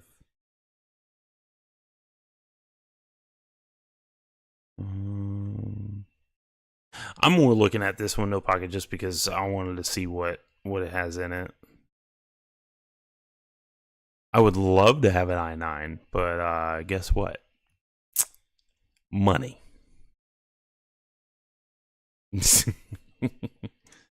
Like, don't get me wrong, I would. I had the i7. They draw too much power. So what's the difference between the Ultra 7 and like an i7? Intel? Yeah.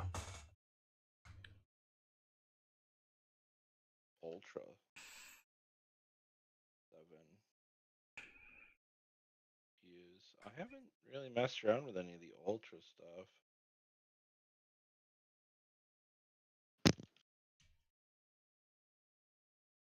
They also have the Ryzen 7 9700X for with the 5070 for 1900. Well, 2000. So they don't have the thread count. Okay. Why aren't they cheaper then? Their base clock is higher, but their boost clock is lower. No Pocket says it's if it says Ultra, it's ran with AI. Run with AI. Yeah. So let's see. But it doesn't have threads. It doesn't have like boosted threads. If it's 24 core, you get 24 threads, whereas a 24 core i9 would give you 32 threads. Let's see here.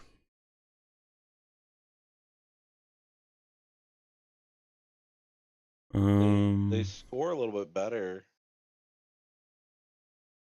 especially as a learning machine. A blender, single core. Of course, What did I say this one had? better there. Multi-core. Yeah, they do score better than the 265K. Yeah. They score a lot worse on memory bandwidth.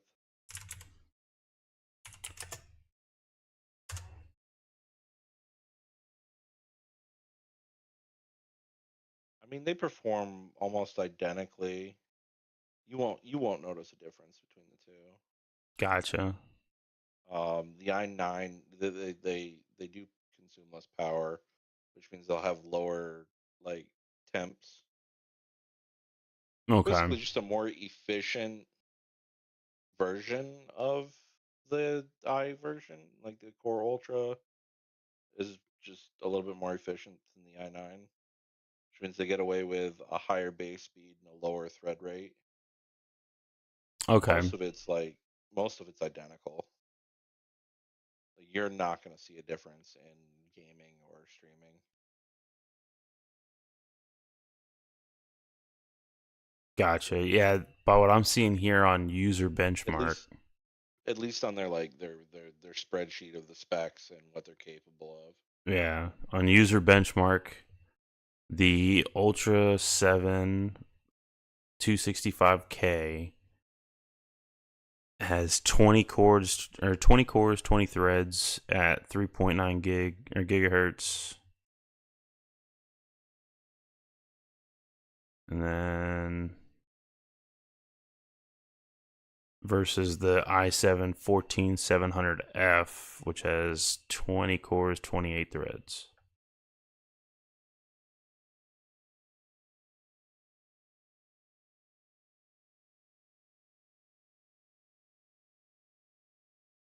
Okay. The new Ultra series. You're like 0.5 off of each other when they're both at like a 9.8 and a 9.3. Like you're 0.5 off in the nines. Yeah. As far as like where they rate. The new Ultra series is crazy because it's smarter. It's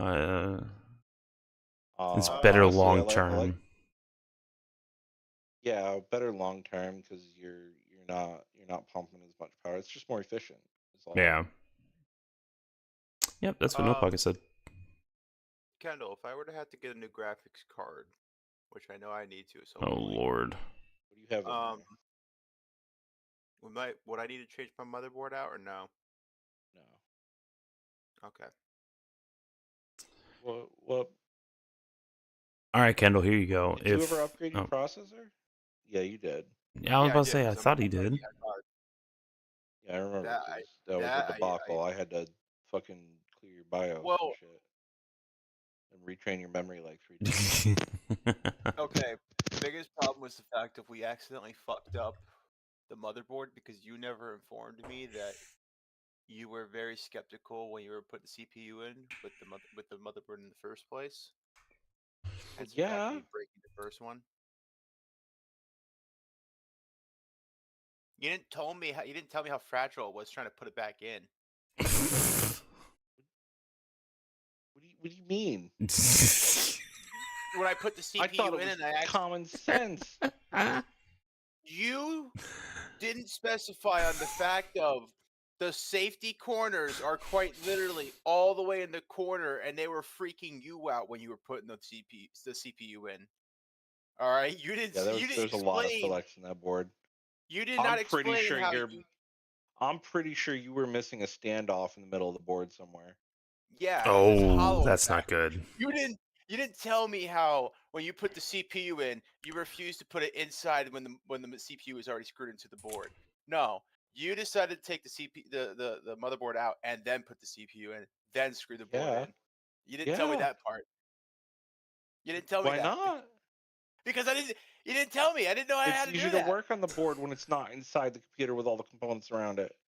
Well, when I'm thinking, okay, it's nice and locked and secured in, it should have just It was fine. no, because I had to get a whole new motherfucker.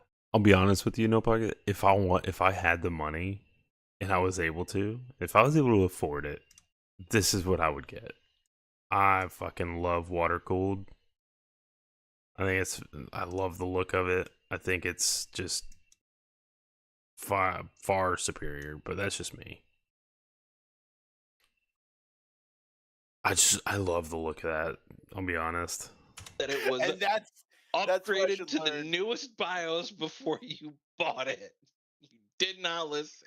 I forgot, and then I ran it by them because they were right next to me, and they were easy. It was like And how many times have they been wrong when I told you something? Every time.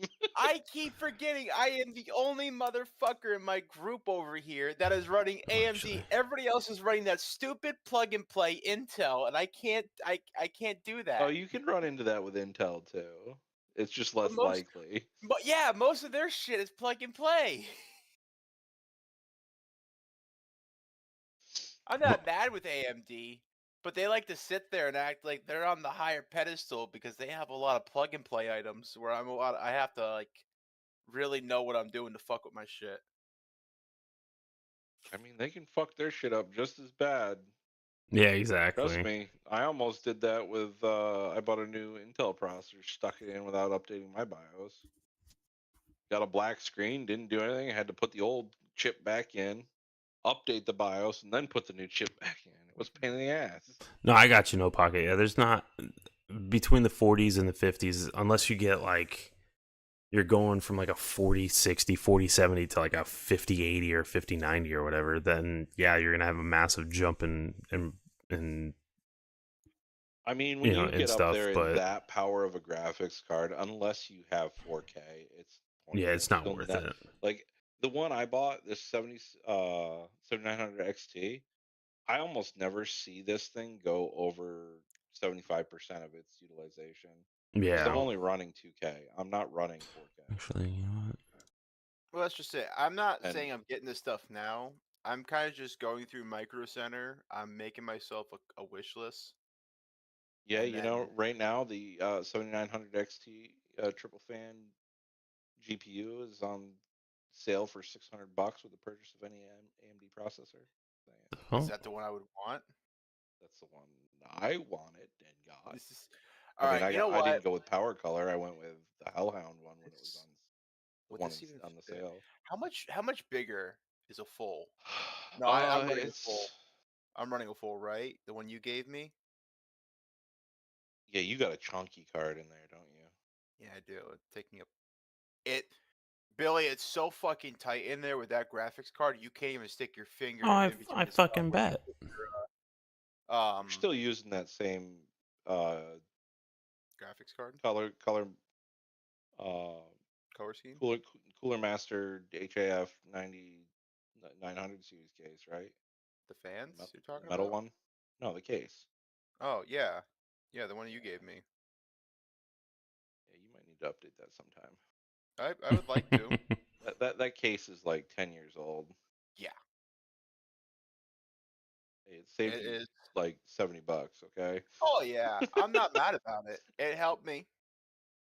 I bought a fish tank case And I was going to put it in, and I liked it. I'm like, well, I can cut you costs on the case. Hey, I had to do what I had at that time because I flat out told you I had $600 I was working with. That was not much. I cut as many corners, and it worked. Okay.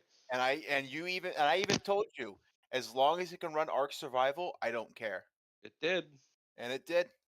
You're damn right. Ran it actually pretty well. Yeah. I was surprised how you Still very got, laggy, nonetheless. It was a little.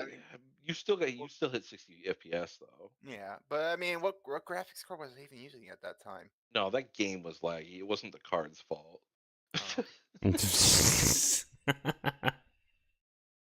I think it was more your internet that was the problem. Oh my god. Fuck Intel. Don't blame Intel if your internet's fucking trash. Just saying. I mean, We upgraded the box. Okay, even with that. It's not internet.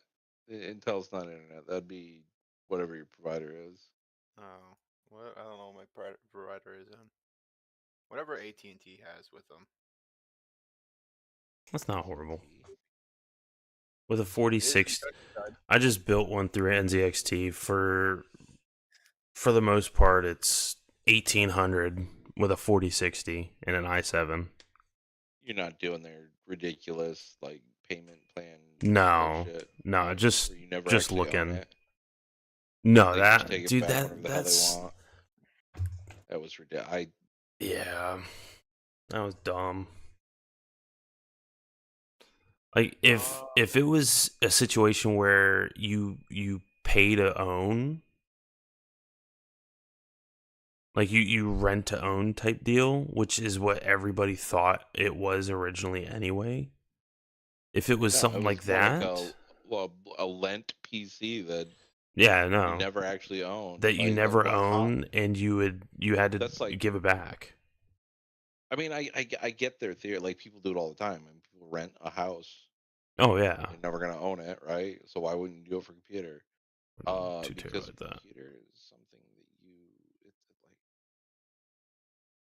I don't know. I don't agree with the whole leasing a car either. Just buy the car and pay the payment. It's the same as leasing it. The only difference is you get to keep it, and you own it. As long as you make those payments, and not only that, it's not constant payments. Depending on how much you're putting down and how many years you're willing to pay for it. Yeah. No. But the biggest problem. So I can see why some people would, for short time, lease a computer and stuff. The problem came in when like they own everything on it. Oh yeah. So when they get it back from you, it's like, what do you do with your stuff that's on it? You got personal information. You got all Yeah, of are you gonna your files and shit. How well are you gonna wipe this computer? Are you actually Yeah. gonna make sure my information is no longer on this computer? Yeah. Especially for people that don't know how to do it themselves. Like they don't know any better. I mean, you log in and you got access to all people's passwords and banking information because they're using Google. Yeah. What? Yeah. How big of a jump do you think I can make with my graphics card? I don't know what you have in there right now. I know you upgraded it at one point. What's the other? My graphics card I have right now in is a 5600 XT. Was the 5600 XT? Yeah. Well, that was actually a decent card. Hold on. Before we go any further, Jamie, what would you be willing to pay? What would your budget? What would your budget be able to be? That's I can give you a decent card for $4,000. I mean, to be honest. I was thinking. He's gonna skim about $3,000 off the top. No, I was gonna say like $1,000. That's a decent card. Maybe like 500-600, just so I can sink the money in. 500-600 for a while. Well, if you buy a processor that costs a couple hundred, and then you can buy this one for $600. Yeah, I don't think you're gonna get that. I'm making a wish list, so I don't have to constantly ask you guys. I could just sit there, go to the Micro Center, my shop there, and then just I pop, mean, pop, pop. Oh yeah, so you guys the do only have a reason micro this, center up there. Fuckers. yeah, I have Yeah. literally 20 minutes from my house. Yeah, Not only I that, wish. it can give me learning experiences and also time to see you guys, so I could pop down there, grab my parts, bring my PC over, hang out with you for a while, and you can also show me how to not fuck up my Well, hold computer. on. When Like you how say I had you guys, what are you talking about? You guys? Kendo, Tara. I'll also get to Not see gonna the help me with kids. anything computer related. Oh, In fact, you're I would talking recommend you don't let him. her touch it. Yeah. Just saying. Don't even let her look at it. They have an XFX AMD Radeon 7600 XT Speedster. I still 16 still gigs say hey instead to of Tara. 20, but that's still pretty good. Not only that, I got to plan around. Josh wants me to one day, when he knows I'm going down to see you guys, he wants to come along and give you guys a proper thank you. Yeah, he did mention next time you come down, he wants to come down too. Yeah. Which I honestly, I do think, as much as it sucks for him, he's gonna be farther away and get fewer chances to see his daughter. I think That this does will suck. give. Yeah, But he's got better opportunities around there. Yeah. Yeah. Where he was. This will give him the chance to save up the money. He's I also feel like this will with give him a kick in the Watch, who's pants, a good dude. Yeah. Hopefully Watch gives him a good kick in the pants too. because I don't agree with him. I do in some way of he didn't need a car, so he didn't need to worry about insurance and stuff like that because the I mean, I insurance could he had. recommend an arc like an arc for you. Yeah, Arc I've seen has been pretty low price. I've heard. Arc. Yeah. It's a You'll be new my guinea pig. version. I know nothing about these. You're basically gonna be my guinea pig. Yeah. Oh. So what I've heard about the Arc cards is that they're very similar to how like what we were talking about with the Ultra processors. Same concept. They are more efficient. The problem that you run into is not a lot of games are getting drivers for them. Yeah, there you go. Not a lot of games Drivers, have the Intel yeah. Arc high performance cards. What I was talking about. So there's where's the one I was gonna recommend you? It's like 7 something. They don't have them right now available apparently. Ooh, that's a nice looking case. What, on mine? No, the one I found. Oh. It's got like a wood style texture on the one side, but it's still got a glass case on the other half. I'm about to say if I get a PC, like I know everybody says don't worry about a case. You can get a case later kind of deal. I'm sorry, but I want like if I'm gonna be getting a PC, I want the case that I want. I don't want to sit there and worry about it later. It wouldn't There's hurt. a lot 'Cause I know there's a lot of good cases. how much was my case, Kendall? Like 60. The one I bought, I think it was Yeah. around 60. Yeah. I mean, I was fine with that for until now. Granted, it's like 7 years old now. I should Oh no, probably yours is free. I kept your case. Yeah, and pretty then took it off your price.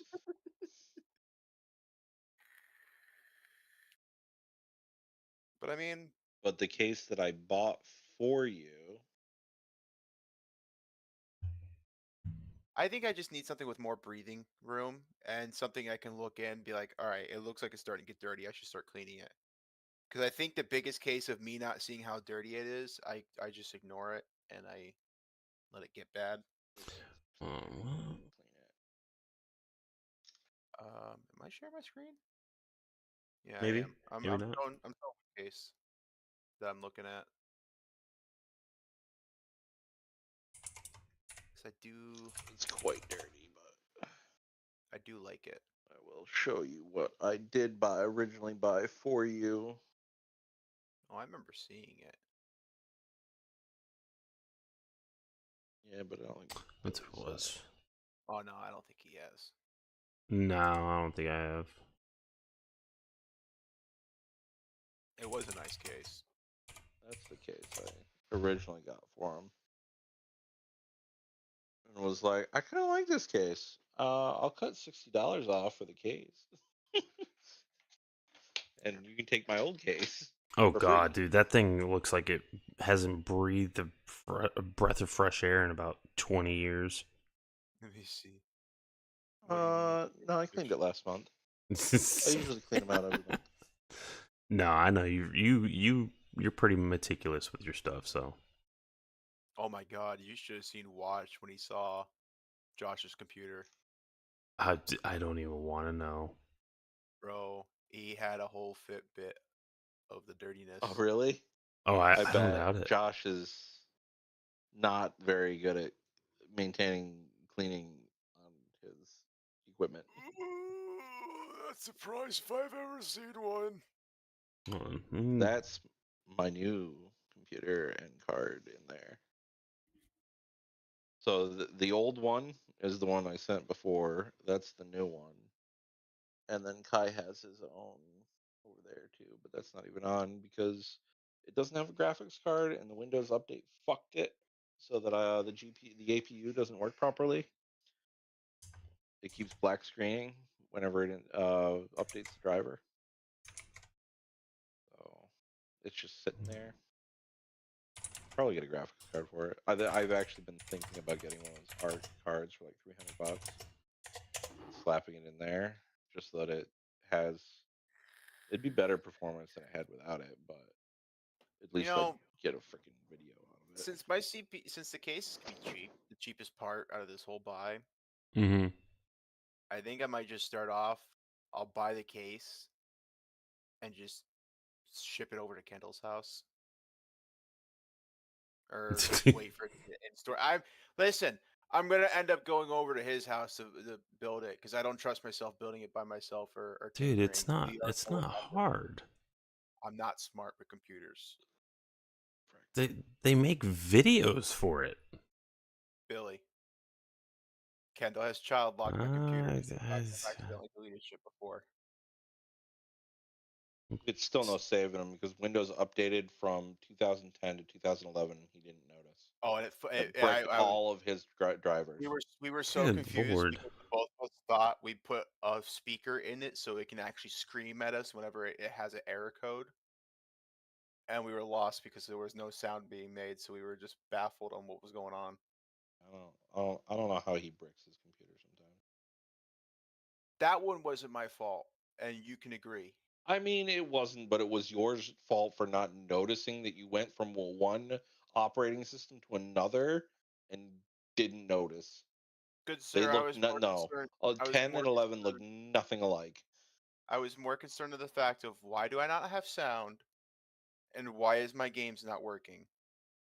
And the fact that your entire UI was different didn't, give you any hints or ring any bells.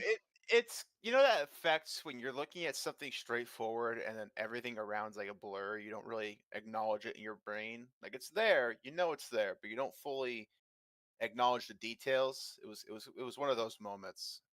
There you go. There's a nice, cheap, decent case. Fractal design case too, so it's got good airflow.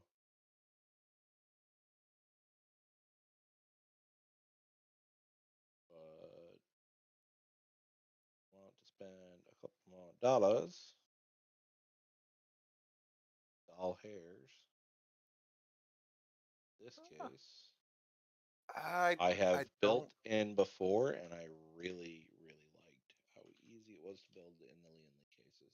So I'm not a fan of that case, the first one you sent, just because it has the things on top, and my case is slid in and has something on top covering it. So it would not be practical for me to have a case like that when I already have something different in mind.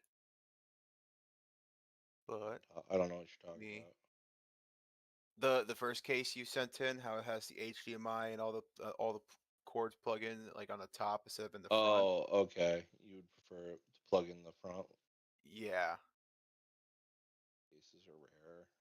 Because the Lian Li cases on the top too. Oh, Lian Li, I fucking love those cases. Yeah, that's the second one I sent him. It's a little bit more. It's 82 instead of 60. It's But it'll the give you a interface ton is of room. so easy to build in. They Yeah, make it because for you. the fully modular and everything, like everything opens up. Like it's seriously amazing. But like you can see, Kendall, it'll be a little tricky for me to plug things in with that angle. Same with that one, from what it looks like. Yeah, you definitely need front or side. You could get it with side, couldn't you? Yeah, but I would be a little concerned of my leg bumping into it. Unless it's on the other side, on the right side instead of the left. Nah, it'd be. It's not bad. It'd be on the side that your leg's on. Yeah. You need front mounted power. That's You know what? rare nowadays. Is the one I was looking at, is that front mounted? Now that I'm thinking about it. Was the NZXT's front mounted? NZXT, The H5. yeah. Fuck. Now they're top. Yeah, they top are. corner. Damn it! I like that one. NZXTs are easy to build in too. They're easy to build in, but everything comes apart on them. Monotech is another one that I like their cases. I would just like to find an open case, but still have it in the front panel for my plugs. Which I feel like that's going to be a very annoying thing to find. Oh no, this one doesn't. That's not bad. This is the micro. Micro might be too small for you though. I can work with this one. Micro and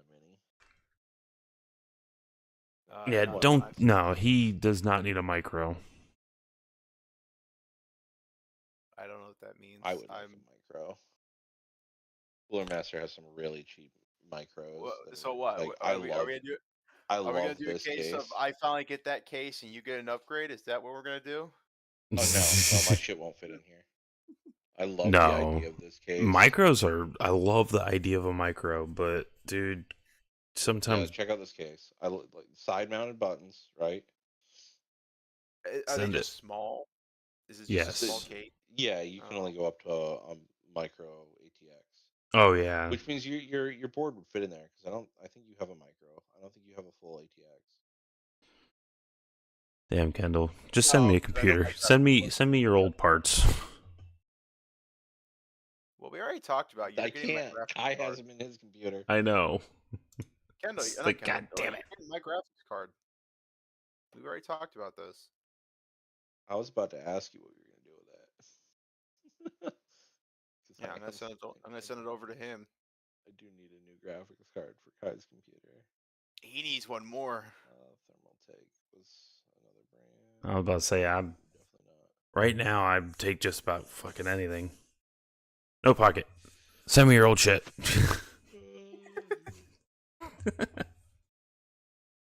Yeah, They sell mixers. Buttons are gonna start costing like $100. And even then, I don't know. I'm just joking with you. No pocket. You're good, dude.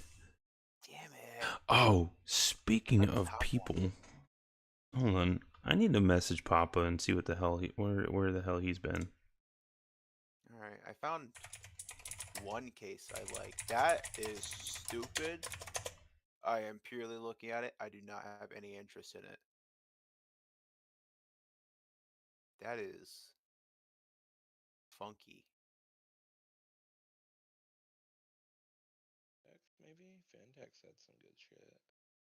Yeah, I'm not spending $500. Not for a case. No. You looking at the Cooler Master HAF 700 Evo? Yeah. He called it. Yeah. It looks nice. Yeah, it looks I did. bougie. I'm not paying that for that. You're that funny. Is excessively bougie. Yeah. Why would you spend that money on a case? I can't even imagine the amount of extra. I have a hard time justifying anything over 100 on it. Like I'm pushing it with this one. This one I'm pushing it with.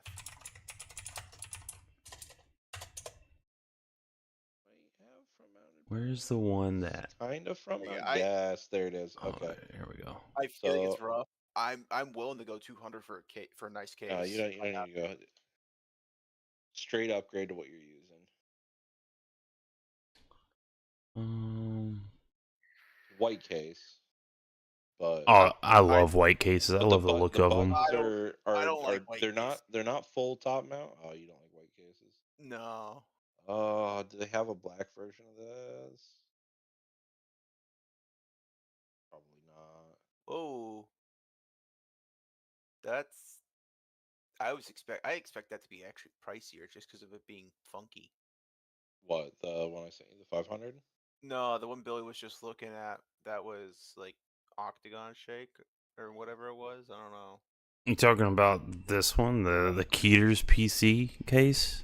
The one that was 139. Yeah, no, fuck that. That thing is ugly as shit. I'm not saying it. I'm not denying it is, but I'm saying I'd expect it to be a higher price because of it being such a funky shape. Gotcha. Open air. Most of these cases are not gonna have. Hold on. You know what, James? Beggars can't be choosers. Take the white fucking case. Like I said, I'm okay with going 200 for like a nice case. I found a Fantex one with front mounted buttons at an angle. It's also white. That's what it was. I found the one that I saw that somebody built on, and the thing is huge. Hold on. Fuck Best Buy. Almost all Ian Lee cases are gonna have buttons on the front, or like on the top because they're fish tank. Yeah. I gotta be really. I'm paying extra for getting the little half fish tank. I found it. There it is. Like, there's gotta be a black version of this. Okay. There it is. $100 because you're bougie and picky. It's not true top mounted. They're angled, so you might be able to get away with it. Oh, I said that to the wrong person. I think it was this one. That one. You still might be able to get away with using that sitting in there. They'll just come up and out at an angle. I think there's enough room in that spot. Yeah, there is. Because it looks like that corner at least comes down and I can plug it in like that. Yeah, so it'll be angled. I mean, we can get them. Probably your best bet. I can work with that. Removable dry. Whoa, that is a weird fan placement. I have never seen that before. Ken, look at what I just sent you. Water cooling.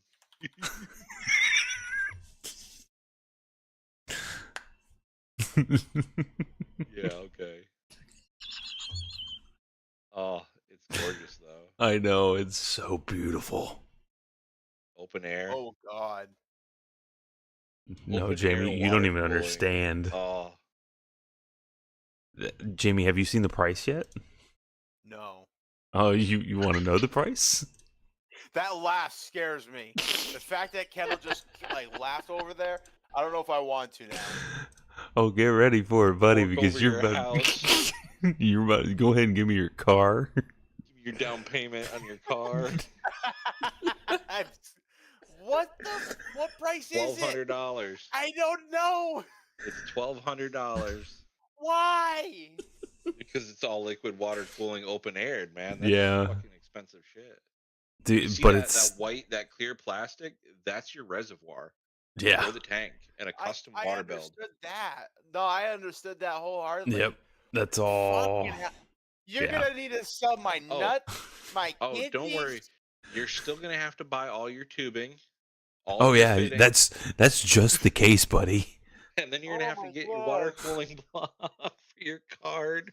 So much fucking money for a case. You're looking at another like grand on top of that for just for the case. That's Hold on, fucking hold on, bougie hold right on. there. That's the good Let's one. see. That one. We're gonna do the 8-pin. Or no, Oh yeah. no. We'll do the 8-pin. Kingpin. It's Kingpin. I feel like I'm gonna throw up. Oh. Okay. We're gonna do the dual loop side panel. You're a The sick elite front panel. We're gonna do the Fan Guardian power board. Let's see. We're gonna do the pump. You know what? We're gonna do 2 pumps just to be safe. And Get a ton of fans for this. the PSU cable kit.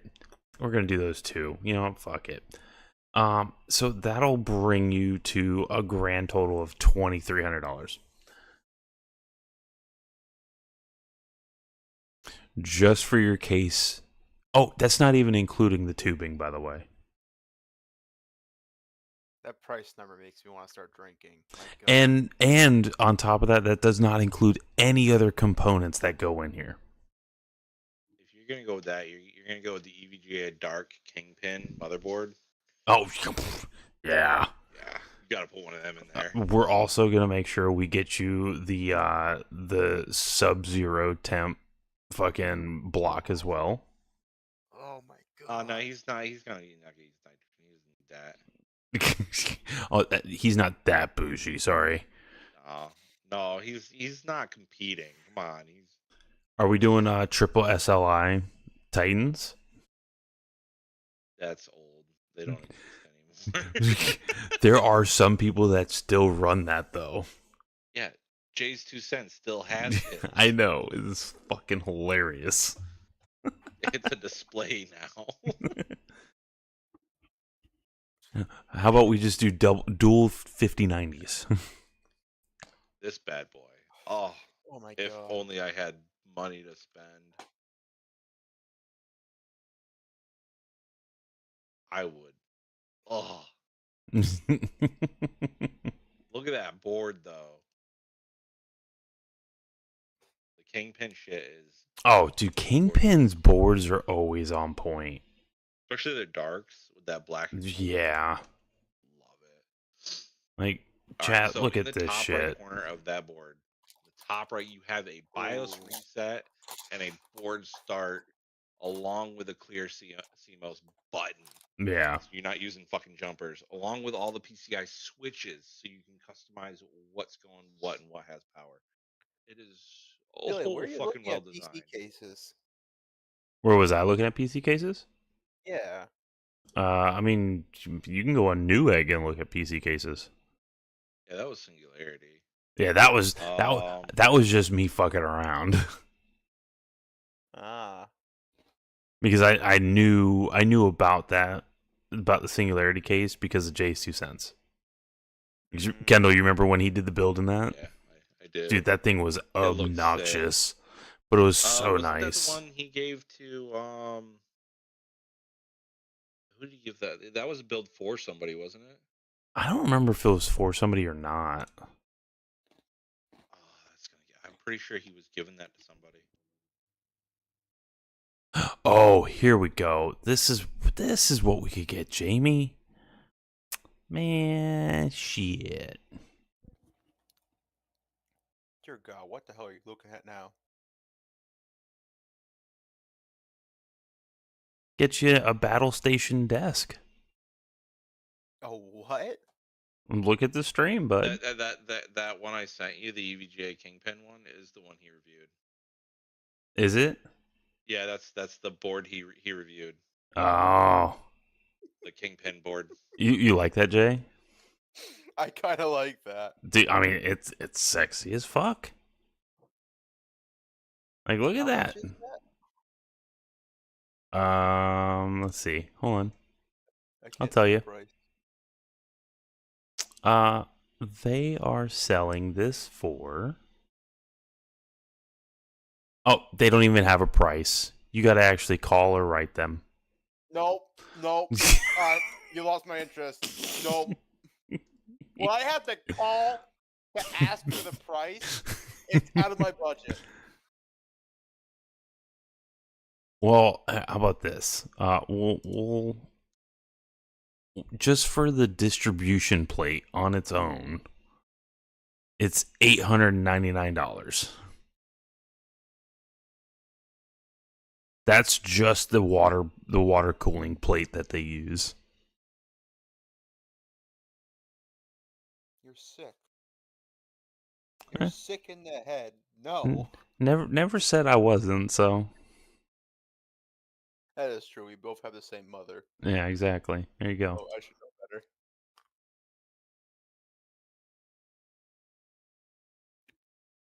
But yeah. Oh, dude, I don't think you even understand the amount of money that could truly be spent on PCs. I feel like I do, but sometimes I just see the number and it just reminds me. Oh, but I'll never be able to buy these parts. then you got like the power board. The power board goes for what is it? Fucking upwards of $400. Nope. The power board EVGA E1 case goes from $349 to $699. Oh yeah, they're super expensive cases. Yeah, that's just the power board. All right, I'm gonna get off of Singularity before I get more depressed.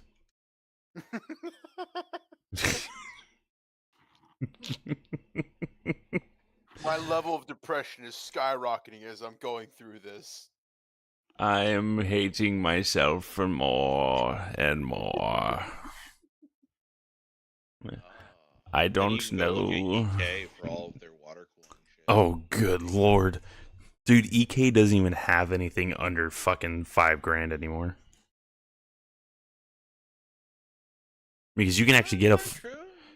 You can get a EK for an Okay. AIO for like $200. No. I'm talking like the actual pre-built. Oh, like pre-built? Yeah. Who uses pre-builts from them? The EK is so you build yourself.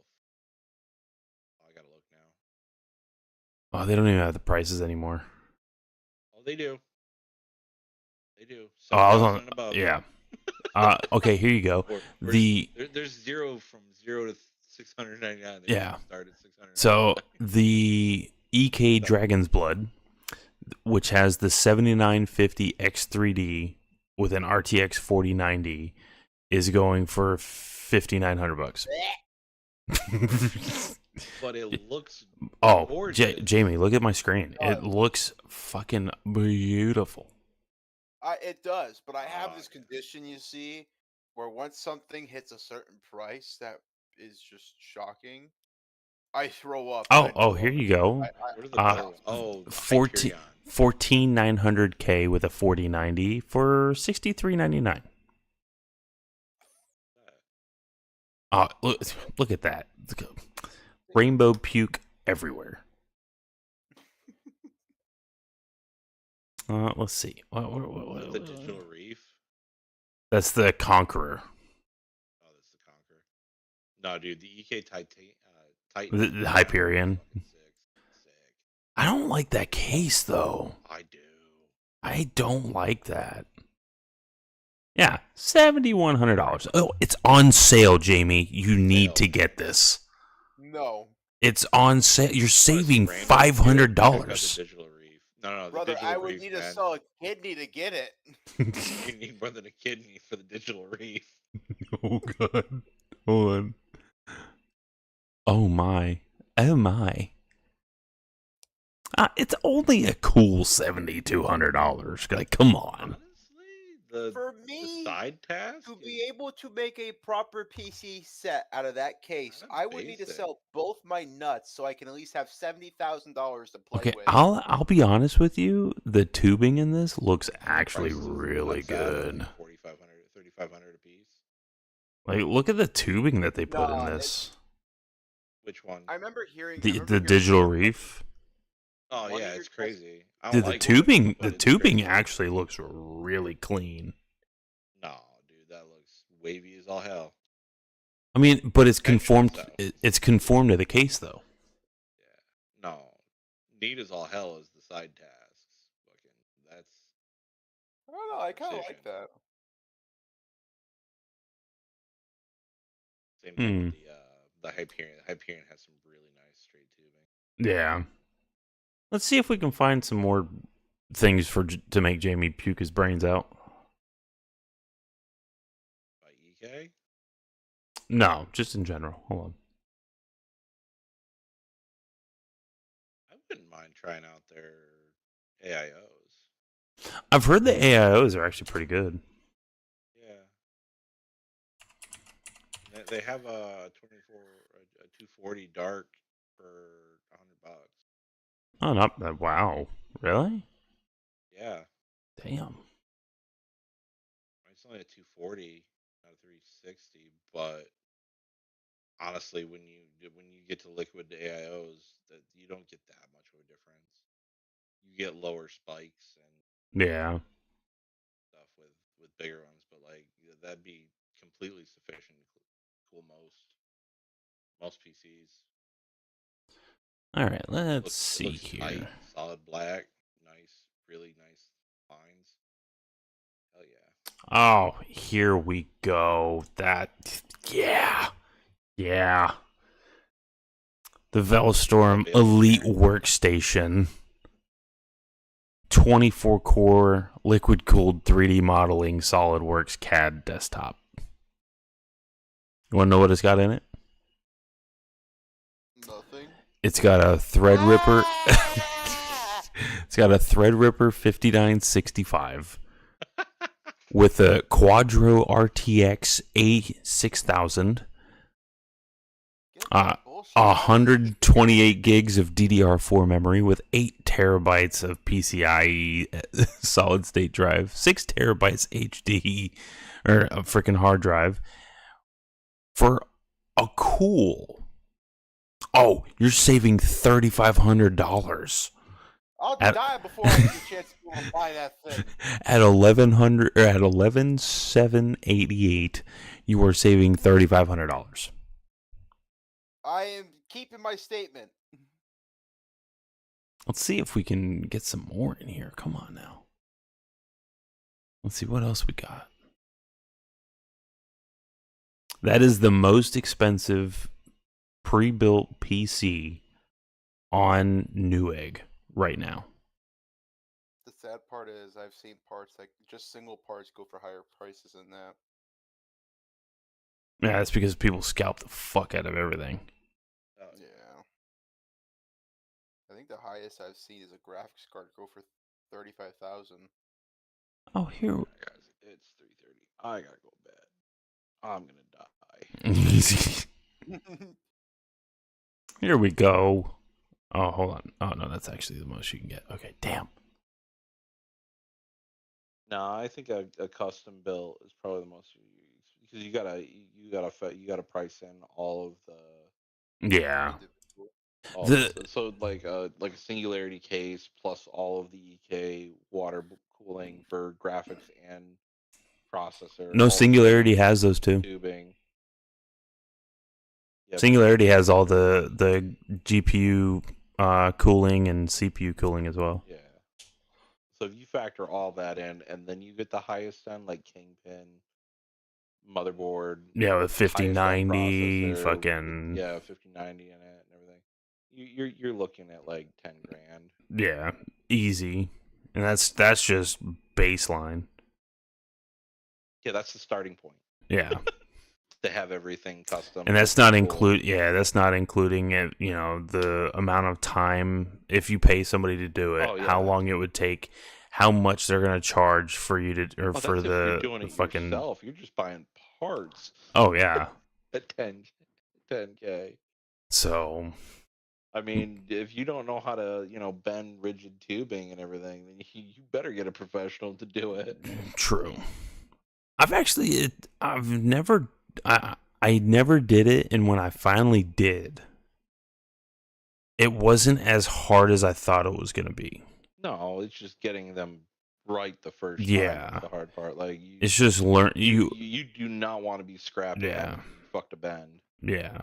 Well, And the if you're super like perfectionist on it, it's really hard to get a perfect bend. Yeah, but I mean, if you are gonna ever do water cooling, you always want to buy more than what you think you're gonna need. Oh yeah, unless you're going, flexible. Well, yeah. Tubing. Well, even then, I would buy extra because then Yeah, if at any definitely point, extra. if I'm like, hey, If I've the had line this in fails here or for, something. well, yeah, or if like, hey, I've put this together a year ago, I want to switch out the line for a new line, Same thing with your just fittings. be on the safe Always buy a side. couple extra fittings. Yeah. Because sometimes they leak and you got to replace them, or sometimes they fail. It happens. It's rare, Yeah. especially with like those super high end like Singularity and PK. I mean, look at But it Jay's can 2 cents with what was the name of that PC that he had? Oh, with Skunkworks. Remember how that one leaked? Oh yeah, he had to redo the whole fucking thing. Luckily, it didn't damage it. Yeah, he got super lucky. I mean, have you seen some of his like testing how much static shock it takes to actually Yeah. like brick it, and it didn't even brick it, or how much he had to like spray on the actual thing to get it to. Oh yeah, I do off. remember that one. I do remember that Like one. he did, it's actually a significant amount. It's hard to brick. Well, it's also because a motherboard. you're using There's so many deionized safeties. water. Yeah, but So it's when actually hard to brick a yeah a motherboard. Did you with see all the safety features for shutting Did you off. see the video of the dude that literally built his PC underwater? No, I didn't see that. So what he did is he had his entire PC, and instead of putting coolers or fans on it, he literally took it and filled up a fish tank. The whole damn thing. No, he filled up a fish tank with deionized water and put it all in it, and it ran perfectly.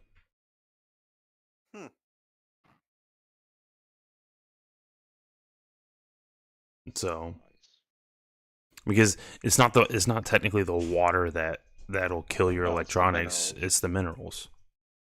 They're what make it super conductive. Mm-hmm. That's why you don't use liquid metal for a cooler. Yeah. Exactly what you're doing. That's why you don't use that for thermal paste. Some people do, but it's highly non-suggested. I wouldn't trust it. Neither would I. Supposedly it's like super conductive, so it actually works really well if done properly. If it gets in your pins, you're fucked. Yeah. Because it's a liquid metal. Good luck getting it out. With thermal paste, you can use a toothbrush and some fucking rubbing alcohol, and get that shit out of there. Mm-hmm. Yep. Yeah, some isopropyl. 95% or higher. Yeah. I think tonight was a productive night. I think we did. Yeah, I'm actually really surprised you're up still, and you're still coherent. Oh, I'm usually coherent late. I'm gonna feel it tomorrow now. Yeah. Which is fine. But I don't have any plans for tomorrow. I gotta go to church in the morning. In about 4 hours. Yeah. Oh no, trust me, I know, because Leslie's gonna be going to church to go to work, and then I'll try be to get out of it because Tara's teaching tomorrow. So I don't normally go when she teaches because then it's just me in the giant building with all the people praying. I'll go tomorrow though. I'll just sit, drink some coffee in the lounge area, and watch it on the TV. Oh, there you go. Because they have that there. What denomination are you? Catholic. Oh, okay. Gotcha. Hope is very new style. They're not like a rigid old style. Yeah, it's like I know what you're talking about, because that's how ours is. There's like an actual band and stuff. Oh yeah. Yeah, ours is the same exact way. Yeah, it's still considered Catholic Yeah, ours is Baptist. Baptist. Yeah, They're similar. very, very similar. So Catholic's a little more strict, but a little bit, but They used to be. They used to be more of a difference. Yeah. Not so much anymore.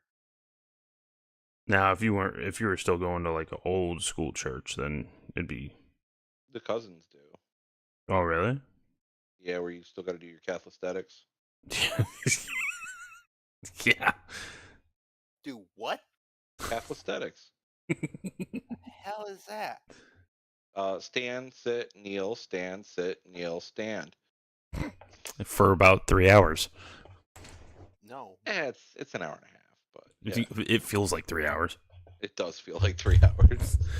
I've been to one of them churches. It was not fun. Yeah, so when they pray and when he's preaching, there's a lot of times where you'll sit and then you'll kneel in the pews and then you'll stand for some hymns or songs or whatever. Then you'll sit back down. And you'll do more praying, so you'll be kneeling again. You'll stand back up. Then you'll do communion. You'll go up and you'll do the drink from the goblet of liquor and eat some bread, which is the body of Christ, and all the good stuff. And you sit back down. You'll kneel, and then you'll stand back up, and then you leave. The whole process takes about an hour and a half. Yeah. Catholicstetics.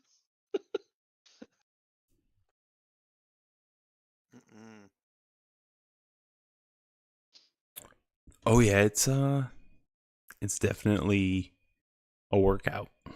Mom usually went to a Methodist church. Oh, Aunt Connie.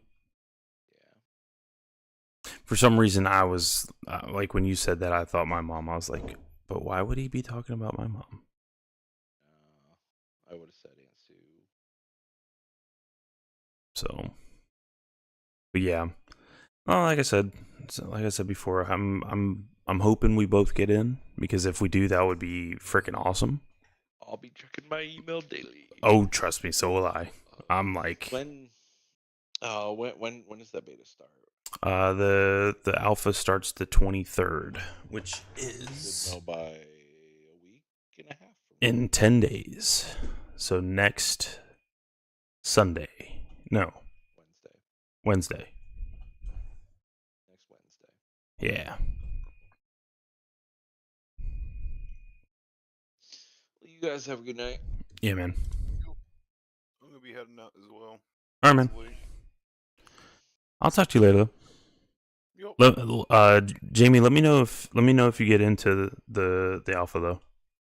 Yeah, I will. Make sure you tell Gribbs to sign up for it because I think he's still expecting. Yeah. Oh yeah. If you get in, you'll have the 2, which you won't. So Yeah. Make sure to reach out to him and tell him to sign up for it. No, remember if I get in, I still won't have the 2. That's what I mean. So Oh, gotcha. Yeah. Yeah, you're right. All right, yeah, I'll make sure I let him know. All right, man. Send that link to Boyd too. Maybe he'll do it. Probably. I doubt it, but maybe. Especially with him working more of a day shift. Yeah.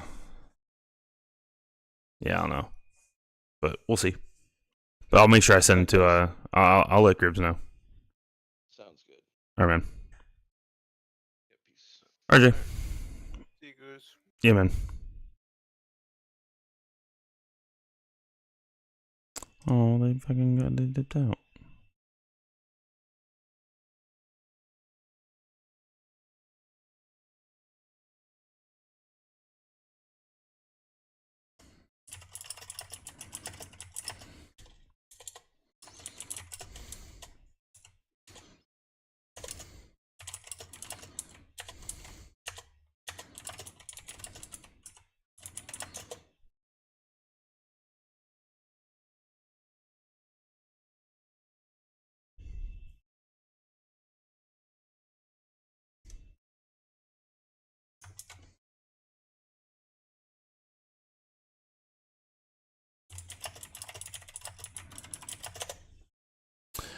Whew, chat.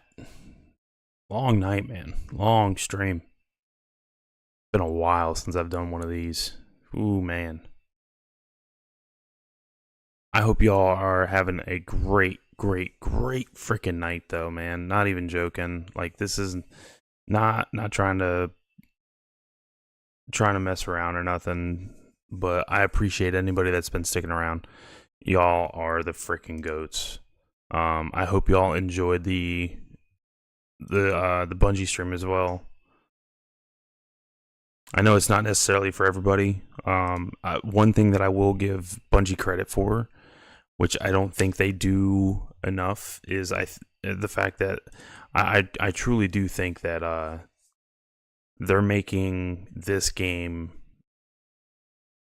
They're not trying to make this game for everyone. It feels like it feels like they are really just making this game for the people that actually want to play. If you want to play, cool. If you don't want to play, well, guess what? That sucks. You know? So, I mean, it is what it is. And one thing that I will say is I don't like this game is definitely not going to be for everybody. So, which again, it is what it is. I'm gonna give him like 2 minutes. If he don't jump in, I'm jumping out.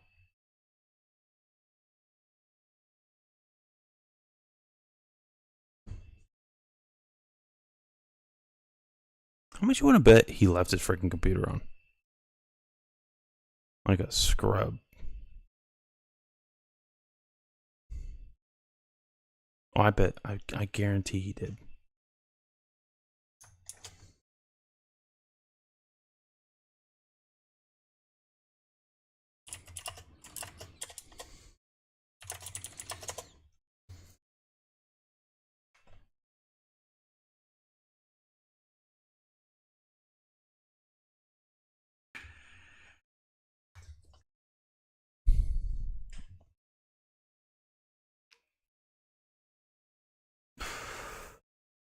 I was about to say that's another game I wouldn't mind trying to play. Is Schedule 1. I think that'd be pretty cool to play.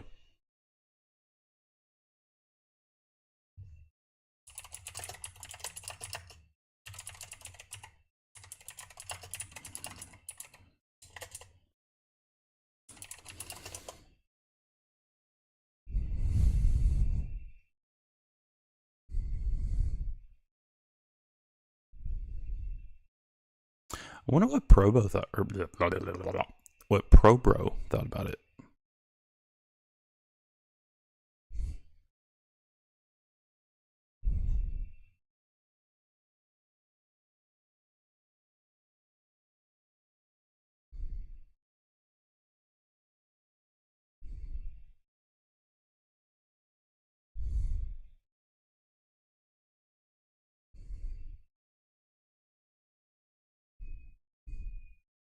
What's up there, buddy? What's up? Yeah, I've completely forgot that we were in the hidden channel. So I completely forgot about it. Did you did you watch the marathon stream? Yeah. What'd you think? 3 a.m. for it. Damn. What'd you think about it? I mean, it looks interesting. I was a little concerned about them not showing any story. So did you watch it all the way through to the end? Yeah. So supposedly there's two things. So that end cutscene that was like 8 minutes long, that is like part of their narrative, or like the story narrative.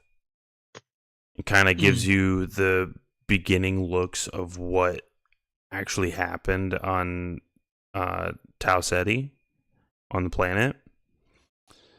But according to a bunch of people, there is like the amount of lore that comes that's supposed to come with this game when it drops is on par with like Halo, Destiny, and let's say, I don't know, what's another lore heavy game that you can think of? All of that wrapped into one. Yeah.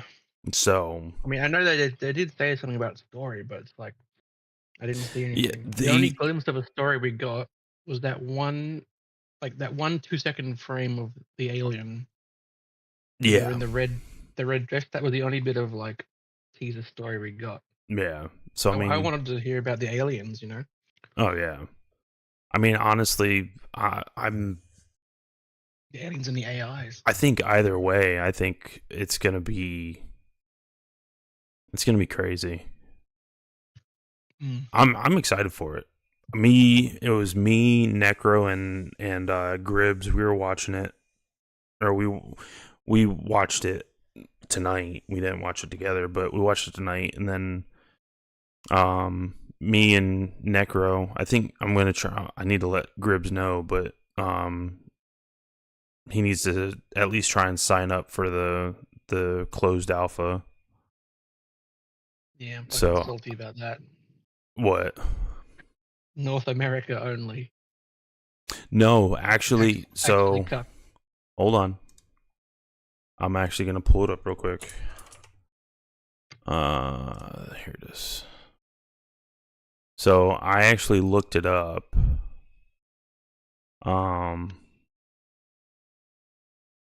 Where is it?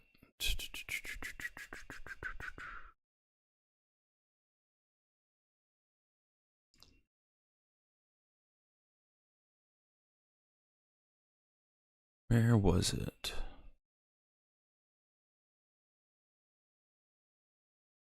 Okay, here you go.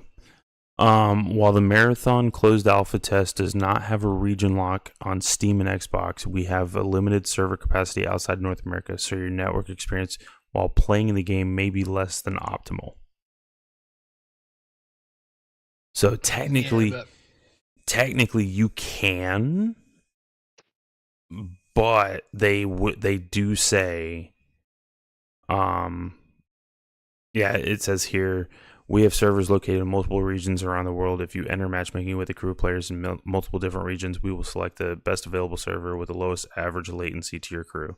Note that this depends on server availability and your network experience while playing with a widely geographically separated crew may be less than optimal.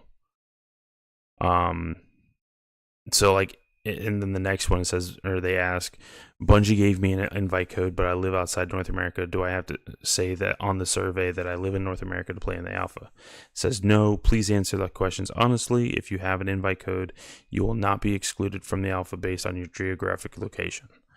So, I would stay I out. said that, but I signed up. I did the survey, and I put in country of origin Australia, and they said, "No, fuck off." Really? That was question 2. I answered the first one, and then the second one was, "Where's your country?" And then said Australia. They said, "No, not available." So I tried, but said no. Gotcha. Oh well, here's what it is, I guess. Well, I can tell you one thing: if any of us gets in, the only thing you're going to hear from us is, "Did you play?" Yeah. Yeah. Because it's under heavy NDA. Well, yeah, I imagine so. They ain't gonna play around with it, and I guarantee you, there's at least gonna be one person dumb enough to freaking leak something. Hopefully.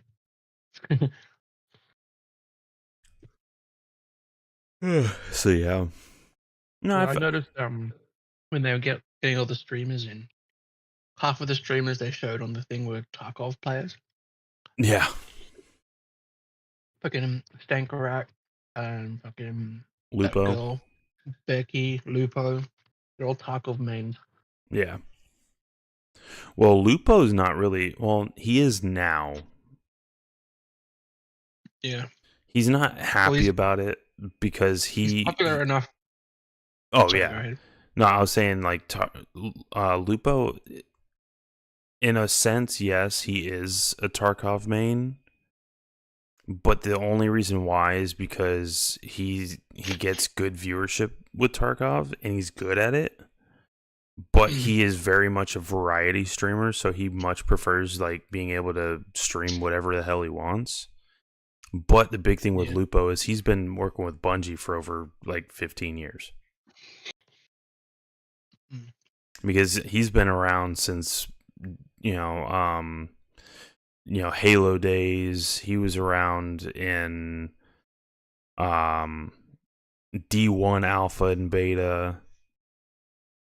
I mean, he's part of the original crew or the original guys that actually did Vault of Glass D1 raid on day one, and D1 Crota and all that. So, I mean, he's been around a hot minute,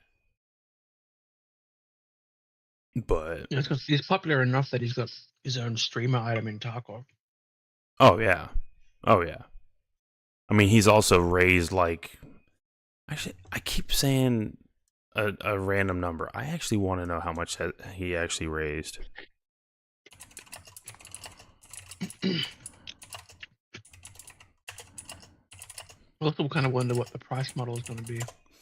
So they announced originally. They originally announced that it was going to be $40. Okay. And then later on it'll be free to play, maybe. Well, so I think. Oh damn! This was 2021. So in 2021, he surpassed raising $10 million cumulative for St. Jude's. Nice. Yeah. So. Yeah, and then add 4 more years on there. He's probably at like close to 15 mil just for St. Jude's. He's one of those creators where every donation that he gets donated to, or that every donation to him goes straight to charity. That's nice. Yeah. What was I gonna say? I was gonna say something. Yeah, so the reason they want to put a price on it and not do free to play is because they don't want to deal with the free to play bullshit that comes with cheaters. Because when you make a game free to play, it's the same thing that happened in Warzone. When you make a game free to play, it makes it to where the it's easier for cheaters if they get banned to come back. You know what I'm saying? Because instead of, I gotta buy the game and I gotta, buy all these cosmetics or whatever. No, instead, if it's free to play, all they gotta do is like, oh, well, I got banned. I'll make another account. Well, Counter-Strike sort of addressed this issue as well, because the CSGO wasn't free to play, but it was cheap enough that people were buying extra copies and they were cheating. Mm-hmm. So they implemented this Prime system where you had to play a certain amount of hours and then link your mobile phone number and like other like 2-factor. Yeah.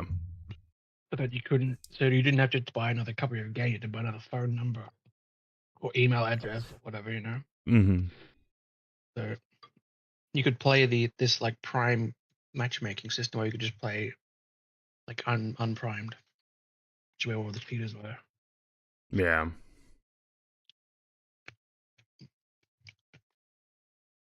Yeah.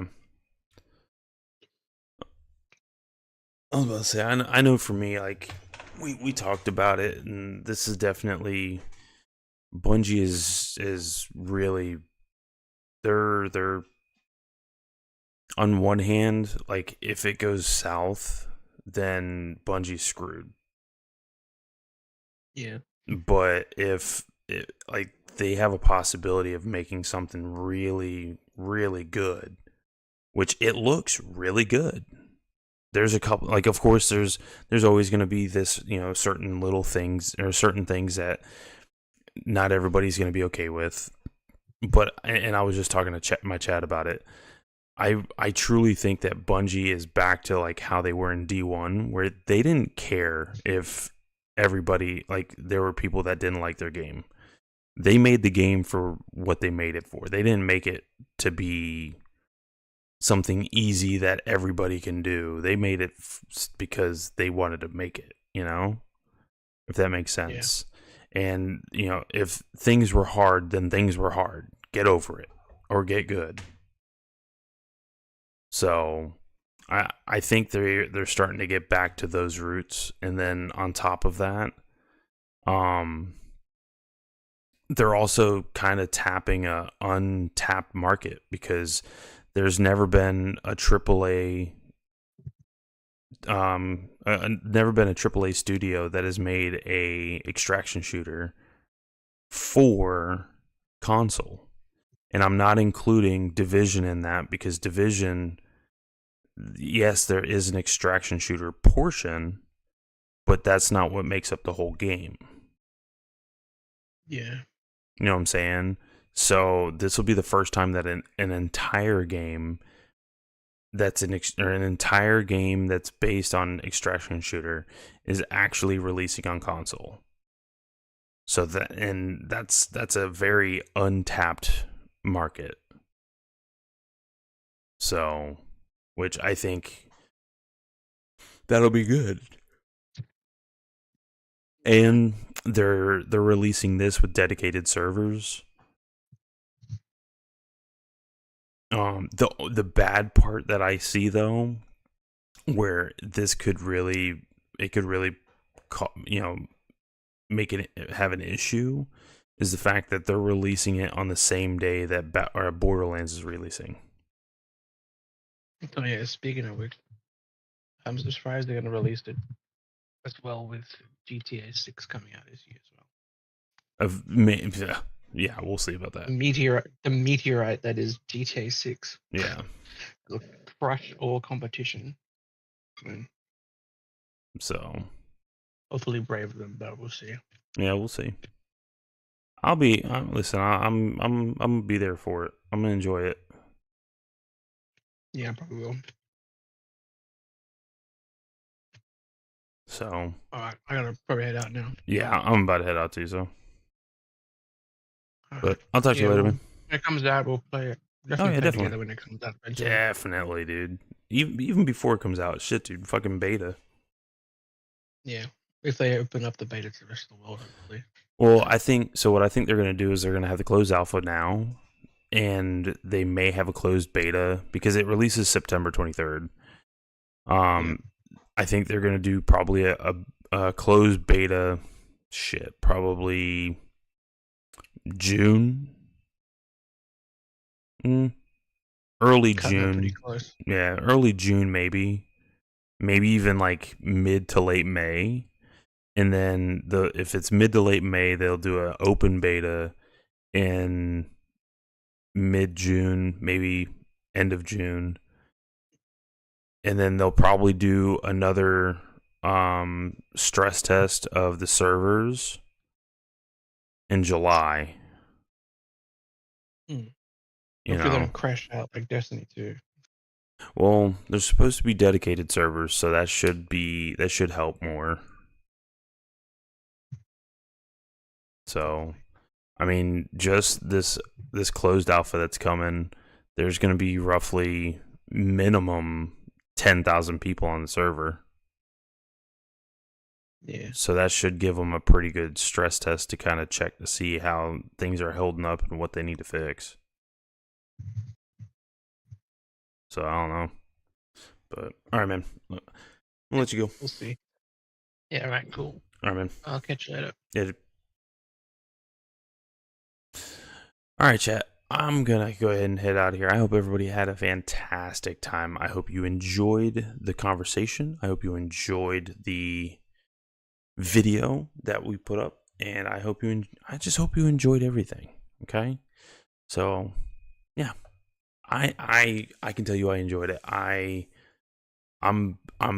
super excited for Marathon. What I can tell you is hopefully I get into the closed alpha. If I don't, then you'll hear about it.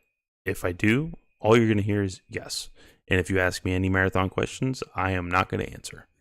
I'm going to say I decline to answer. Plain and simple. So, but we'll see what happens. All right. But I hope everybody can enjoy themselves. Please make sure you stay careful out there. If you're over on YouTube, make sure you hit that like button, hit the subscribe button, so then you can see every time that I go live and when I post anything. If you're over on Twitch, make sure you hit that follow button. If you want to subscribe, please. I'm not going to say no. And on top of that, make sure you check out that merch store. There's stuff in there. They're comfortable. It's not that bad in price. And what, I think it looks good. So, but I'll see you guys next time. Stay safe out there. Stay toasty. No, I can't do that because that's Cinnamon Toast Kid stuff. Listen, just stay careful out there. Don't do anything crazy or stupid. I'll see you guys next time. Peace.